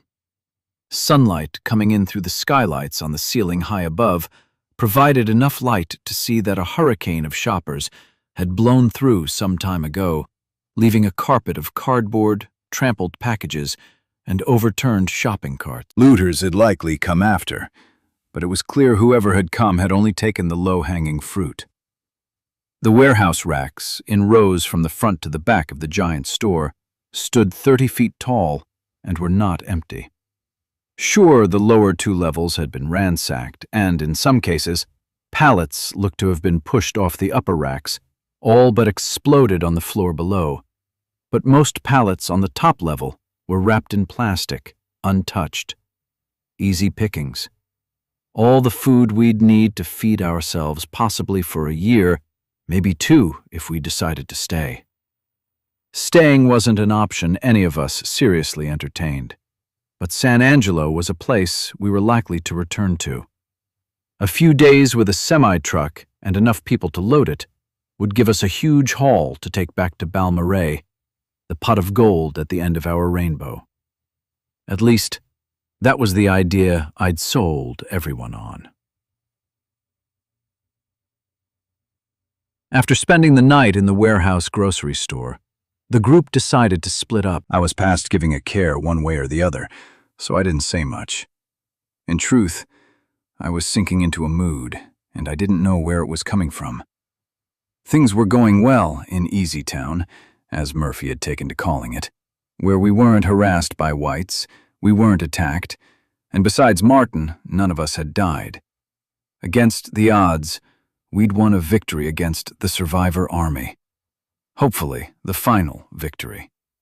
And we were finding all the food and drink we needed, along with a bounty to load in our trucks and take with us. Everyone was in a good mood. Some of us were getting complacent. Not me, Murphy, or Grace. It was hard to tell with Jazz. She didn't talk much, and she wasn't big on letting anyone know what was on her mind. Eve, Fritz, and especially Javendra seemed to have completely forgotten that real danger was out there, waiting to ambush us when we weren't looking. The lineup for the day put Fritz, Eve, Jazz, and Grace at the warehouse store. They were charged with shopping through the chaos to get the trucks loaded with a good mix of supplies. Murphy and I got Javendra duty. The group decided Javendra's data was well worth accumulating, and all 7 of us weren't needed to load the trucks. I'd have felt better leaving Javendra behind, given the handicap of his skin tone, but he insisted his presence was necessary to ensure his data was recorded correctly. He was clueless about the dangers out in the world. Had he not been lucky enough to be sequestered and protected early on, I was sure he'd have been long dead. So, we recycled the trick we'd used getting the professors out of the veterinary sciences buildings. We put Javendra in long pants and a hoodie. It was chilly outside, so no big deal there. On his skin that was showing, we dusted him in baby powder we'd found among the ignored personal hygiene products, and we set out.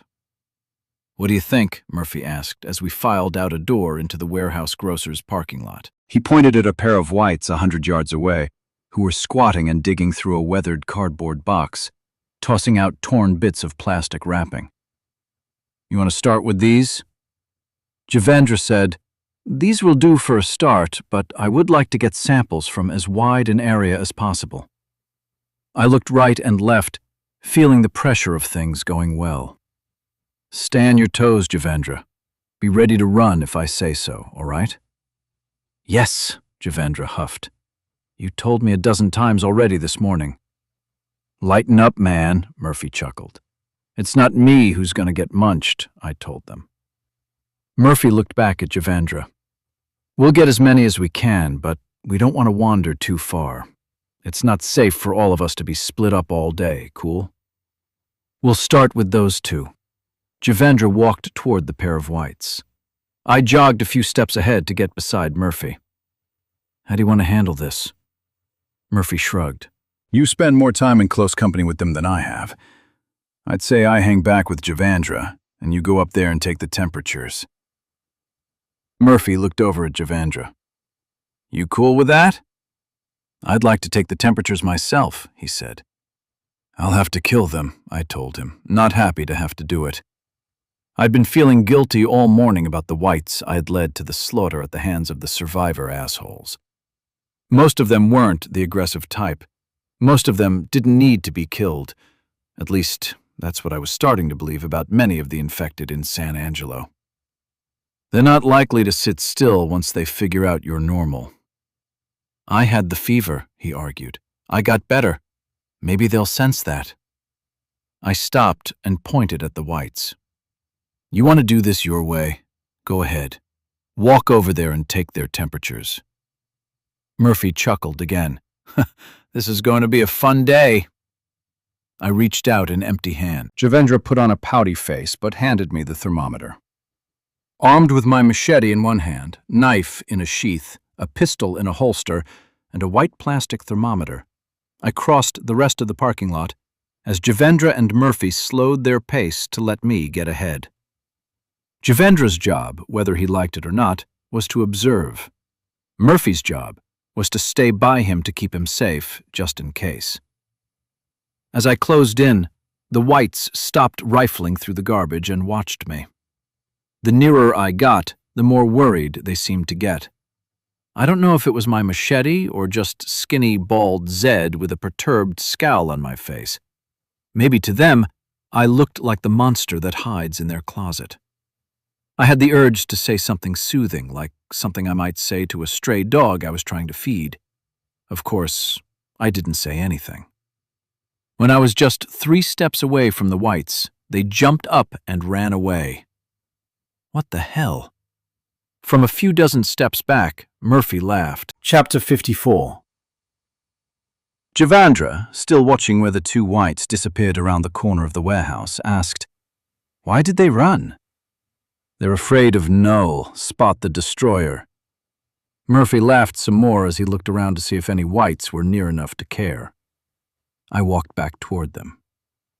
"Null, Spot the Destroyer?" Javendra asked, realizing he was outside of an inside joke. Murphy stopped laughing and started to explain to Javendra the Null Spot story, but couldn't stop laughing. I focused on Javendra. "When we were in the commissary in College Station, did Murphy tell you about a guy who was with us named Russell?" "I don't know." Javendra rubbed his forehead. "He talked a lot. He mentioned a lot of names." Murphy was starting to wind down. "Russell was infected," I told Javendra. "We found him in his house. He had white skin like us, but he was docile. You could talk to him and tell him to do simple things, but he couldn't speak." "What happened to him?" Javendra asked. I started to tell him the story of Russell's death, but the words caught in my throat, unexpectedly bringing a sense of loss. I'd been a lot more attached to him than I wanted to admit. I settled for a shake of my head. Javendra didn't need to know the details of how Russell had died. Murphy's laughter came to a sudden end, and he took up the answer. "Lots of people died," he told Javendra, before turning away to scan the area for danger. "Sorry." Javendra understood that some things in our past were still raw with unresolved emotions. "You didn't happen to take his temperature, did you?" "Yeah, I'm sure Steph did, and back at the house where we found him." I almost said Mandy checked his temperature that day, but I didn't want to mention her name. It had taken Murphy a long time to get past her death, and I sometimes wondered if he had ever completely put it behind him. I don't recall what the number was. I looked at Murphy for the answer. "Don't remember." He didn't look at us. He stayed on task, watching for threats. "That's okay," said Javendra. "Why do you bring him up?" "I was just wondering," I said, "if maybe a lot of these people in San Angelo are like Russell." I nudged Murphy. "It kind of seems that way, doesn't it?" "You gave us a speech yesterday about danger this and danger that," he told me. "You need to decide which side of the fence you want to be on. Should we be afraid, or are we in Russell land?" "I'm just asking what you think of these whites here," I said. "Mostly they seem kind of docile, like Russell." Murphy nodded. "Yeah, maybe you're right. Like that dude you ran into near the hospital when it was flooding back in Austin." "Aubrey?" I asked. "Jeff Aubrey?" "Who's that?" asked Javendra. "What if they can talk?" Murphy asked me, pointing at San Angelo in general. "All these whites." Turning to Javendra, I said, Aubrey was a grad student I ran into at Brackenridge Hospital when it was all still happening. He'd just contracted the virus. He had a fever. But he survived? Asked Javendra. Yeah, I nodded at Murphy. We ran into him again, like a month later. He was brain-fried, but functional. I mean, he could speak. He was whacked, man. Murphy twirled his finger beside his head. That dude didn't know what was going on. But he wasn't aggressive. I thought about it for a second before I looked to Javendra. Do you think maybe Russell and Jeff Aubrey might have had a different strain of the virus than us? I looked up and down the road in front of the grocery store.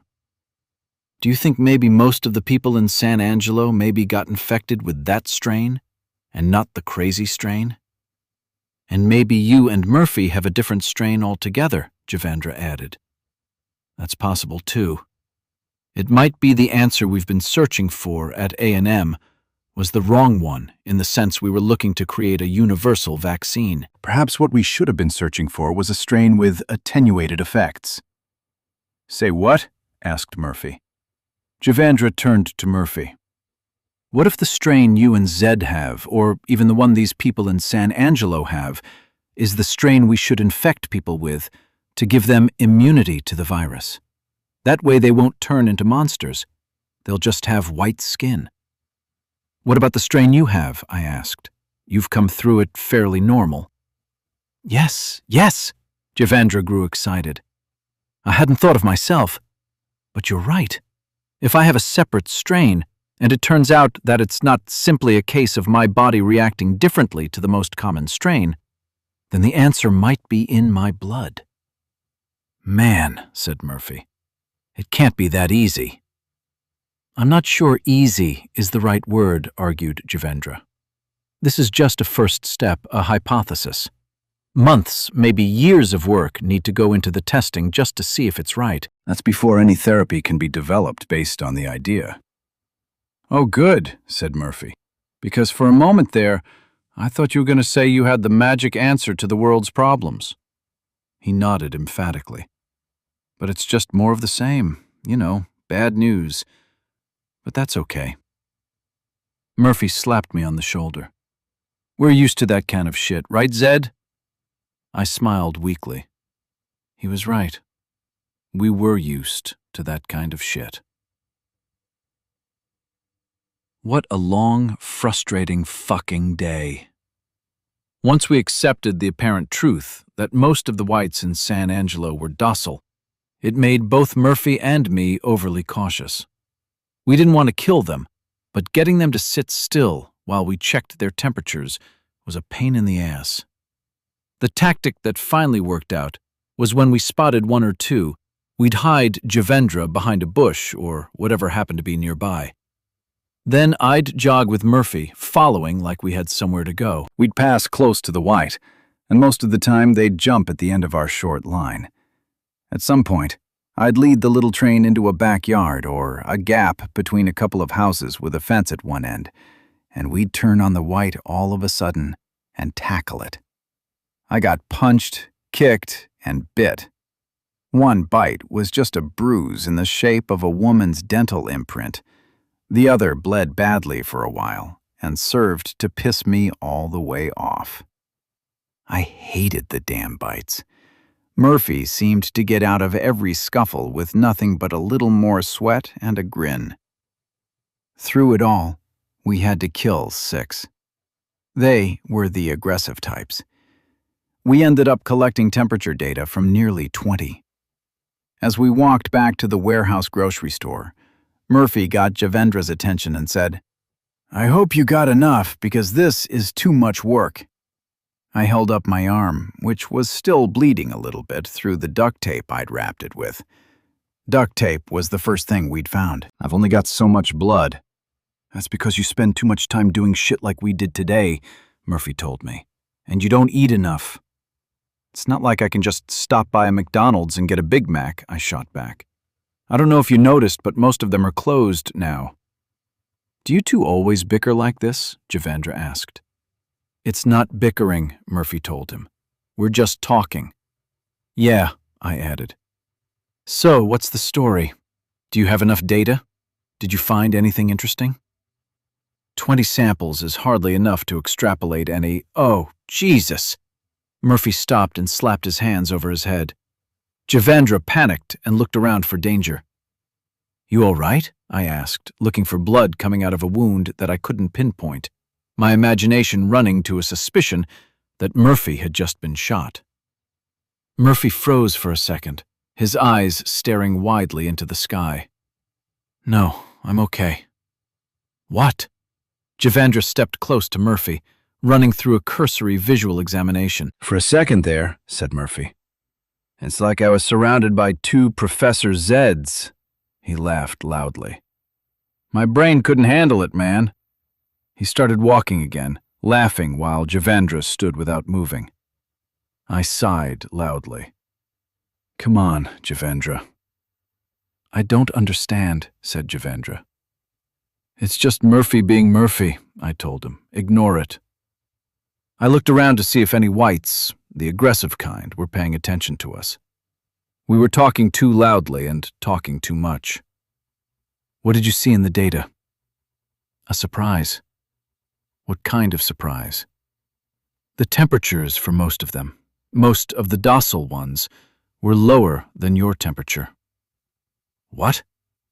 That was surprising until I realized I ran a little hot for a slow burn. You mean like Murphy or Grace? A little lower than that even, he told me. Not much above normal. How is that possible? I asked. Murphy looked over his shoulder at Javandra and said, Man, you're just like Zed, all full of half-assed theories and crazy reasons why this all happened. It's called the scientific method, Javandra snapped. It's how we do— Man, Murphy interrupted. Tell it to Zed. He likes that kind of shit. You two twins go on if you want.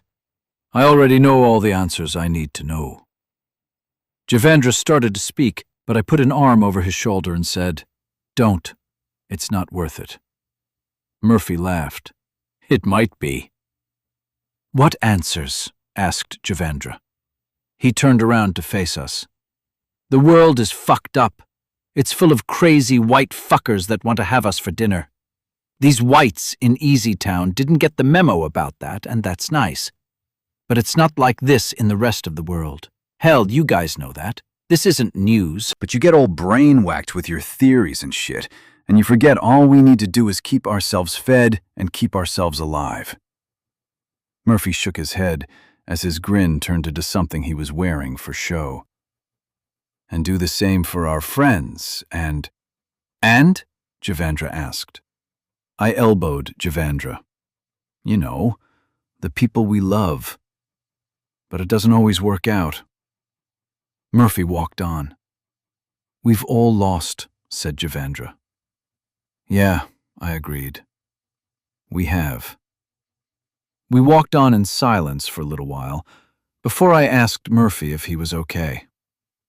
Yeah, man, I'm fine. As fine as you can be, considering all the shit? I asked. Is that what you mean? Yeah. He nodded and drew a deep breath. It's hard staying on the Murphy plan lately. Know what I mean? You sleeping all right? Murphy laughed again. Man, I haven't slept all right since I napped in jail before that dude went crazy monkey on us. Murphy grinned, for real this time. You remember that shit? Yeah. That riot was intense. It was. That was the day it all started. Murphy's voice turned a little bit sad again. Earl bought it when we were escaping. You saved me that day. It was the first thing that came to mind at the mention of our escape from the county jail, a memory inexorably linked to the image of seeing Earl's skull come apart as a bullet tore through it. You pushed me out of the middle of the street, or I'd have gotten shot too. I told you, man, said Murphy. I don't really remember that part. Things got pretty hazy for me after we got out of the jail. The fever was beating me down pretty hard. I remember seeing Earl get shot, and after that, Pretty much the next thing I remember is sitting with you in that dorm room with Jerome the liar. Jerome the liar, I laughed. I hadn't given him more than a passing thought in months, but at the time, I'd nearly hated him. And I'd been angry, so angry over his murder by those soldiers. Now, all those emotions had faded, and all I was left with were the memories of the events and the words that described how I felt. The emotions hardly ever attached themselves to the memories anymore. I wondered if that would happen with all the painful shit one day. Maybe even all the painful shit that kept stabbing me in the heart every time I thought of Steph with her flaming red hair and intense green eyes. Maybe the memory of the feeling of her hand going limp in mine that day on the shore of Lake Travis, when we'd all been so close to making our escape from the shit, would fade too. Chapter 56. I'm not sure how we decided it, but when we drove the pickups out of San Angelo the next morning, I was behind the wheel of the lead truck with Murphy riding shotgun. Grace was in the back seat with Javendra. I'd have preferred to have him in the other truck. Not that he was a bad guy. I'd gotten my fill of his company the day before. Fritz, Eve, and Jazz were in the truck following close behind. Both pickups were piled high with cardboard boxes wrapped in plastic garbage bags and thoroughly taped, just in case it rained.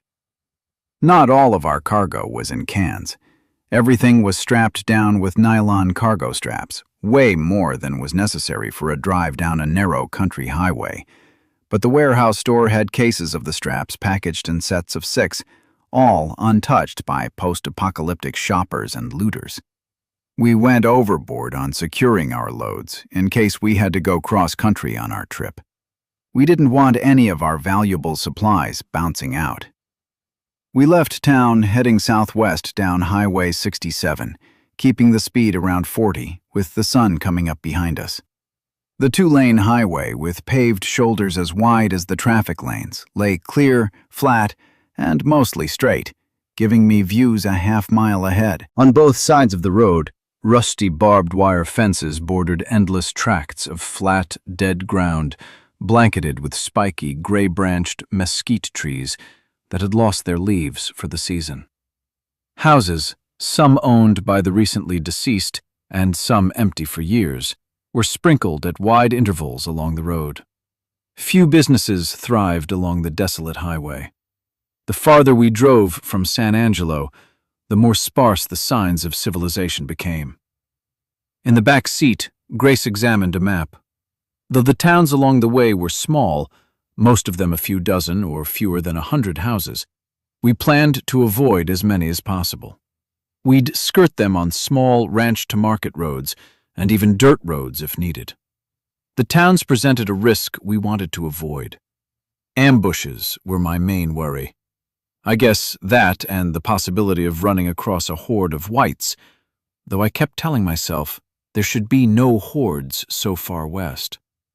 The population density out in West Texas was low, severely low. Few people around meant few whites left after the virus burned through the population. As a matter of fact, that had been the foundation of my argument when I first proposed escaping to Balmorhea all those months ago.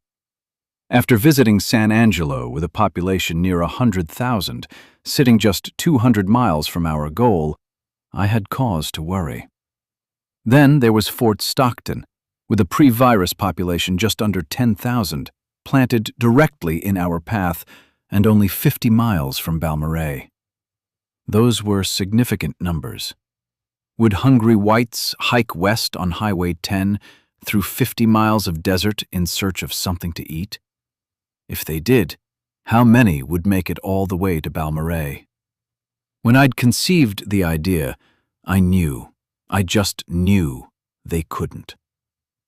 I'd taken the drive across Texas, heading through El Paso on the way to California a few years back, and it burned a memory into my brain of a dry, desolate desert with no water of any kind anywhere. As I pictured it, the central defensive characteristic of Balmorhea, where whites were concerned, were the dry, endless miles of chalky dirt and scrubby, half-dead trees crawling with scorpions and rattlesnakes.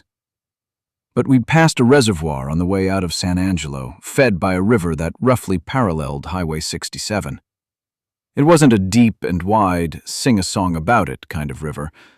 It was more of a collection of pools, connected by a lazy creek down a gully that got washed out during flooding thunderstorms in the spring. But it had water in it, and it ran for miles and miles near the road. That made me worry.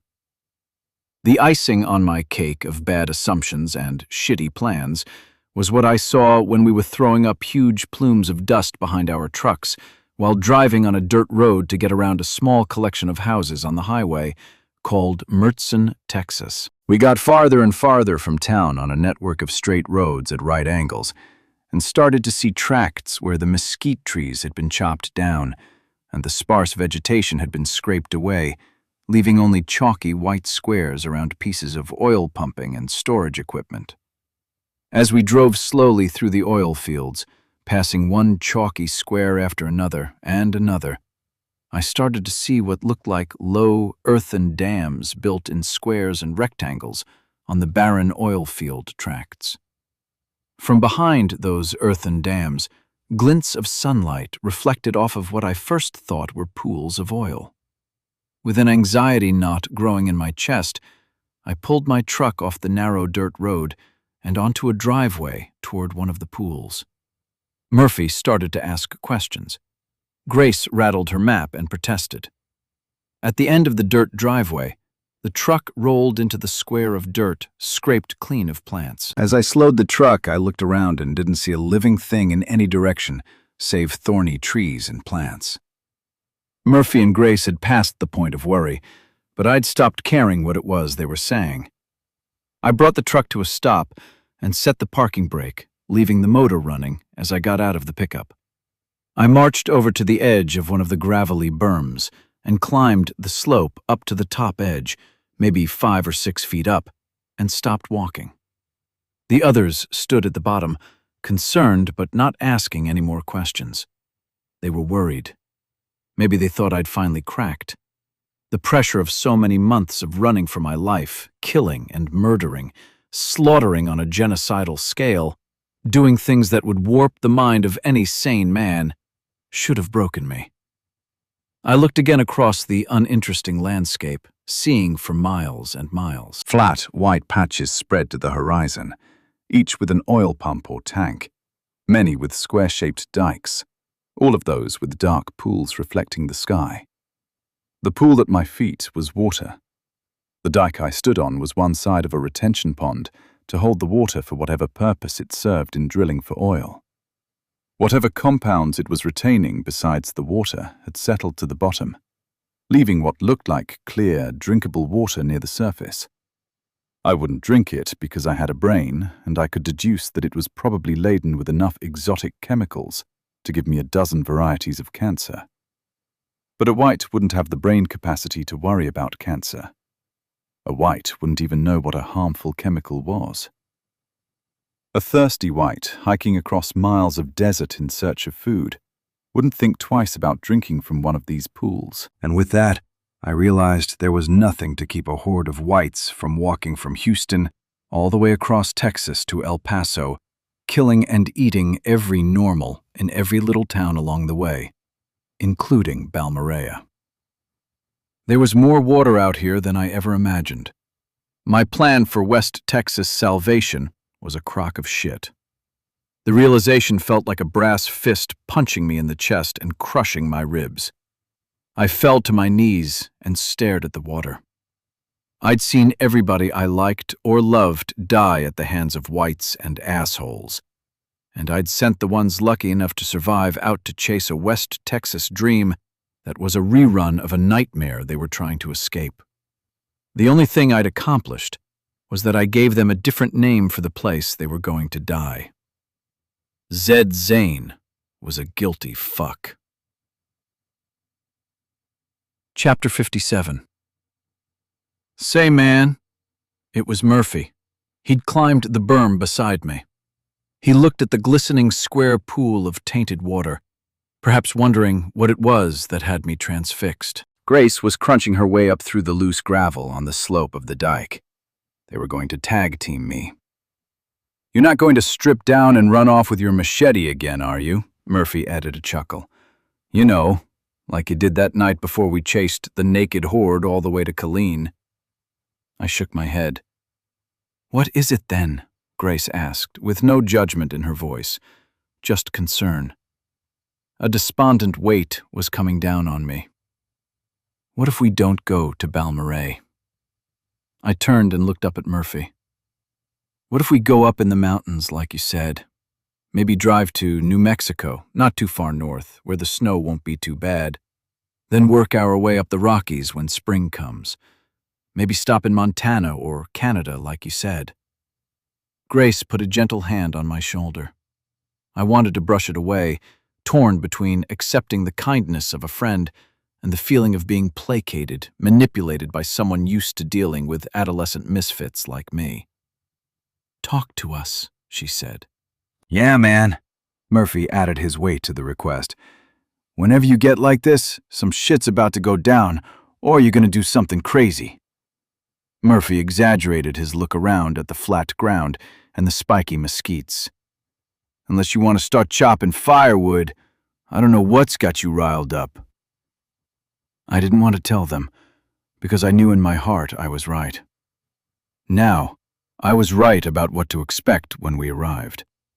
Either way, they'd insist on finishing the journey. They'd say, "We've come this far. We can't know for sure. Let's just go and find out." I stared at the water and saw through the clear layer to the settled murk at the bottom, as it oozed in unnatural, transfixing colors that didn't mean anything. For a moment, they were just distracting me from my fear. And my fear was certain, and it was painful.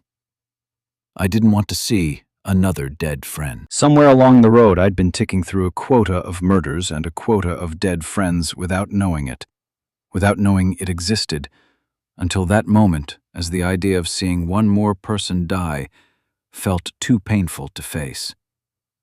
I'd seen enough. I'd killed my share. The ogre and the harpy, in all their attempts to forge a remorseless malcontent, a pale-faced demigod, a haunting demon, a heartless destroyer to thrive in the aftermath of humanity's fall, had failed. Their nasty words, their shitty apathy, their brutal fists, their leather belts, and their hard hearts had done nothing but make a man who could still see one too many broken bodies. There was nothing special about Zed Zane. I was as fragile as everybody else, and I was afraid to put a voice to the confession, because speaking the words would cement my mediocrity into reality. Null, Spot the Destroyer, was dead. He died of a daunted heart in an introspective moment when nobody was looking. "We need to get going," said Grace. Maybe you should sit in the back for a while. I'll drive. You want to get back in the truck? "We're safe here." It was a deflection. I looked around the dead landscape. Not a white for miles. There's no hurry. "If we want to get there by dark," Grace countered, "we need to go." I dropped to the ground and sat in the dirt, still facing the pond. Grace and Murphy shared some silent glances, trying to figure things out. Eve came over to the bottom of the dike, and Grace urged her to give us some room while hinting that she'd take the opportunity to top off the gas tanks with the full cans in the rear of the truck. Then Grace sat down beside me. Murphy huffed and sat down too. "We can stay a while if you want," she said. "It's pretty here in a desolate sort of way." Murphy laughed. "It's fucking ugly. It's like the devil's butthole or something." That took me by surprise, and I couldn't help but laugh. "It is fucking ugly out here." "I bet we'll have pretty sunsets," Grace pointed west. No buildings to block the view. Nothing, really. Murphy added, "Not until you get to the mountains." "The Davis Mountains," Grace confirmed. I took a deep breath. "I know you guys think I'm half crazy half the time." "More than half on both counts," Murphy told me. I looked over at Murphy. Back in College Station, after we got off the helicopter that first day, you were in a weird mood, and you've been different ever since. I was thinking at the time maybe you'd had your fill. You were done with the killing and running. Is that true? Murphy looked at me for a long time, but he wasn't looking at me as much as he was looking into his own heart, maybe deciding what he was going to say, maybe deciding if I was speaking the truth. People can only take so much, said Grace. It's natural. So much death? I asked. It's all emotional trauma, she told me. Everybody's got their limit. Murphy has his, you have yours. Everybody does. Is that what this is? Do you think you've hit yours? I glanced over at Murphy, who was still wending through the maze of his thoughts. I looked back at Grace, and I wanted to wrap my bullshit in another lie, but I nodded. I said, "Yeah, I think maybe so." Murphy smiled in the heartbreaking way he does sometimes when his eyes are stuck with the depth of all the sadness he's trying to work through. I think I've been cooked for a while. He shook his head in answer to an unasked question and wrapped his arm over my shoulder. But you're my brother, man. We've been through the shit, and we get more shit every day. I can't let you down. Seemed like you had some crazy you needed to work out of your system, and if I didn't come along to watch your back, you'd have got yourself killed. I wanted to insist that I'd have been okay on my own, but I knew it was a lie. Is that why you don't want to go to Balmorhea? Grace asked. You're afraid of what you might find there. I chuckled through the briefest of seconds as I looked back up at Grace. You're insightful, I'll give you that. People aren't as hard to read as they think they are, she said. I shrugged. Maybe she was right. Why the change of heart? Asked Murphy. You were optimistic about it. I mean, optimistic for you. He added a pained laugh. What's different today? I pointed out at the arid landscape. That's how I remember this part of Texas. I didn't think a white could ever cross the distance to get all the way out here, not from Austin. Hell, not even from Fort Stockton. I pointed at the water. But they could. I wouldn't drink this shit, but whites will. There's nothing to stop them. It's still a long, long way, said Grace. Like we talked about, there aren't that many people out here. So no matter what else is a factor, the chances are better for somebody out here than back in Austin or College Station, let alone Dallas and Houston. And in Easy Town, said Murphy, hope in his voice. What if most of the whites out here are the docile ones? What if most everybody died from the virus and never turned into a white? He's right, said Grace. Maybe things aren't as bad in Balmorhea as you think they'll be. Maybe, I allowed. Maybe. Murphy said, Look, man, if you want to wait out here in the desert or whatever the fuck this dry-ass place is and sit here watching the stinky water, I'll sit here with you, if that's what you want.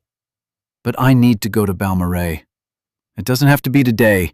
It can be tomorrow or the next day. You don't have to come if you don't want. But I have to go. I'll take a truck and go by myself if I need to. No big deal. I need to know if Rachel is okay.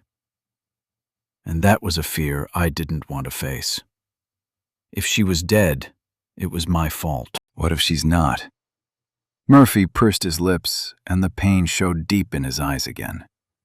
He shook his head slowly, and a few tears rolled down his cheek. She's my sister. His voice cracked, and he cleared his throat. It's a fucked up world. I understand what might be there. I just need to know. I'll come with you. I took a deep breath. We'll deal with it together. Chapter 58. West of Fort Stockton, we wound up on Interstate Highway 10, the main artery for traffic crossing through Texas from Houston to El Paso. It was 2 lanes in each direction, with a barren median 100 feet wide and right-of-way bordered by thin barbed wire fences 30 or 40 feet from the shoulders. When we did see abandoned cars, they were off the roadway, and where the passengers had gone was anybody's guess. The desert, dotted with scrubby brush, stretched flat all the way from a row of smooth mountains far in the south to the horizon in the north. We made good time driving west on the highway, as there was no reason to slow. The road was clear and flat for miles. Grace, who'd been driving the lead vehicle since my pit stop in the oil fields, took the exit off Highway 10 to Balmorhea, and that put us on a 2-lane road heading toward the foothills of the mountains in the south. Grace slowed the truck to 30. It was time for caution. Houses, barns, and dilapidated buildings with no apparent purpose dotted the lots along the road.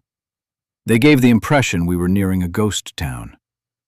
When we passed a green sign that marked the city limits, Balmorhea looked like any of the dozens of dead little towns I'd seen on the trip.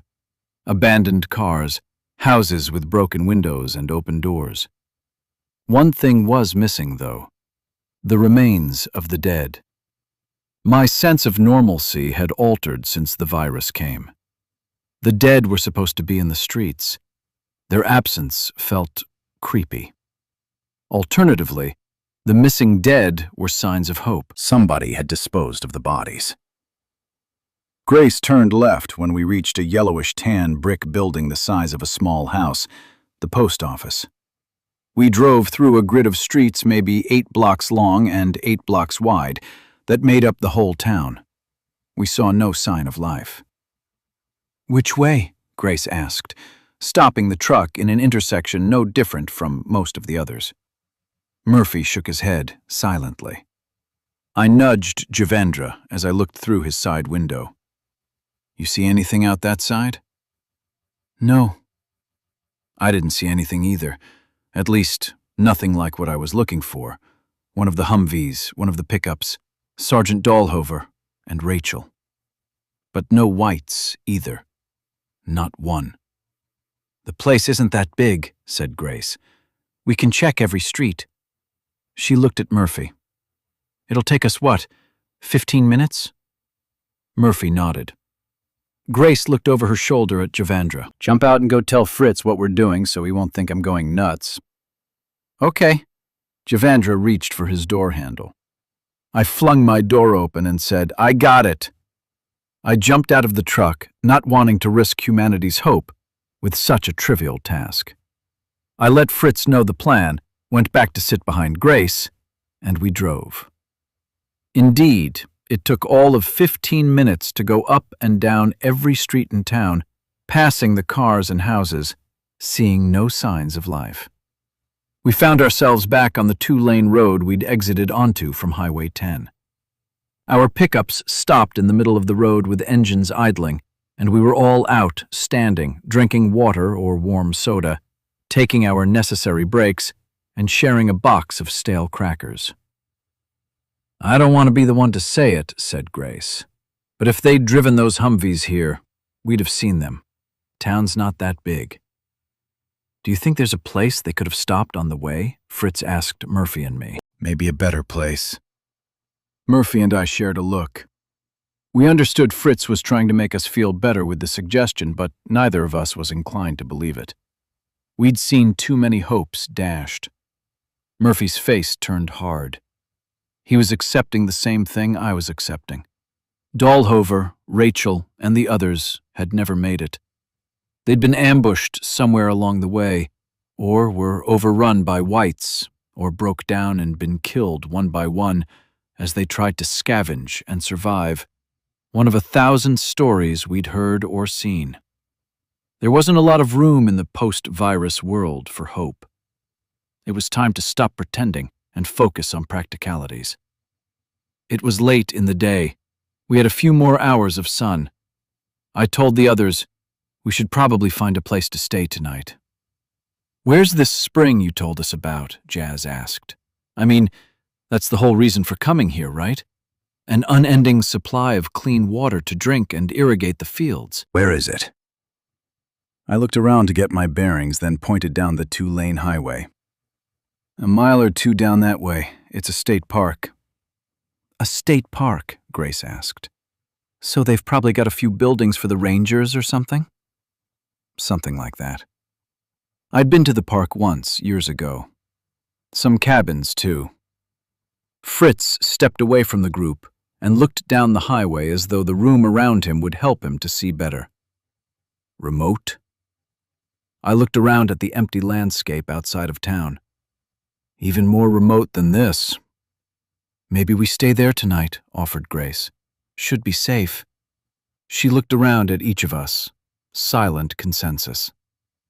We loaded up in the trucks. It took all of a minute to pass the city limits sign on the way out of town. Houses grew sparse again, and the bleached land stretched into nothingness in the north. In the southwest, the direction we were heading, the bald, brown mountains grew taller with our approach. I watched through the windshield, looking across the plain at an irregularity far down the road. It grew larger and slowly clarified until I was able to make out a flat, white building with a red tile roof just off the highway on the left. The park's visitor cabins. They weren't cabins, not as anyone would think of a cabin. Lodge might be a better word, though it resembled one of those roadside motels from the 1950s. The lodge was made up of 2 L-shaped buildings, 5 small apartments each, laid out in roughly the configuration of a horseshoe with a narrow gap at the top opposite the open end. At the open end, there was a driveway a few cars wide, which provided access to a central courtyard for parking between the buildings. The layout gave the feeling of an old Spanish mission, laid out a bit like a fort to defend from the Apaches in the area. To enhance the impression, canals drained water away from the spring and down to a lake that lay southeast of the city. The canals looped around the horseshoe fortress, adding an extra defense for anyone inside. As Grace had guessed, it would be a relatively safe place to stay. After a few more minutes of slowly driving, we passed a sign for the park, and Grace slowed the truck to make the turn into the entrance. We drove right by the ranger's booth. Nobody there to charge us an entry fee. What a surprise. Off to our left, the driveway led to the mouth of the courtyard between the 2 main buildings, and Murphy said, "Holy shit, Zed. You see this?" Just inside the mouth of the horseshoe, hidden from the road, sat 2 Humvees with 50 caliber machine guns mounted on top. Behind each gun, the figure of a person stood, training the weapons on us. "Stop the truck," Murphy told Grace. "Stop!" He jumped out while the truck was still rolling, letting the door swing open behind him. Seeing Murphy go, I followed quickly. Murphy ran ahead and slowed to a walk as I came up beside him. We were still 20 or 30 yards from the Humvees, and several people were moving around behind them, armed, not ready to show themselves. I couldn't tell if they were our friends or some bunch of hostile assholes with the same idea I'd had. Come to Balmorhea. Be safe. 3 figures walked out from between the 2 Humvees, a tall, older woman, an athletic black woman, and an unimpressive older man with bad posture. "Holy shit," I muttered. It was Gretchen, Dahlhover, and Rachel. They'd made it.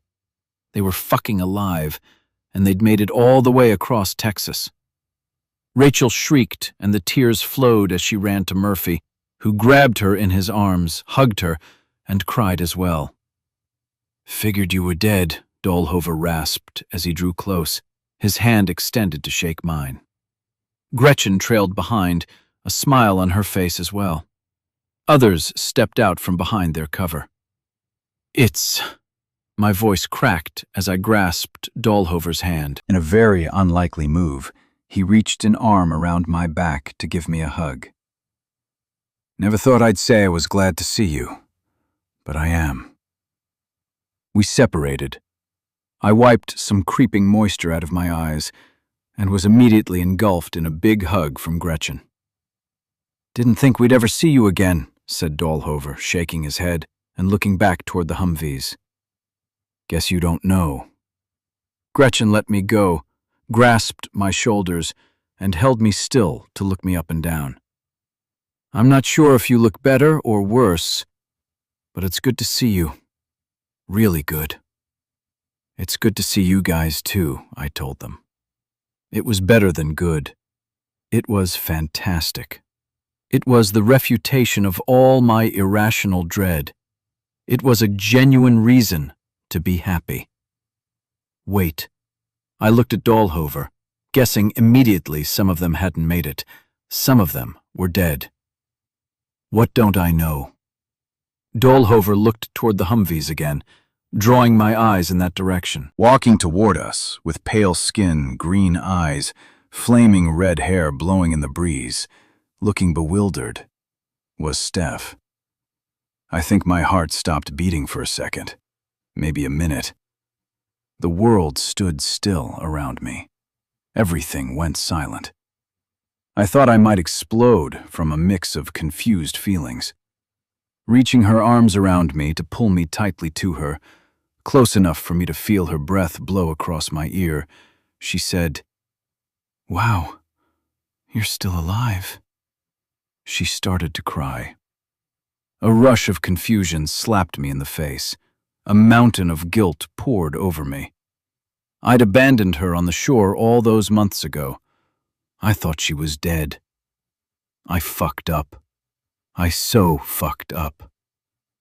"Wow," my mouth said, running on autopilot, as my arms tried to remember how to hold the woman like I never wanted to let her go again.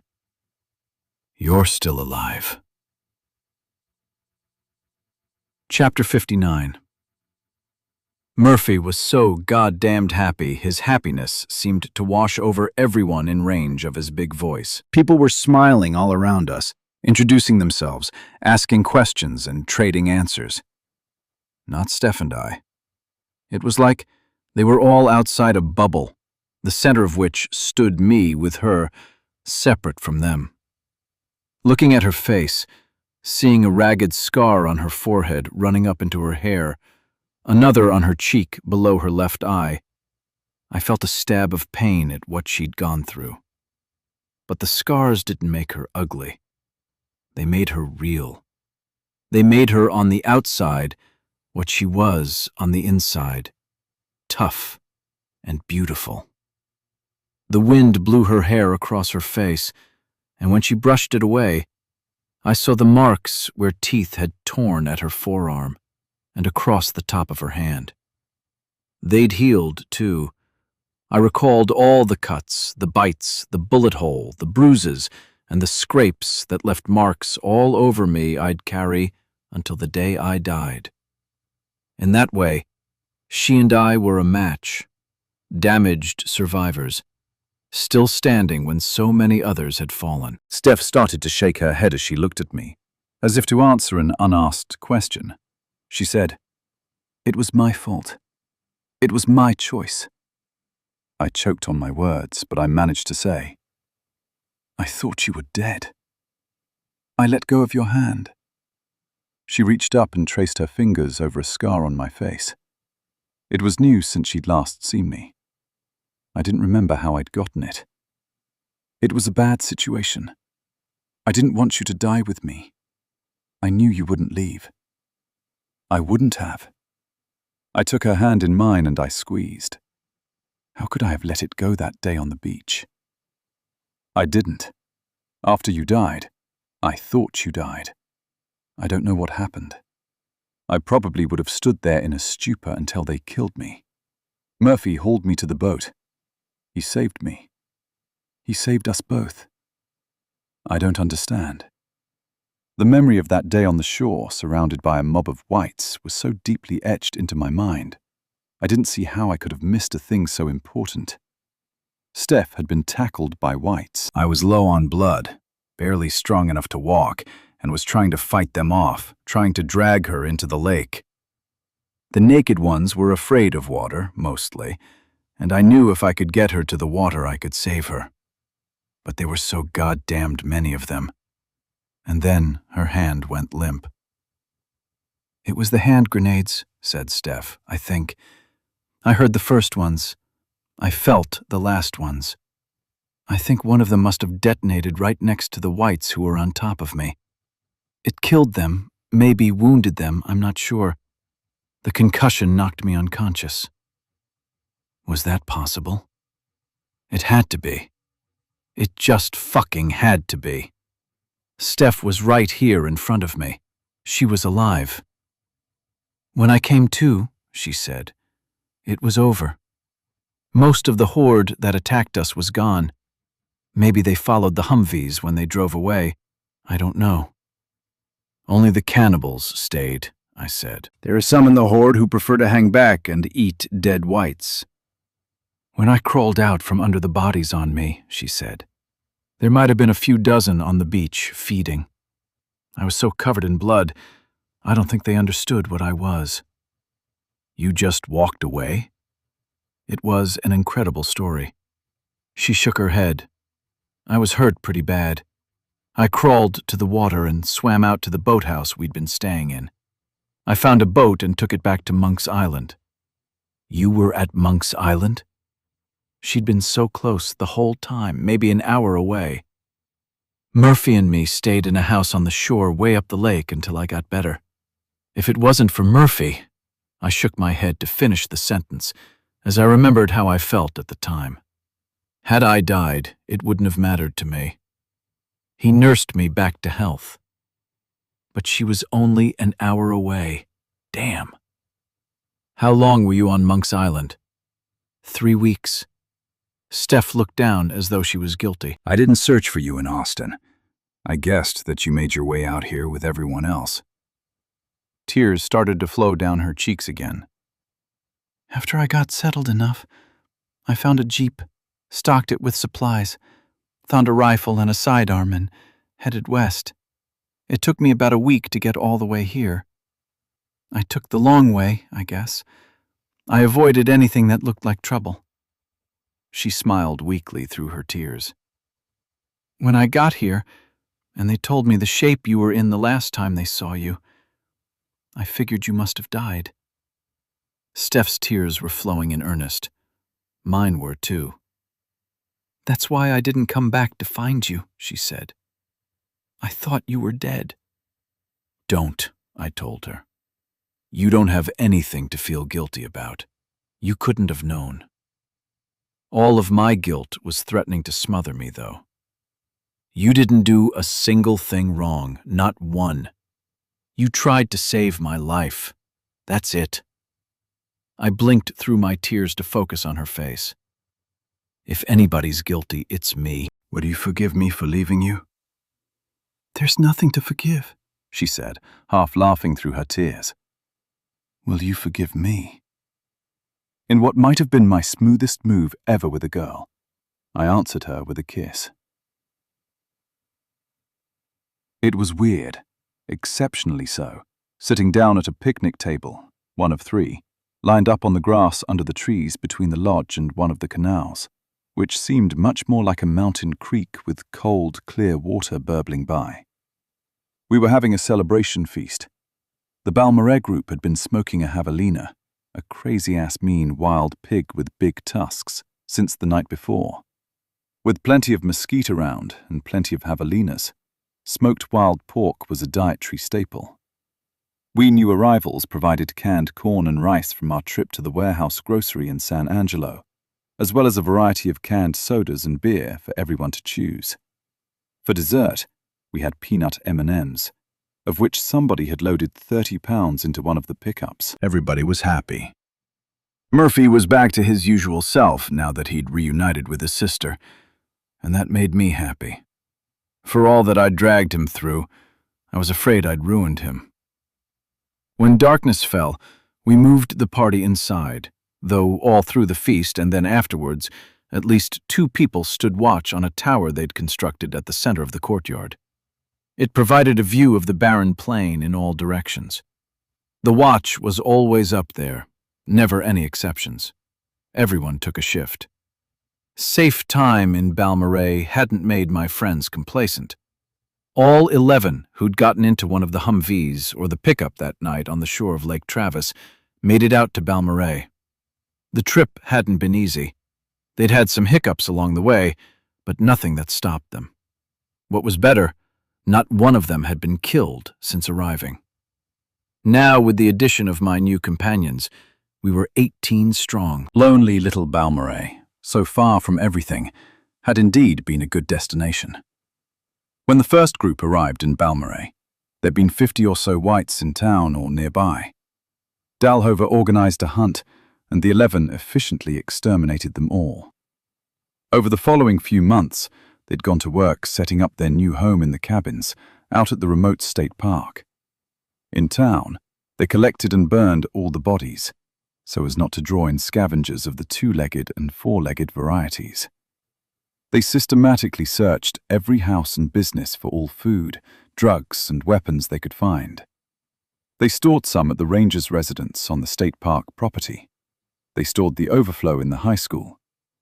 And what might be the best part, they'd contacted a group of survivors in Saragossa, a tiny agricultural community a few miles north of Highway 10, not 10 minutes away by car. The survivors, 7 of them, were mostly from the area. They were farmers or ranchers before the virus came and killed damn near everybody. That group of survivors was willing to give all the guidance our group needed for farming the local fields once spring came. Chapter 61. After spending my first night in Balmoral with Steph, we got up before the sunrise and hiked out from the lodge heading southwest. We crossed the canals and walked along a flat path for half a mile before we started up a winding path on the side of a tall hill. The sky turned from black to a light pre-dawn gray as we neared the top, and I saw the desert plain stretch north and east. To the west, mountains 10 or 12 miles away blocked my view in that direction. The peak we were hiking to was the top of a bald hill 300 feet up from the flat ground below. It was the first small peak in a ridge of mountains in the Davis Range that grew taller and spread wider to the south and west.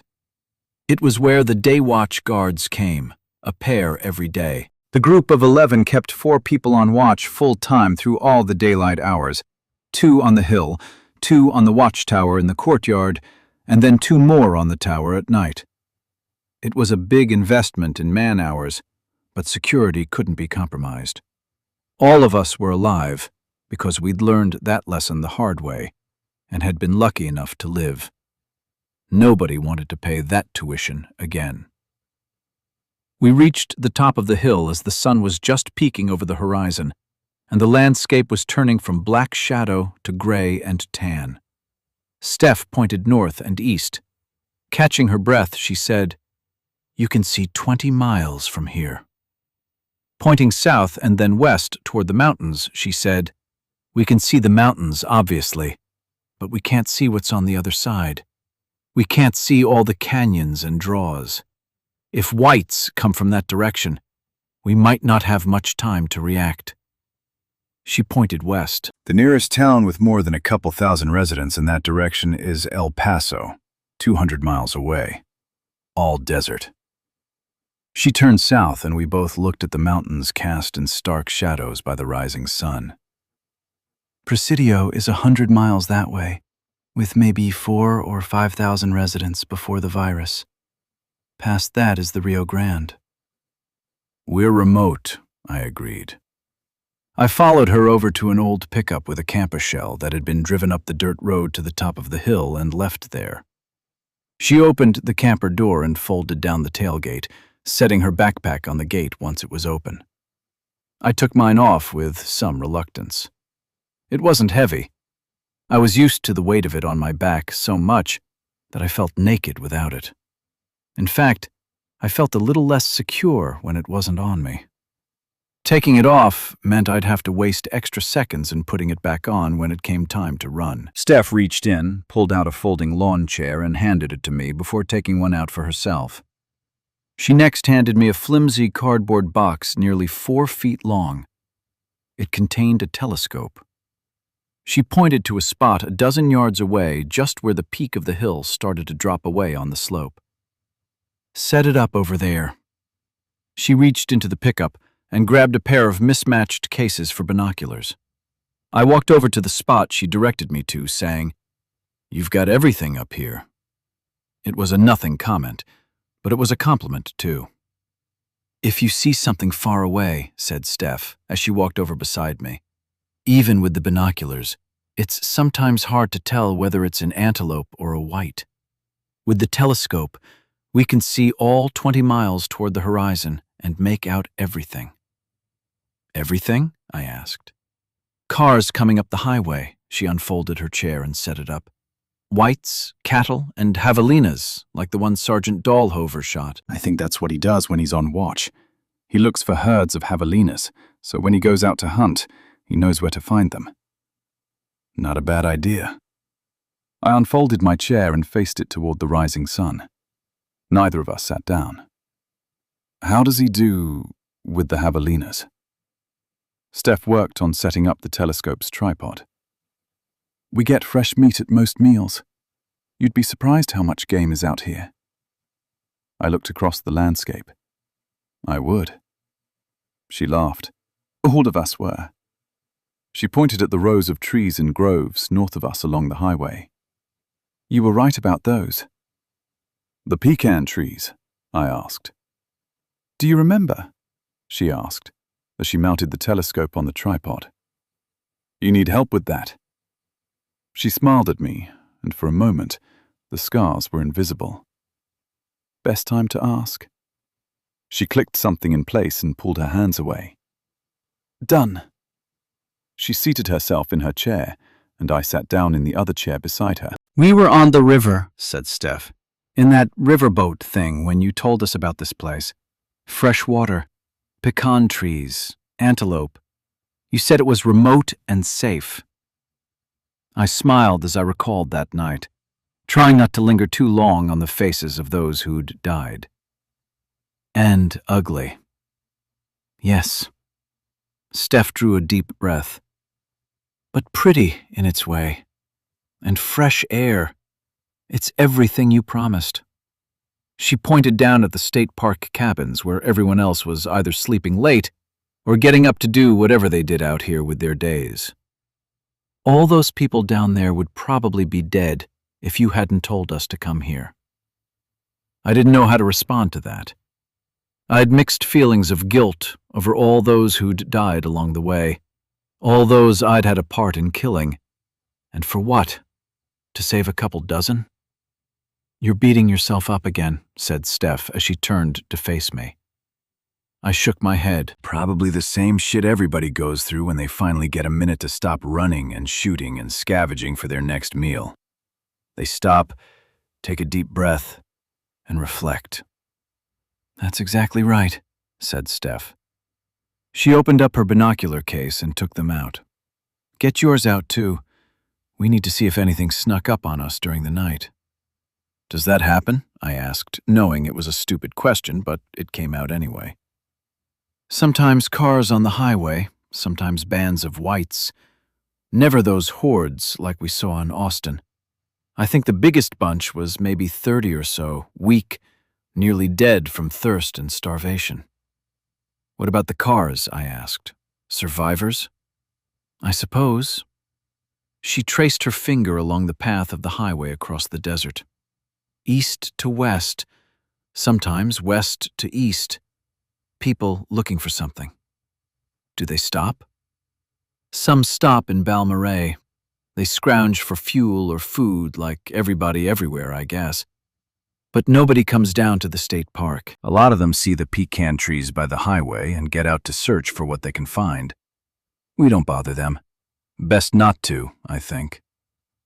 "Not looking for any more people?" I asked. "Playing it safe." Steph looked at me. "Another lesson.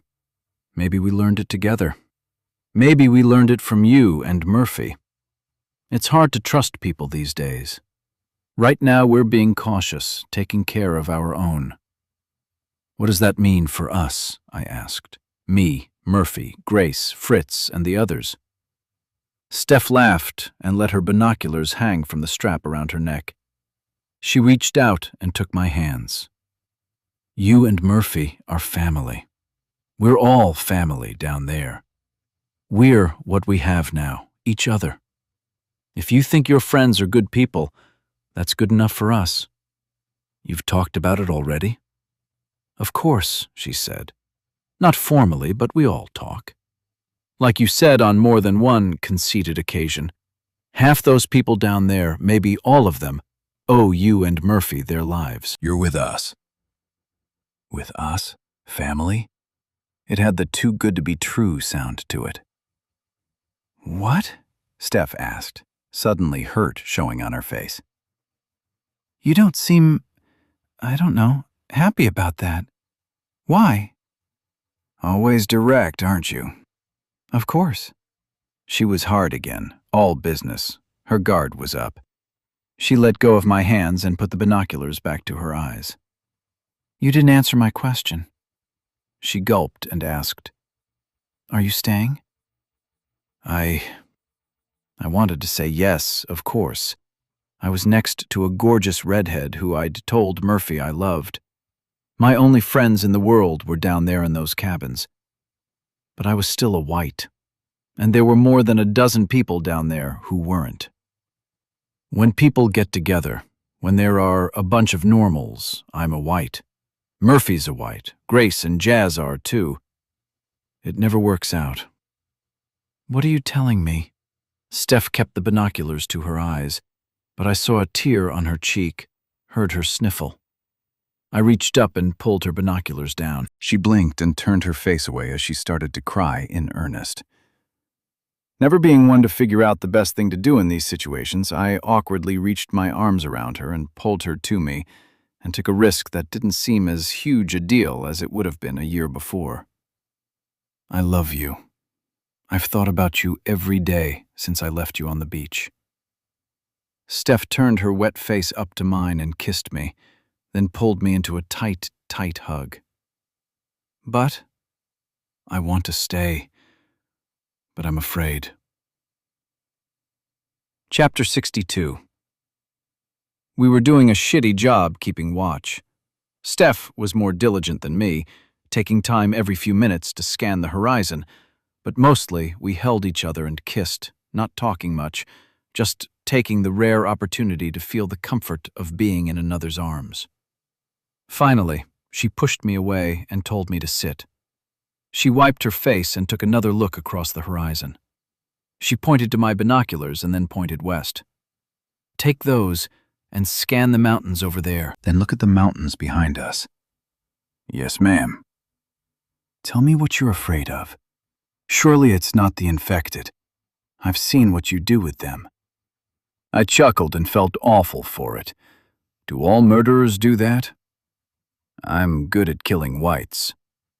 Are you afraid I won't love you back? It would be reassuring if you said it. I love you. Are you sure? I asked. She was looking in the other direction through a pair of binoculars. Don't be a dumbass, Zed. I laughed. Now you sound like Murphy. Maybe he knows how to talk to you in a language you'll understand, she told me. I've loved you a lot longer than you've loved me. I never said anything because I didn't want to get hurt. I wasn't exactly playing the field, I said, as I scanned across the smooth brown ridges. Did you think I was interested in other girls? I thought you were going to get yourself killed. Yeah, I suppose that's a real risk these days. Steph lowered her binoculars and turned to look at the mountains as well. Anything that way? Nothing I can see. I lowered my binoculars. I think we have a chance here, she said. All of us? I asked. Or you and me? Both. And don't give me that crap about thinking you'll get rejected by the group. She patted the pistol in the holster on her hip. If anybody gives you any shit, I'll shoot 'em. I laughed. I'm serious. She did smile, though. Fine. Fine doesn't sound definitive. What else are you afraid of? That was a harder question to answer.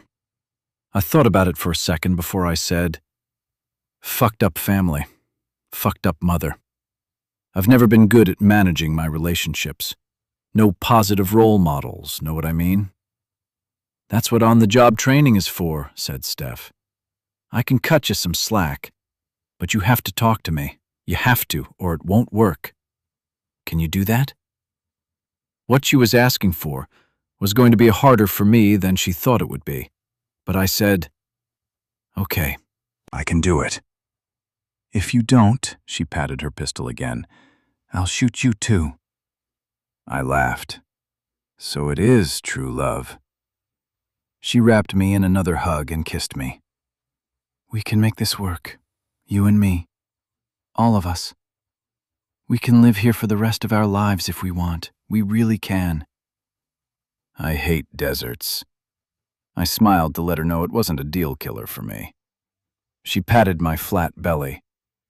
Get used to eating real food again and doing it every day. Get used to taking a bath, even if the water in that damn spring is cold as hell. Get used to feeling safe. Get used to being with me, and this place won't seem so bad. I think I could get used to it. I really do. Chapter 1. 3 years, 3 months, and 11 days. That was the shelf life of my desert heaven in Balmorhea. I just didn't know it that morning as the sun was peeking over the horizon in the east, while Murphy and me were bicycling down the center line of Highway 17, coming out of the Davis Mountains toward Balmorhea State Park. Behind Murphy, the wheels on the cart attached to his bicycle squeaked under the weight of the 3 dead javelinas lying inside. We gonna tell Dahlhover we got these from the same herd? I shrugged. The reservoir herd is getting too big. If we don't thin it out some more, they'll forage every ounce of food in that area and move on. Are you practicing what you're going to tell Dahlhover? I scanned the scrubby desert from left to right and took a glance behind us, just in case. It's the smart thing to do. Murphy grinned. That's not an answer. Nobody's hunted the reservoir herd since those 2 new litters took to the hoof. Dahlhover doesn't have an accurate count. Killin' 3 adults, argued Murphy. The rest might run off anyway. Dahlhover says they're too territorial to run off. I think they stay for the scraps we dump out there for 'em. I'm sure it helps. I stood on the pedals to push the bicycle up a rise in the road. Murphy did the same, pulling the load of javelinas with a little more effort. When we crested the hill, the ground flattened out, and we were able to see the state park complex several miles ahead. As had become the norm, nothing seemed awry. No alarm sounded, no gunshots cracked. No sound carried over the flat desert ground except the wind, droning bugs, and the distant yap of coyotes. Still, I carefully scanned, looking for movement, scrutinizing the faraway hills for evidence of any out-of-place lump or a dust plume that most certainly didn't belong. See anything? Asked Murphy. I shook my head. Me neither. He paused in one of those ways that tells you something else is coming. I think it's time. I looked over at him. The subject had come up over dinner last night before we'd headed out on our hunting trip. Seems like that's all anyone talks about anymore. Like I said, it's time. Is Jazz with you on this? Why's it gotta be like that? Asked Murphy. You're practically married. Murphy huffed.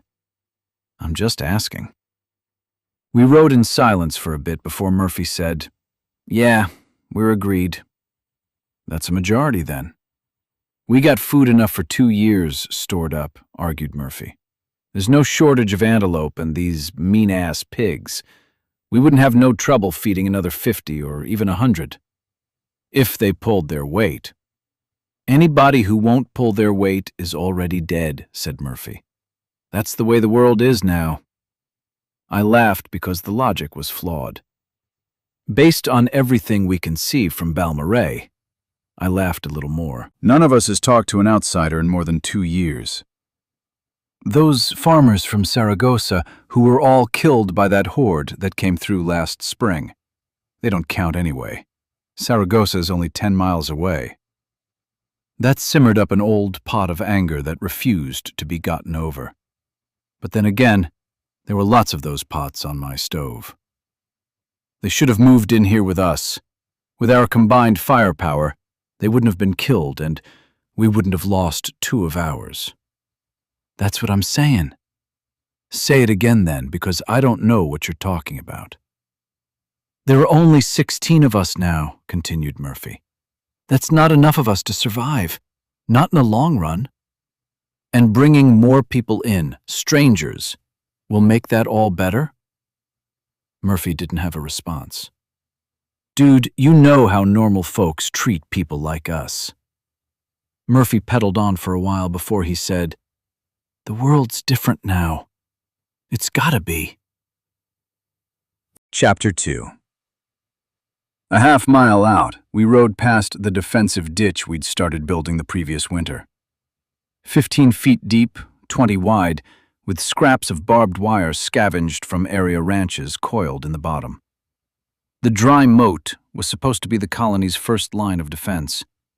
None of us believed the ditch would stop a hungry white, and especially not any sizable horde of them. Its purpose was to slow down and disperse an attack.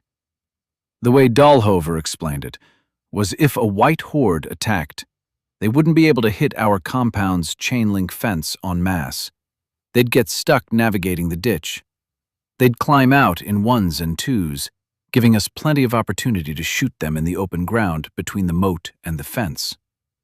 Maybe most importantly, it would buy us time to decide whether to make our stand at the final ring of fortifications built around the horseshoe-shaped lodge, or to load up in our vehicles and flee. Unfortunately, the ditch proved a project too large for a single winter. The backhoe we used for the digging drank through the supplies of diesel and broke down once every few days. Scavenging barbed wire from the nearby ranches proved just as time and resource hungry. As a result, very little of the ditch had been completed. Murphy, clearly thinking about the ditch as we passed, said, We could finish the moat if we had more people. Maybe. We keep 4 people on watch all day long and 2 all night. And that's nearly half our manpower. Murphy slowed and let his gaze wander over the compound. That's not sustainable with what we've got. I won't argue. Something caught Murphy's attention. What the? I followed his eyes to see Jazz standing outside the gate, waving. Hurry, she hollered.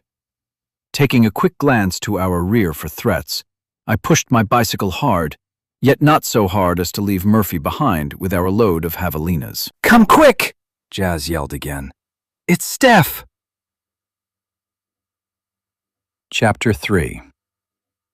When I entered our room, Steph was lying on the bed, unconscious and wheezing. I rushed over to her, on the edge of panic. Javendra, the veterinary grad student who'd specialized in farm animal diseases at Texas A&M, jumped to his feet and shook his head as he made way for me. She's breathing, and she's stable, explained Dahlhover, as I sat on the bed beside Steph and put a hand to her face. Snake bite? Guessed Murphy, glancing at Javendra, Grace, and Jazz, all doing their best to conceal the worry on their faces.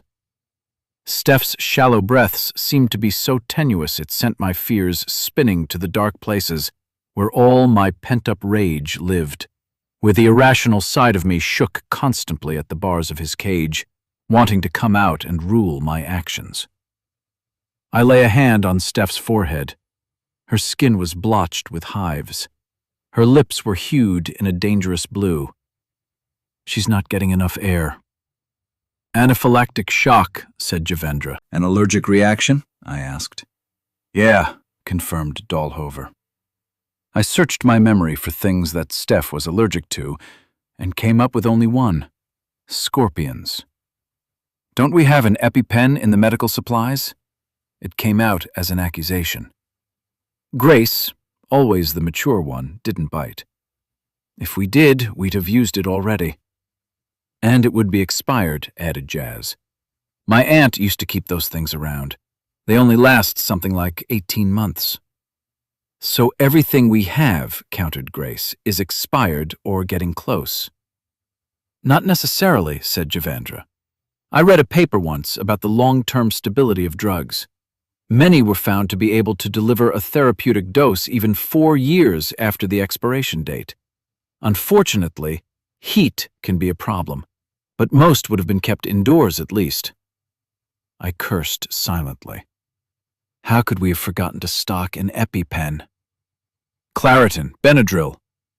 Not while she's unconscious, answered Javandra, our default doctor in Balmorhea. She'd choke. I focused back down at Steph. My mind was spinning and I was starting to feel panic. She looked every bit like she might stop breathing at any moment. Do we need to give her a tracheotomy? She's not breathing. Dalhover stepped over and put a calming hand on my shoulder. She is breathing. Her lips, I told him. She's not getting enough air. There's nothing we can do for her right now that won't make things worse, said Dalhover. Not with what we have.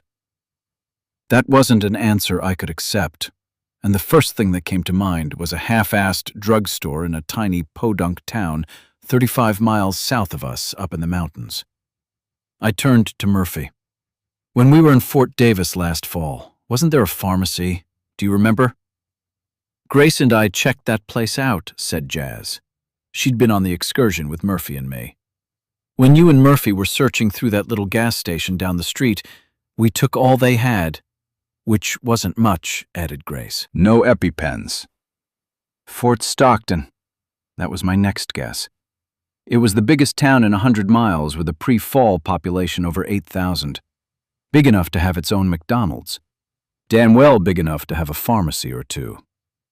It's like 50 miles, a straight shot down I-10. I could take the Humvee, be there and back in 2 hours. A couple thousand whites live there, Dalhover reminded me. The aggressive kind. That's the reason we don't go there. You know that, Zed. Dalhover was right. Several times we'd tried a quick scavenging run into Fort Stockton over the past few years, only to make a hasty exit when the population of local whites grew too numerous and dangerous to make the risk of staying worth it. With all those whites, I reasoned as I turned to Murphy, if we thought it was too risky to go, then I guarantee nobody else has. We've got to give it a shot. I was on my feet, my resolve set. I knew what I was doing. Murphy did too. I'm with you, man. You don't need to go there, said Javandra, nodding over at Steph. She just needs time. It'll pass. I drilled him with a hard stare, certain he was blowing useless comforts up my ass. You don't know that. Grace stepped forward, maybe sensing that all the shit bubbling over in my heart for Steph's condition might explode in Javandra's face. Look at me, she said. It'll pass. It did last time. Those words hit me like a brick. I didn't know whether to be mad or surprised. Last time? There was a last time, and nobody told me? Through their silence, I stormed out of the room. I'm going to Fort Stockton. Murphy was right behind me. I headed for the nearest Humvee with a .50 caliber mounted on the roof. I told Murphy, check the fuel. You got it, bro. Jazz, hurrying to keep up with us, told no one in particular, what we need is a doctor. If we explored getting more, not now, Murphy glared at her. He could tell Jazz was wanting to open up the discussion about bringing more people in. Without modern medication, said Grace, coming along as well. We might as well get a shaman as a doctor. That doesn't make any sense, argued Jazz. A shaman would know how to use local plants. Ignoring the pointless discussion, I climbed into the back seat of the Humvee, with Dalhover coming to a stop outside. He pointed. There's a full belt on the .50. I was already standing between the back seats, up through the hole in the roof behind the gun, and peeking into the ammo can. It was full. You can take that one, said Dalhover, if you're going through with this. You can't take the rest. I lowered myself through the roof. I understand. I reached for one of the full ammo cans stored in the rear to pass it to Dahlhover. "Fuel's full," Murphy said. Dahlhover took the ammo can and said, "There's enough food and water back there to keep you for a week." I knew Dahlhover kept all the vehicles topped off and stocked, ready for immediate bug-out. Still, I gave the supplies in the back a quick glance. "We'll be back in a few hours." "Nothing ever goes as planned," said Dahlhover. "You should be patient about this." "I can't," I told him. "You saw her." I still couldn't believe this had happened before, and nobody, not even Steph, saw fit to let me know. Was I that much of a loose cannon? Could I not be trusted with the information? Was it this bad last time? "No," admitted Dahlhover. "This is worse." "Then I have to go, you know that." Dahlhover stepped back to let me climb out of the Humvee. He pointed back inside. "We've got that GoPro mounted on the dash." I nodded. "Record as much as you can," he told me. I agreed.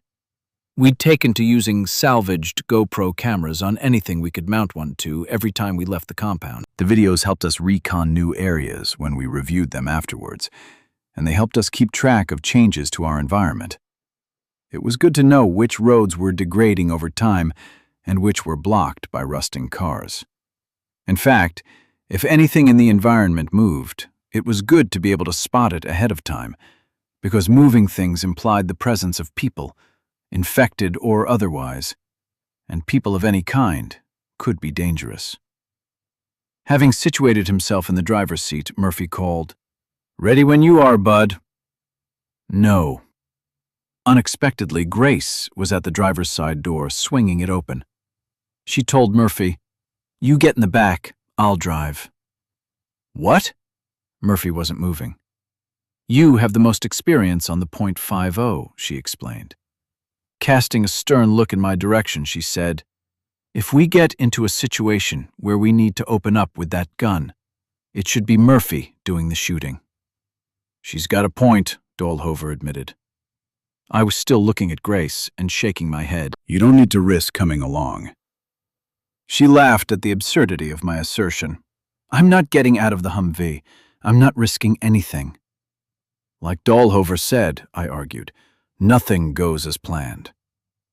Grace pulled Murphy's arm to coax him out of the driver's seat, and as he climbed out, Jazz came up, geared up and ready to fight. Without a word, she climbed into the passenger side seat.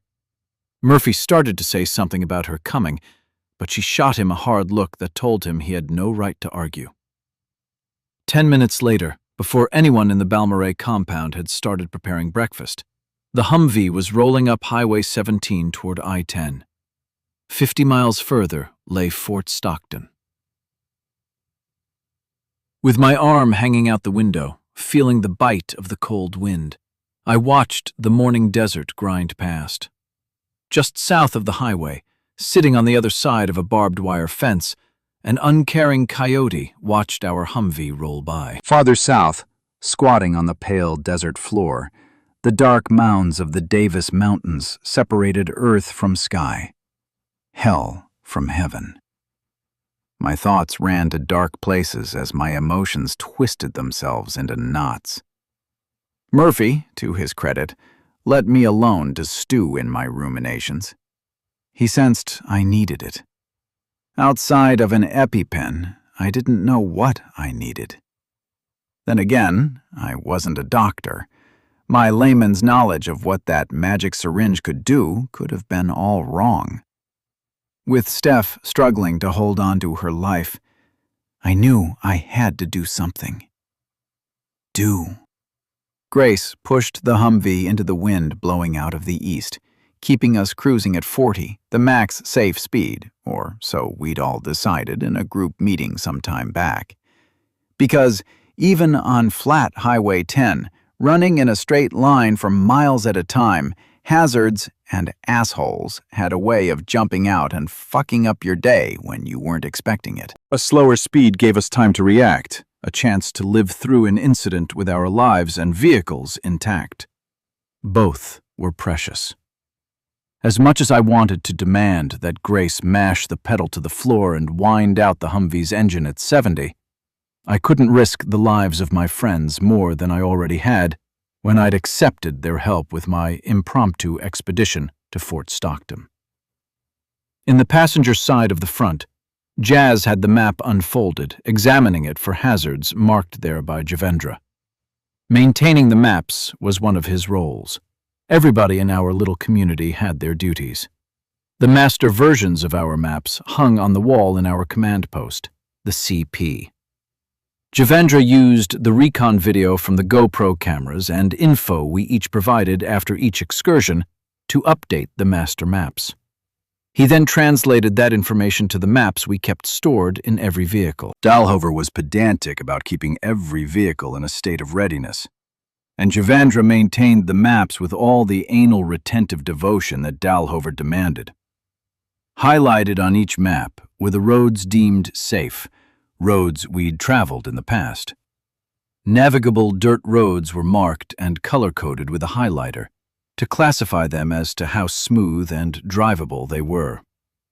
Any road not marked was one none of us had yet driven. Concentrations of whites were marked as well. Tiny Fort Davis, 30 miles south of Balmarie, was highlighted in green. It was inexplicably deserted. Not a living, normal human. That wasn't unexpected for a town that small, given the infection and eventual mortality rates. Yet no whites lived there either. Even the bodies were all gone. The remains of barricades still stood on the two-lane highway. Brass casings littered the ground, slowly oxidizing in the weather, testaments to the townsfolk's desire to keep their little mountain hamlet buttoned up. The virus had come hard and fast. At least, that was my guess. The houses appeared to have been abandoned in an instant. Hardly any held the body of an occupant. Neither was there much evidence of violence in town, although there was a spot on the courthouse lawn blackened by a bonfire and sprinkled with shards of crisped bone. Probably the final resting place of many of the town's dead, probably a key factor in the town's plan to control the spread of the virus among them. A failed plan, of course. No bodies or bones lay on the streets, though the shreds of clothing lay blown along the sidewalks, in trees, and wrapped around stop sign poles. Proof the dead had been dragged off by scavengers of the two-legged or four-legged variety. Grace looked back at me from the front seat and broke the silence. It all started a while back with that scorpion sting. I looked up, recalling instantly the event she referred to. Me, Steph, and some others had been in the main barn, readying the tractor to plow up the cornfield before the spring planting. A scorpion, one of those little brown ones, had been making its home inside a leather work glove Steph had slipped her hand inside. Odd, because we were all used to squashing the fingers of gloves and listening for the occasional crunch. But this time she forgot. As scorpions do, it stung her immediately. At the time, Steph had never had an allergic reaction to a bug bite, so she didn't freak out. She cursed, like anybody would. The rest of us laughed because those little brown scorpions were an annoyance more than anything, and weren't much to fear. Their stings felt like bee stings, nothing more. But Steph's hand swelled so fast it shut us all up. She grew pale and faint, and we knew she was in trouble. We rushed her back to the stockade and followed her instructions as a rash reddened her skin. The treatment amounted mostly to making sure she swallowed a half-dozen Benadryl capsules over the next 24 hours and slathering her hand with cortisone cream. Javendra's and Steph's combined medical opinion was that there was something unique in the scorpion's venom that Steph was allergic to. It was her first scorpion sting, so the allergy had never been discovered. The explanation made perfect sense to everyone. After a few days, her finger had swelled and turned red, the skin cracked and peeled, and she recovered completely. Afterwards, she was always careful about checking for the nasty little bastards before she put her feet in her shoes or before she reached inside of something she was unable to see into. And she always carried a few Benadryl capsules in her pocket. The scorpions weren't a big problem for her. They were around, but Balmorhea wasn't swarming with them. Anyone might see one once every 3 or 4 weeks. Could the poison still be in her body? I asked. No, answered Grace. Steph told me she thought her reaction then was something else, not just an allergic reaction. I don't understand, I said. Back in August, Grace told me, when you and Murphy got stuck up in Pecos. Yeah, I knew when she was talking about. After all the corn dried out in the field, said Grace. We were bringing it in, and she was stung by a bee. I looked over at Murphy. He shrugged. Nobody had mentioned it to him either. What happened? Anaphylactic shock, answered Grace. Like this morning? Anger slipped through, laced among my words. Anger at who? I didn't know. Not like today, said Grace. It wasn't this bad. And she recovered, I said.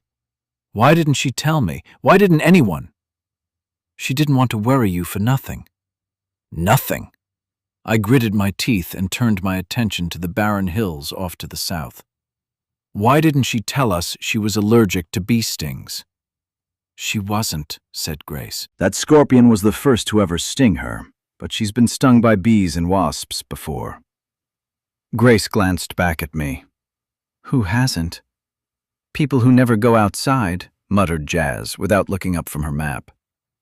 What did Steph say about it? I asked. Did she develop the allergy late in life? Is that a thing? She didn't have a way to explain it, said Grace, but she was worried. She didn't say as much, yet I saw it in her eyes. She thought her reaction to the stings might have been caused by something else. She didn't say what. I asked, but she said none of it made sense to her. What about Javendra? I persisted. Did he have any thoughts on it? Grace shook her head. So, this morning, I asked, was it another scorpion? No, fire ants, answered Grace. That's what she told me. She said she was walking across the courtyard to take her watch at 2 a.m.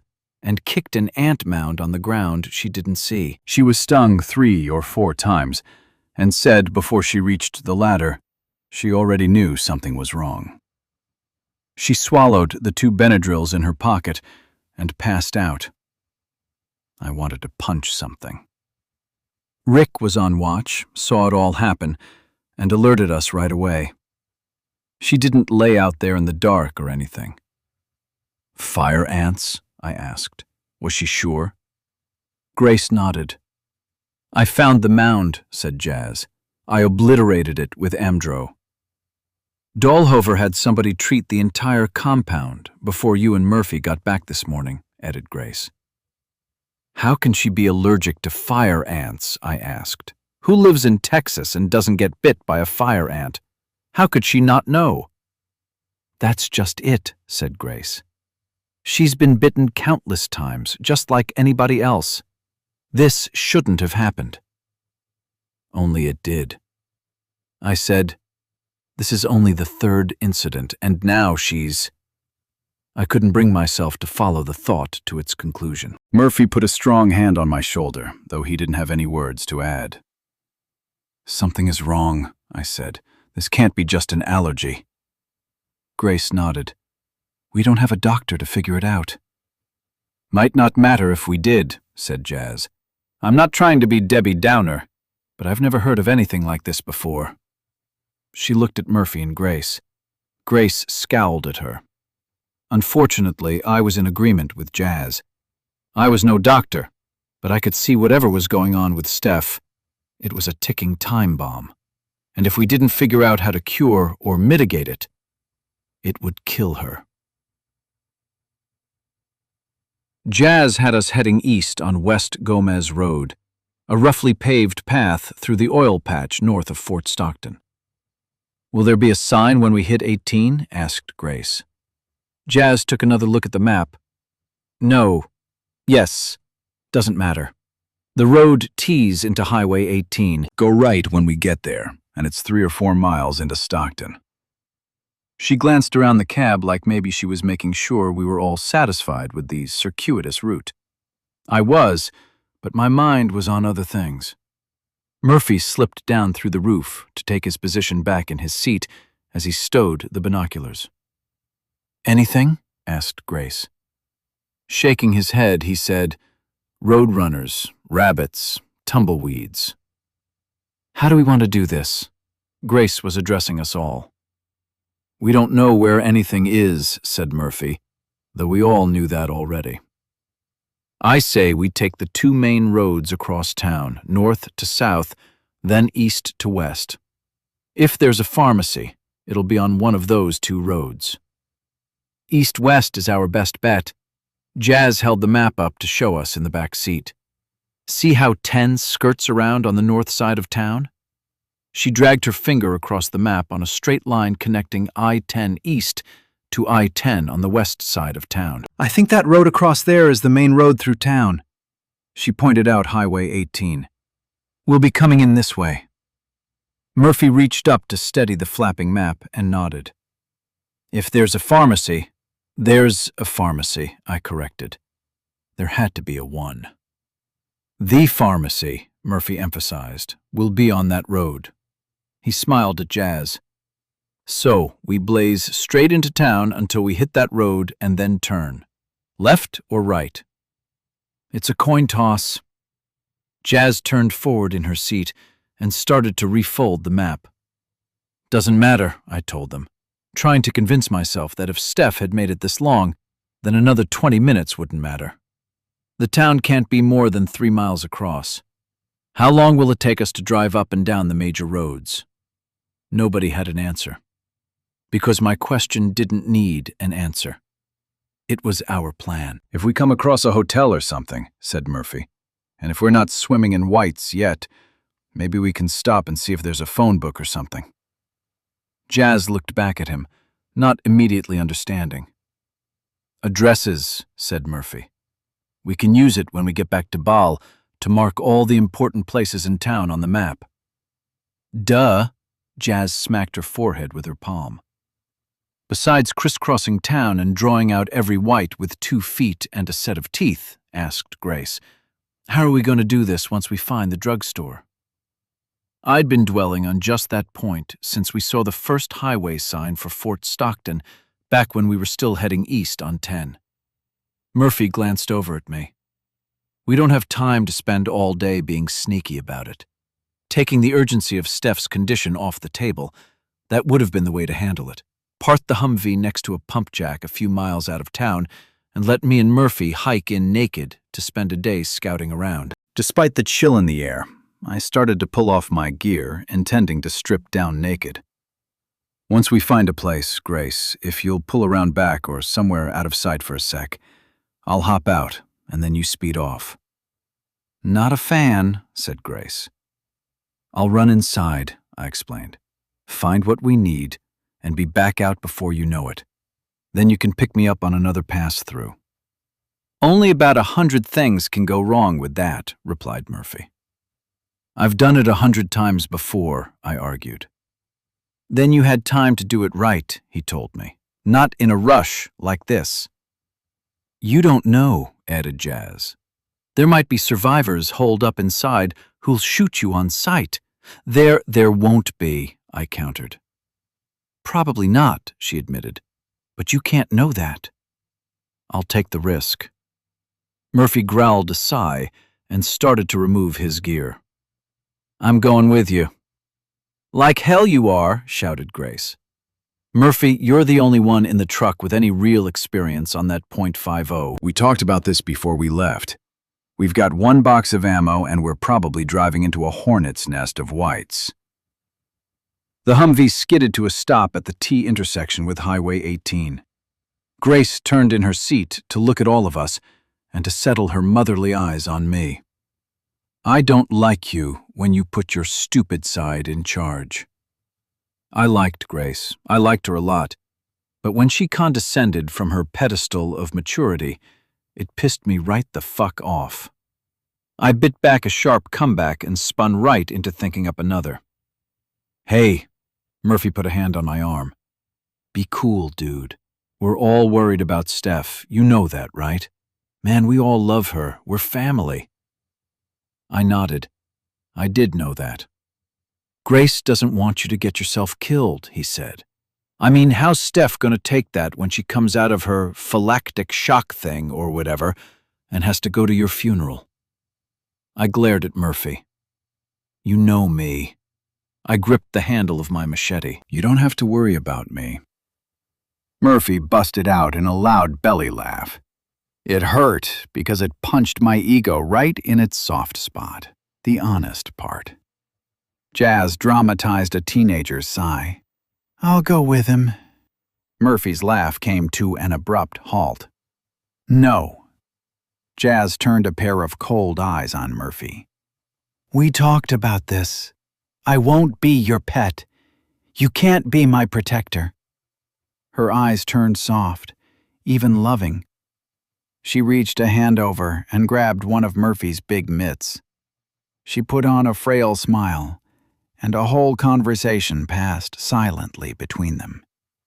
She turned to me. I can't tell you how much this hurts me to say it, but you're the expert in this kind of shit. Do we go in doing your naked thing, or do we keep our jeans on our asses and weapons in our hands? Chapter 7. The Humvee skidded on the gravelly concrete behind the Walmart, just by the loading dock. Go! Murphy shouted from above, standing up through the hole in the Humvee's roof, both hands on the machine gun. Jazz's door opened in concert with mine, and we both hopped out. Grace had the Humvee moving as we swung our doors closed behind us. She gunned the engine, and the heavy beast plodded away, with Murphy looking back to watch us. Whites were howling all across Fort Stockton. It sounded like thousands, and they knew what the sound of that Humvee meant. Grace turned the corner at the far end of the Walmart without slowing down. Jazz and I listened as the sound of the rattling diesel started to fade.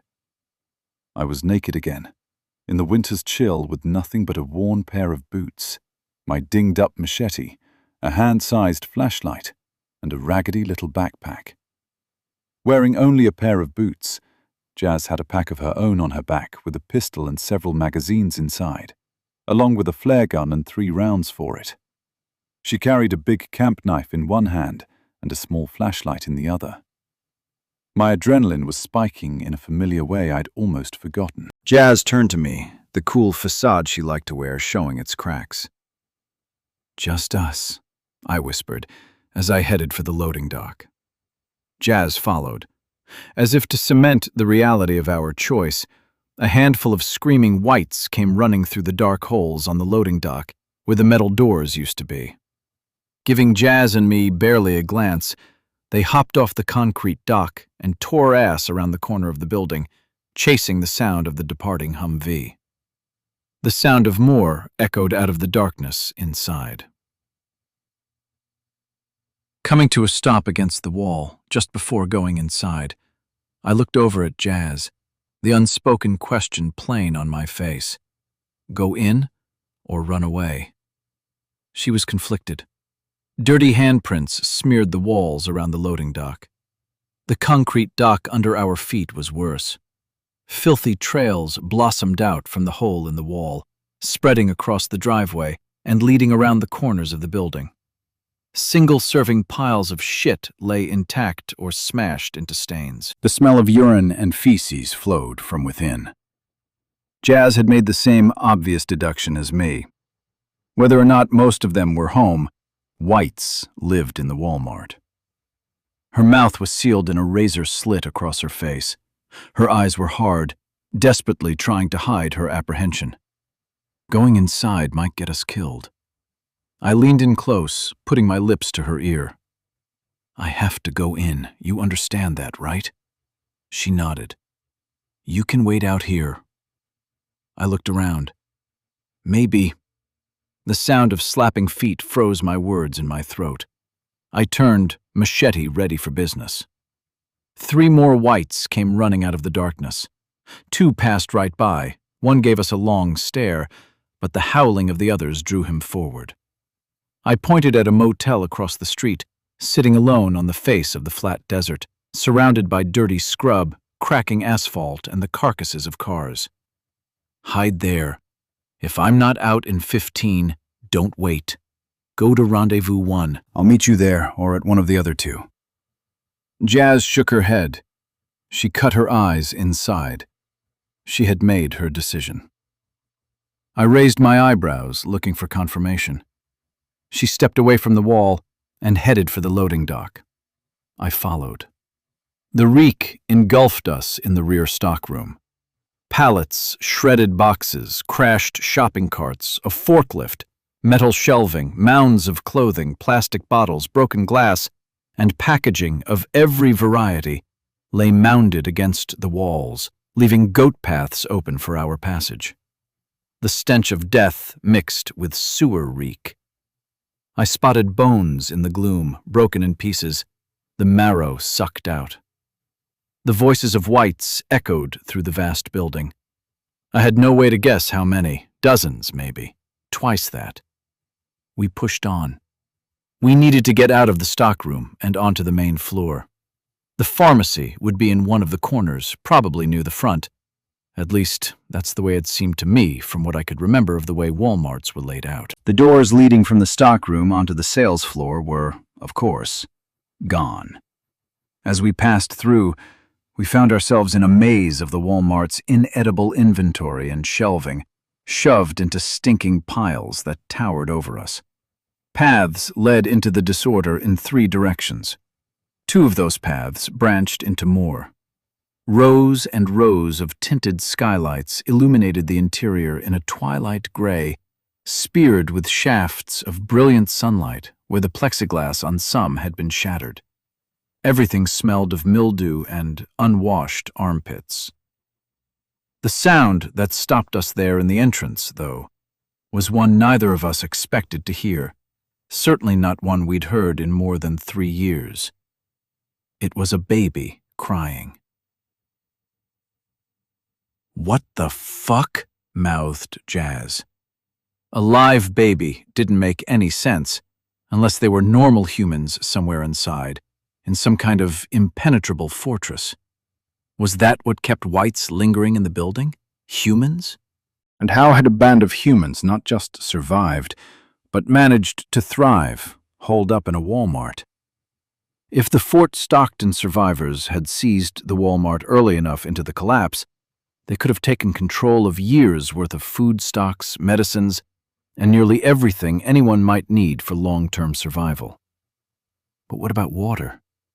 Did they have collectors and cisterns to capture the meager rainwater that fell out here? Had they drilled a well through the floor? My mind spun through 1,000 logistical and tactical questions. Only one thing was sure. If survivors were holed up inside, then no matter what everything else in the Walmart looked like, they had to have the cream of the crop, supply-wise, already stashed in their fortress. If medical supplies were here, they'd have them. They were the people we needed to talk to. The major chink in that plan, though, was that Jazz and I looked the part of the naked white, brain-fried and savage. However, half-rotten clothes lay within reach in every direction. All the ingredients for a successful meet and greet were on hand. I leaned in close, lips to lobe, and whispered, "Survivors?" Jazz nodded. "We have to find them." She agreed. Machete at the ready, I headed into the goat path maze, following the sound of the crying baby. Jazz followed close behind. We were both running on max alert, ready to pounce on anything that moved. My breathing was coming in rapid pants, and I was starting to sweat, despite the chilly temperatures. Jazz put a hand on my shoulder to get my attention. When I turned to look, she made a show of drawing a long, deep breath. I understood. I needed to calm down. It had been a long while since I'd run swinging dick naked through enemy territory with nothing but my machete and a pair of boots. The habit of it, built in from those long, horrific months after the collapse, had worn thin in my years of comfort and relative safety out in Balmorhea. I'd lost my edge. I drew a few more breaths, and focused on my heart rate. I used to be a stone-cold killer of whites. I used to be Null Spot, the Destroyer. That's what kept me alive through all of that shit.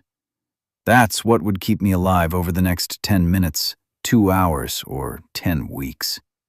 Whatever life looked like when I got back to Balmorhea with the EpiPen, I needed to find a way to stay in practice for the kind of deadly work I was good at. I realized my heart had stopped racing. My breath was flowing evenly and calmly. My hands had steadied out. I looked at Jazz and gave her a nod of thanks. We proceeded. Other sounds started to grow louder as we crossed the vast floor, the sounds of kids playing.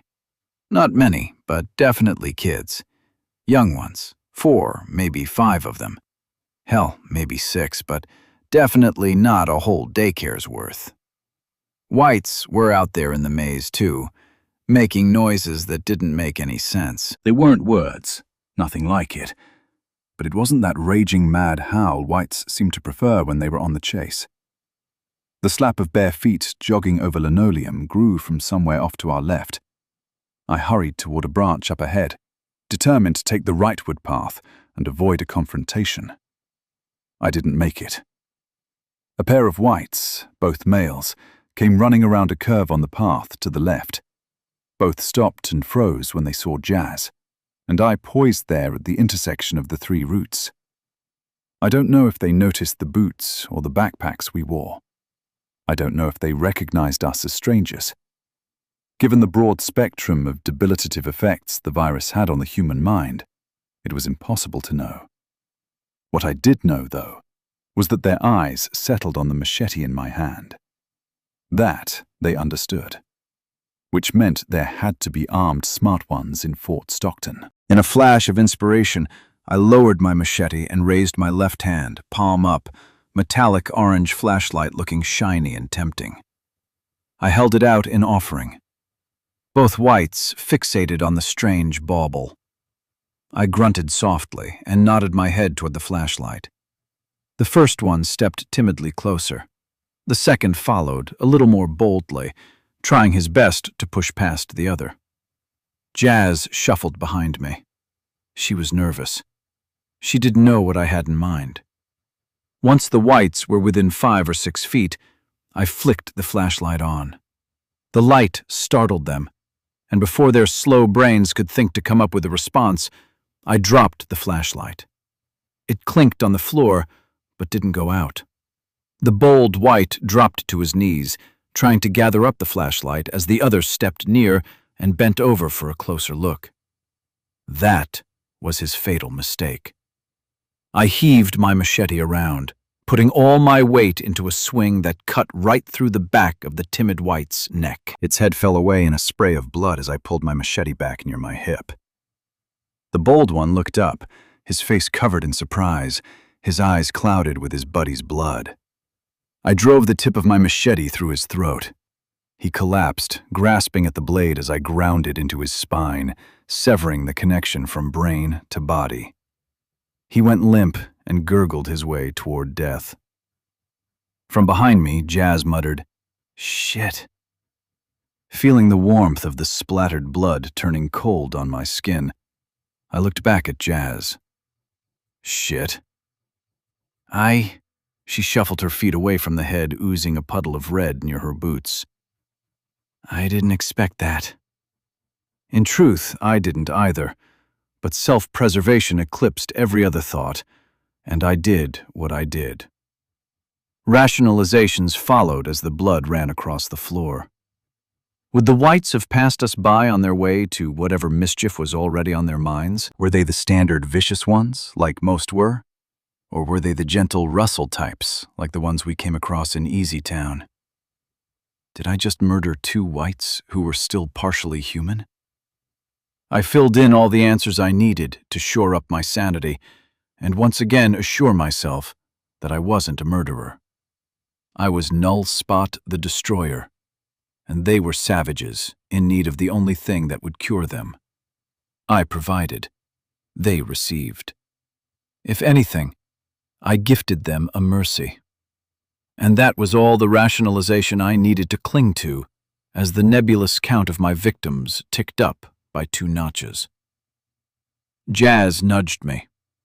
"You okay?" The math of the guy on the ground was still gulping at the air, tongue smacking, popping each time the mouth opened. The eyes were blinking like it was trying to make sense of what was happening. I turned my attention to our surroundings, trying to put the atrocity out of my mind, and listened for more whites coming our way. "We need to move." Chapter 10. We came to the outer wall of the fortress in what used to be the girls' clothing section, where I'd been expecting to see cinder blocks and embrasures, iron bars and murder holes, and the bodies of whites who'd made the mistake of coming too close. Instead, I saw debris piled to the ceiling. The sounds of toddlers seemed to be coming from the other side of the debris wall. To me, none of it made sense. Jazz pulled me close to whisper, "If this is the fortress, where the hell are all the whites?" She was talking about the whites that should have been laying siege and tearing through the barriers. I shrugged in answer.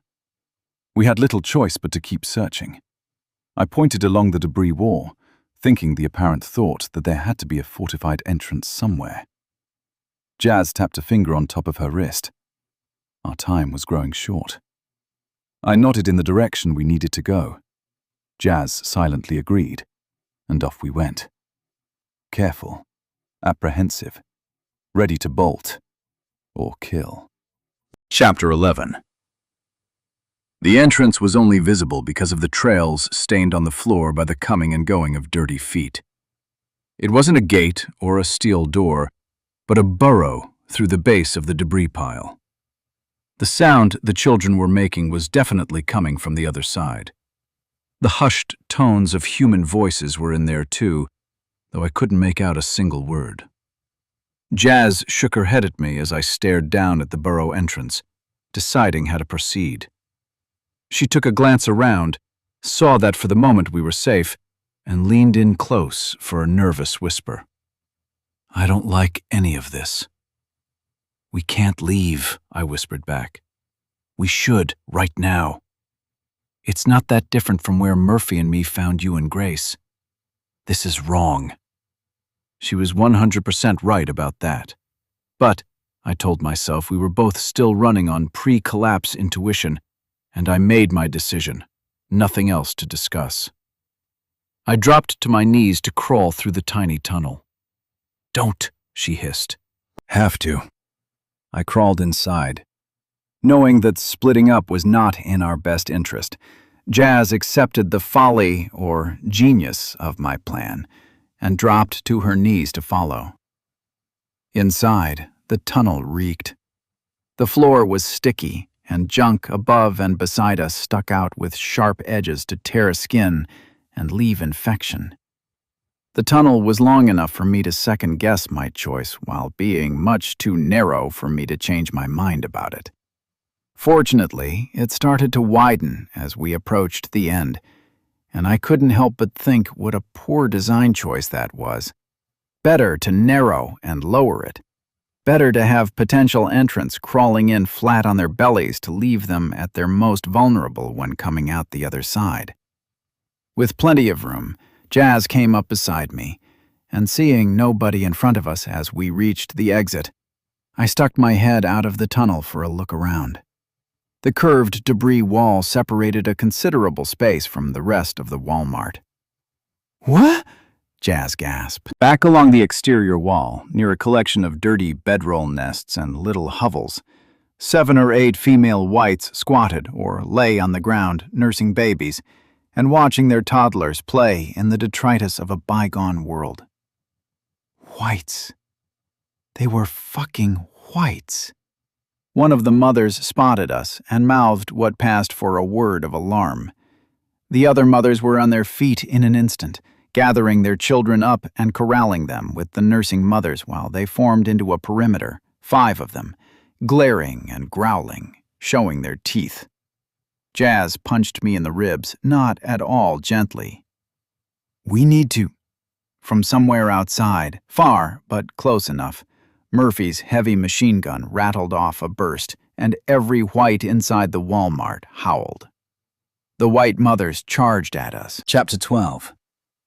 Scraping knees, shoulders, and elbows, we rushed through the tunnel, Jazz in front, me behind, glancing back into the darkness to see the white women coming for me, screaming their anger with a promise to kill us both.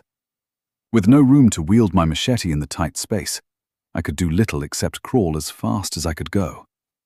Just as I emerged into the relative light outside the debris-walled fortress, one of the women in the tunnel got close enough to grab my ankle. Jazz was already on her feet, knife raised, ready to take on any of the whites coming through goat paths in every direction. I kicked. Fingernails dug into my skin. I jerked my leg, yet couldn't shake the tight grip.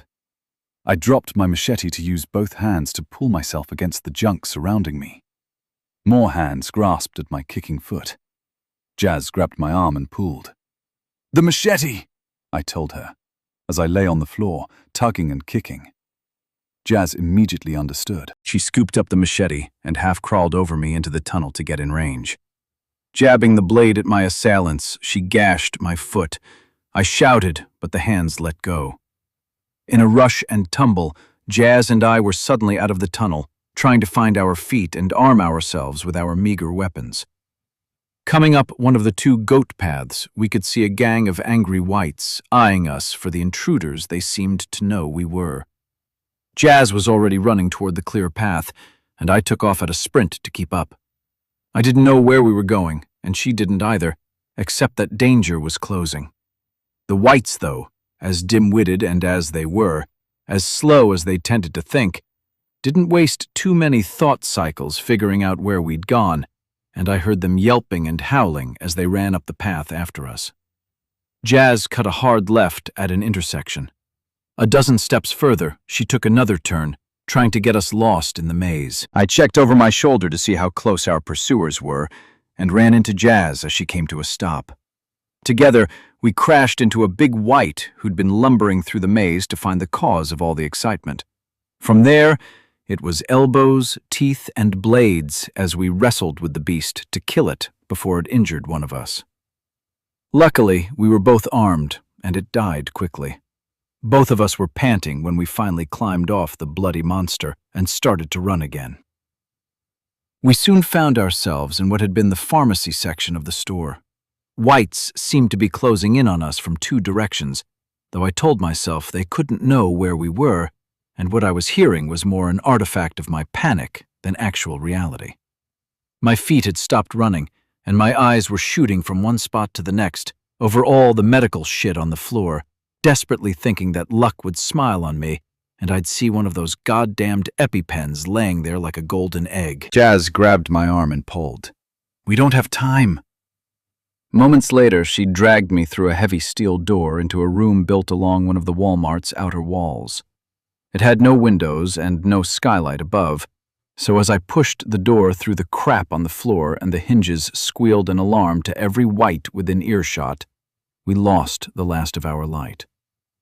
In the darkness, I shouldered the door until the doorknob clicked home, and then I fumbled with the deadbolt until it latched. As my eyes adjusted to the scant light coming in through the gap under the door, I saw Jazz looking around in the room, trying to figure out our next move.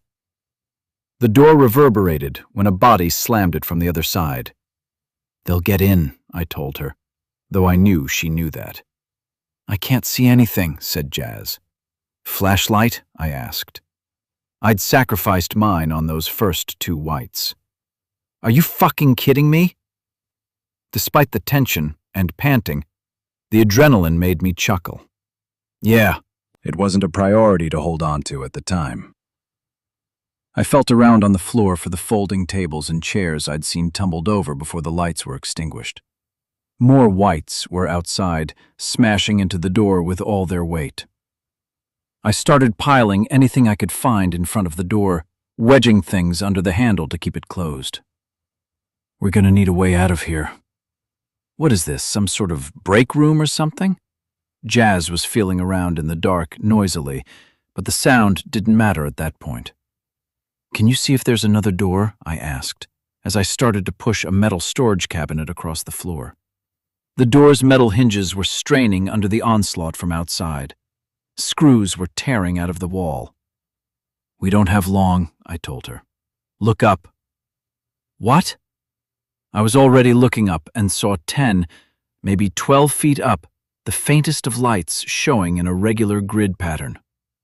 "Ceiling tiles," shouted Jazz. As my eyes continued to adjust, I stumbled through the junk on the floor toward another metal storage cabinet on the back wall. "Here." I was pushing a table against the storage cabinet when Jazz arrived at my side. An agile hop put her atop the table, and she was climbing onto the top of the cabinet. Needing no guidance from me, she pushed a ceiling tile out of the grid above us, and a cloud of dust and rodent turds billowed down through a pillar of dull light from above. There were skylights above the ceiling tiles. I was already climbing. The door jamb signaled its surrender with a loud crack, and the door broke free of the wall. The junk I'd piled in front kept it from falling. The whites outside, though, knew they were almost in, and their frenzy drove them to push harder. Jazz was already through the ceiling, perched along the top edge of a steel-framed interior wall, pointing back down. "Get that ceiling tile I dropped." Anger flashed across my face as I was already on top of the storage cabinet, and then I understood. If we replaced the ceiling tile to hide our escape, the whites wouldn't know where we went. "Gotcha." I laid my machete across the ceiling grid and hopped back down to the table, which promptly collapsed under my weight. I hit my head on something as I fell, and my vision filled with stars. When my senses finally returned, Jazz was screaming at me from above. I sat up and put a hand to the back of my head, like that was the most important thing I could spend 5 seconds on. I felt a big knot on my skull, and my fingers came back sticky with blood. "Zed!" Jazz shouted. "Get up here!" The noise from the door caught my attention. My hastily stacked pile of junk was collapsing. Arms and hands were pushing through the gap between the door and the jamb. The whites were going to break through at any moment. "Forget the ceiling tile, Zed. "Get up here, now!" That's when I noticed the emergency medical station sign on the wall by the door. A big red cross, a white box that, at a glance, I knew contained first aid supplies, a yellow box containing a defibrillator, and I pointed as I wobbled to my feet. "What's that?" "Zed!" I made my way through the junk on the floor toward the emergency station beside the door, and the whites on the other side went nuts. I had the same skin as them, but I was the object of their ire, and all logic was gone from their minds. The white box bolted to the wall just to the right of the defibrillator said, "Allergy Emergency Kit." Behind the glass face were what I quickly deduced to be just what I needed. EpiPens, 2 of them, labeled for anyone over 66 pounds. 2 for. "You need to come!" shouted Jazz. I smashed the glass on the front of the emergency cabinet, grabbed 2 pens, and bounded across the room, feeling my balance come and go as I moved. I shoved a chair against the storage cabinet and handed the EpiPens up to Jazz. She tried to take my wrist instead. "Take the pens, damn it!" She did, and quickly stuffed them in her bag as the pile of metal chairs and plastic tables crashed to the floor along with the steel door. I scrambled onto the top of the storage cabinet, cutting my arms and knees on the sharp edges, and before a white could get across the room, I pulled myself into the space above the ceiling. I sat on the top edge of the interior wall and kicked the storage cabinet over on top of a pair of whites who'd just gotten close enough to jump for me. "You're bleeding," Jazz told me as she did a quick survey of the space above the ceiling tiles and below the roof. It was a 3D maze of wires suspending the ceiling tile framework. Ducts and dust spread over the Walmart's admin offices, the break room, part of the pharmacy, and who knew what else. The whites were below, jumping and screaming. I was out of their reach. My heart was pounding a mile a minute. My breath was coming in gulps as I tucked my legs up beneath me and grasped some metal conduit for balance. Jazz was already moving. Don't forget your machete, Batman. I grabbed it and moved away from the hole, knowing it was only a matter of minutes or moments before the whites figured out how to stand that metal cabinet back upright and come up after us. "This way," called Jazz. She was climbing quickly through the network of cables and conduit, throwing up a cloud of decades-old dust in her wake. Choking the dust in and coughing it out, I hurried to follow. Not far ahead of her, a rusty ladder ran up into the sunshine above, through a roof access door, or hatch, or whatever the right word was. It had been left open. The smell of mold grew strong, and the insulation I kicked out of my way was mushy. Every pipe I grabbed was slick with slime. Jazz was already at the ladder, pulling a hand away from a rung to look at it, with disgust on her face. Careful when you get here. A ruckus from behind told me our short head start had just ended. A white was climbing into the ceiling space. Thankfully, he was as dumb as the rest of them. He found his footing on the interior wall I'd been perched on a moment before, as others climbed up after him. He spotted Jazz and me, and pounced in our direction, making a run for us, crashing through the flimsy ceiling tiles and back into the break room below. "Hurry!" called Jazz from the top of the ladder as she pulled herself onto the roof. The whites who'd seen their buddy fall through the ceiling were more careful about where they put their feet, but more careless about their safety as they rushed through the 3D maze to catch me. When I reached the ladder, I looked up as I climbed, and Jazz was standing on the roof urging me to hurry. I didn't need her coaching. Every white in the Walmart was aware of our location and seemed to be coming our way. "What now?" asked Jazz as I climbed onto the gravelly roof, earning more bloody scrapes for my rush. I took a quick glimpse around to see the bubbles of the skylights running in regular rows over the sales floor for a few acres around us. Oxidizing green HVAC units, as big as sports cars, sat at regular intervals among them. Way across the roof, at the back edge, I spied the curving rails of a ladder built up and over the back wall. I knew, however, even as Jazz spotted the ladder and started to run in that direction, it was no guarantee of a safe escape path. "Go!" I positioned myself next to the access hatch, so I'd be behind any white climbing the ladder to get through. I bent my knees and raised my machete, ready for the fight. 20 yards away, Jazz stopped and shouted, "What the hell are you doing, you stupid asshole? You don't need to be a hero. What the—" "Go!" I shouted again. "Make sure the way is clear." "I'll hold them here until you find us a sure way off this roof." She understood and took off. From somewhere across the rooftops, I heard the familiar sound of an M4 firing, and definitely not the .50 caliber mounted on the Humvee. I didn't know whether to worry more or less about that, but all thoughts of gunshots moved to the bottom of my worry list because a white was on the ladder below me and coming up fast. From behind the white, I hacked her in the side of the neck, and she fell back into the hole, knocking others off the ladder below and enraging those trying to scramble up. It only took seconds for the brainless mob to reorganize their upward assault, and the next white lost half its hand as it reached up to grab the top rung. He fell, and a satisfying second crash meant some of the whites had dropped through the ceiling tiles to the floor far below. Far enough they'd be out of the chase. 30 feet to my left, a fist started to pound one of the skylights from below. How the hell? I didn't have time to finish the thought, as it was time to hack again, as a white was trying to monkey rush his way up the ladder. He got a hand around my ankle as he wrenched his body into an attack that exposed his throat to my downward thrust.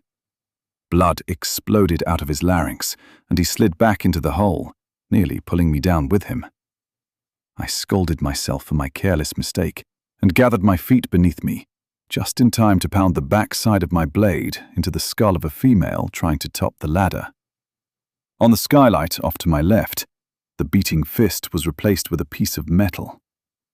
The skylight wasn't going to withstand the assault for long. Way over by the curved ladder, Jazz was leaning, hands on the rails, looking down. I murdered another white and waited for Jazz to give me the signal to come. She didn't. She glanced up, shook her head, and ran along the wall, still on the search. Crap. I killed another white, and another, each time buying us a few moments of respite before the next mounted the ladder to come after me.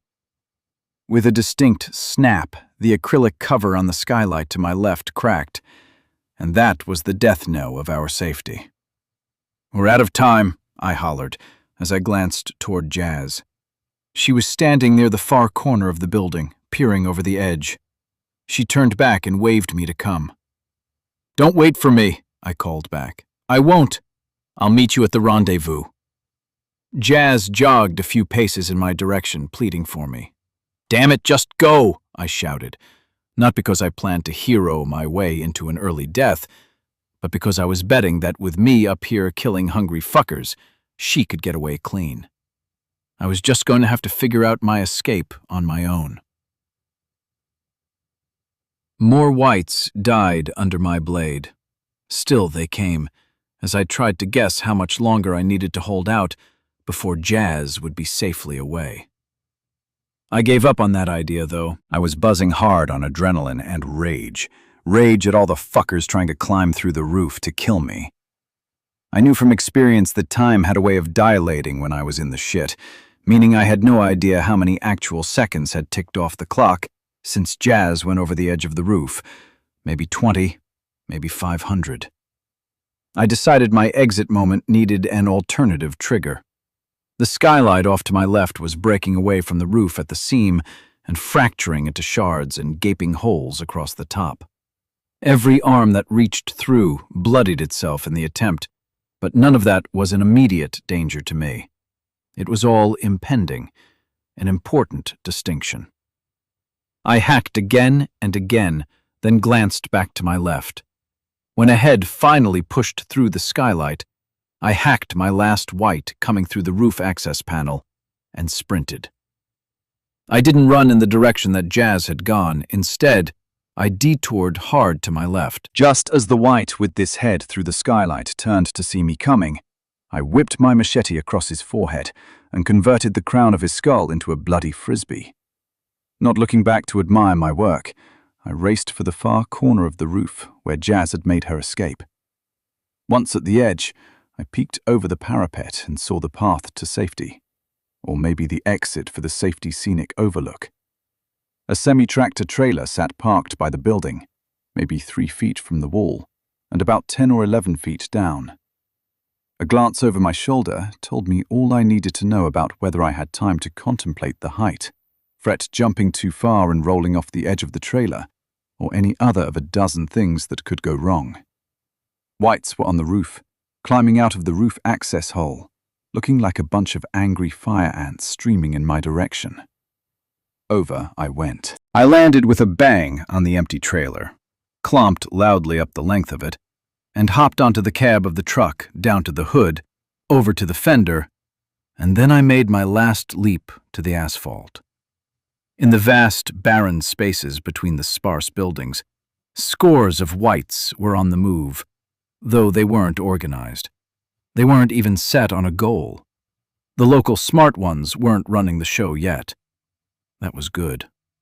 Before putting any thought into what might be a good, bad, or optimal escape route, I made a beeline for an oversized DIY car wash for semi-trucks on the lot next to the Walmart, though the word next implied a proximity that most city folks would misconstrue.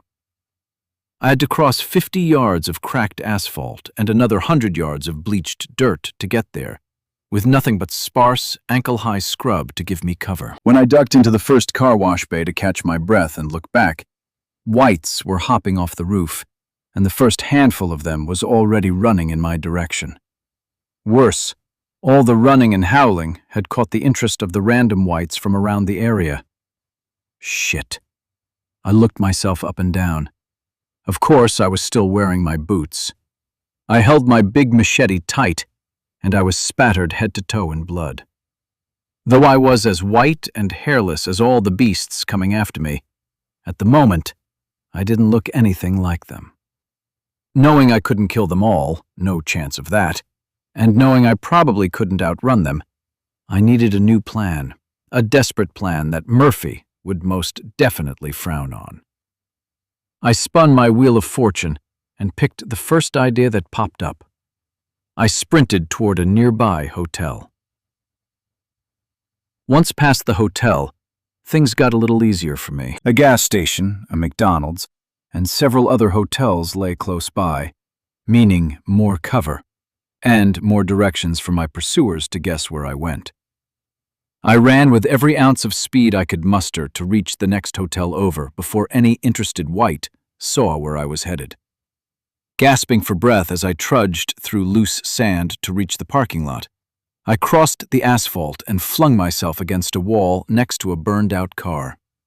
I hurriedly stripped off my boots and hid them beneath the car along with my machete. I then ran and dove into the sand, quickly rolling in it as it gritted its way into every open cut. I had no time to dwell on the pain, and in moments I was on my feet again, running. With the building keeping me hidden for the moment, I ran past the empty swimming pool toward the office and came across an opportunity. Several vending machines, broken up by the pool fence. Empty cola cans and candy wrappers still lay inside. From a scavenging perspective, it was a common and utterly useless sight to come across. But for my purposes, it was perfect. I ran up to the first of the machines, squatted beside it, reached in for a handful of wrappers, and scattered them on the ground around me. Another handful I held onto, pushing them against my face to make it seem as though I'd found a hidden morsel. My panting served to make it seem as though I was feasting. The mob of whites looking for me was breaking up, and I heard them howling from several directions. But when a group of them came running around the far end of the hotel, I looked up to watch them, because that's what any curious white would do. Several of them found me just as interesting, not because I was bloody, I wasn't, not really. Most of that was obscured by the sand stuck all over me. I looked for the most part like any other dirty white, trying to scavenge a meal. That meal part was on the minds of a few of my pursuers as they came over to root around in the vending machines with me. The mob moved on. When I got up to leave, my new scavenger buddies bounced to their feet to follow. I accepted their company. The three of them were a perfect disguise for moving around white-infested Fort Stockton. Well, out of it, really. The backup rendezvous with Grace and Murphy was set for a place northwest of town, out in the oil patch.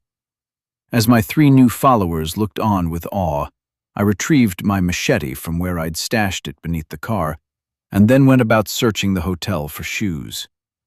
They weren't hard to find, me not being picky about finding pairs. I had my followers carry them as we collected them, finally finding our way back to the car where I'd stashed my boots.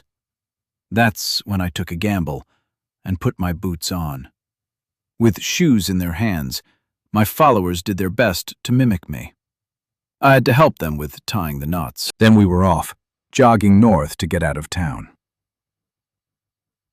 We followed Highway 285, passing the remains of a golf course, the Pecos County Sheriff's Department, and an airport. The Texas A&M Forest Service had a big metal warehouse-style building sitting beside the road. Why? I hadn't a clue. I hadn't seen anything that looked like a forest in years. Southwest Texas is a desert. Building-wise, things thinned out considerably after we passed the Forest Service warehouse. I kept my pace, though, jogging, putting ground between me and Fort Stockton, heading into the desolate emptiness. We'd gone maybe a mile or two more when I led my little entourage to squat in the shade of an awning extending from the front of a portable building that had served a long-forgotten purpose. We were all panting to catch our breath, and I was starting to devise how best to scrape them off now that their utility had run its course. Murder? I looked them over, squatting and watching me with faithful eyes. Their new leader, a man with a blade. Their new alpha, their ticket to post-apoc prosperity. Ugh, I felt like a shit.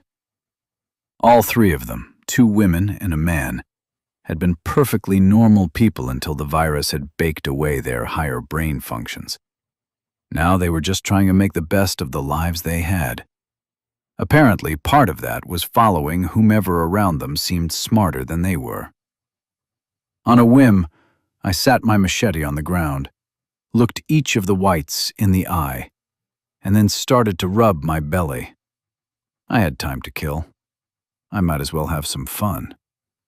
All 3 copied me.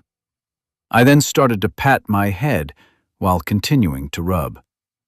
The 3 struggled with it, got frustrated, looking from one to another, and then the most unexpected thing happened.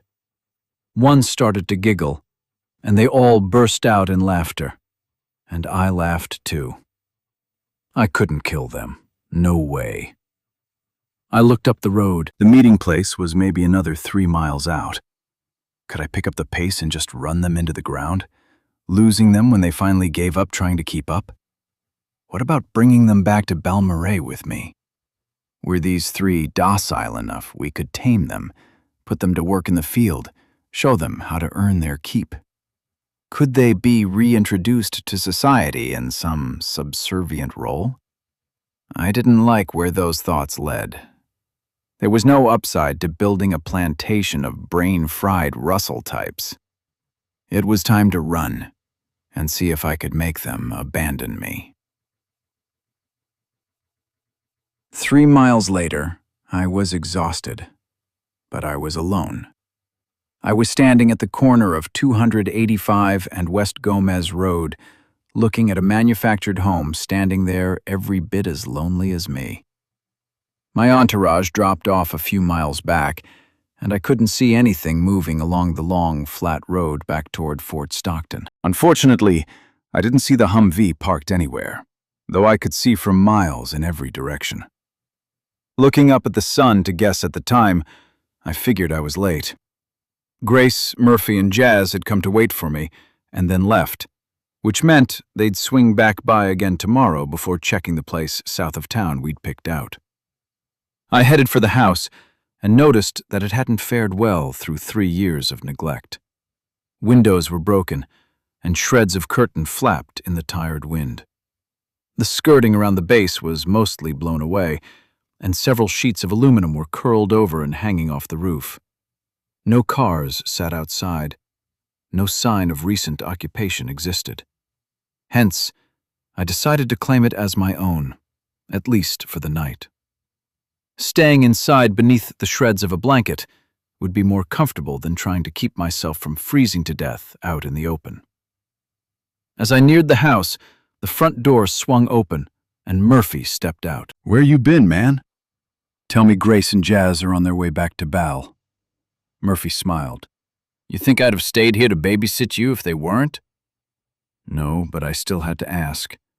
Tell me." "Man, loosen up. They're on their way back. After we picked up Jazz, she told us what was going on. I figured you'd make your way here." Murphy waved me to come inside. "Grace will be back in the morning to pick us up." In the house, I found a pair of old jeans cut for a waist 10 inches wider than mine, and an old belt to keep them cinched around my hips. I finished my outfit with a t-shirt, a flannel shirt, and a one-sleeved coat that I cut the other sleeve off of. It wasn't stylish clothing by any measure, but it would keep me warm through the night. Murphy and I broke the late afternoon and night into 4-watch shifts.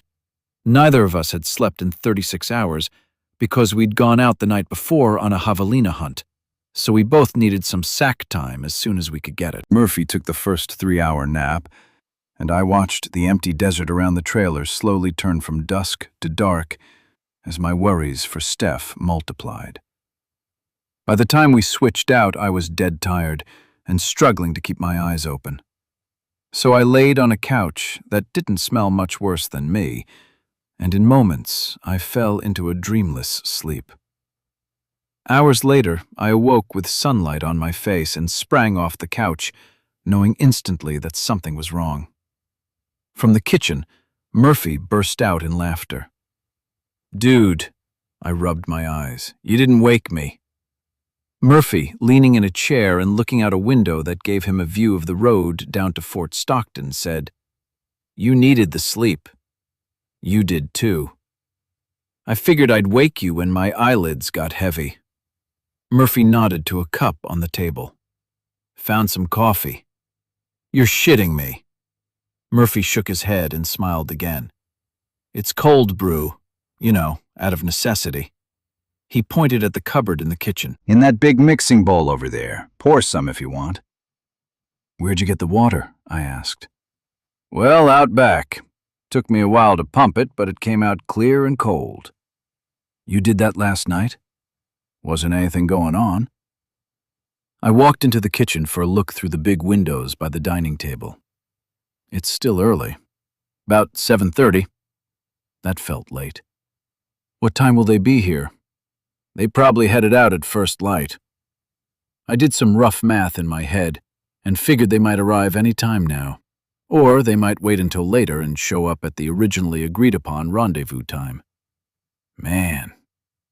Murphy scooted his cup across the table to me. "Have some of this coffee. Lighten up. Steph will be fine." "You don't know that." "Don't take this the wrong way, man.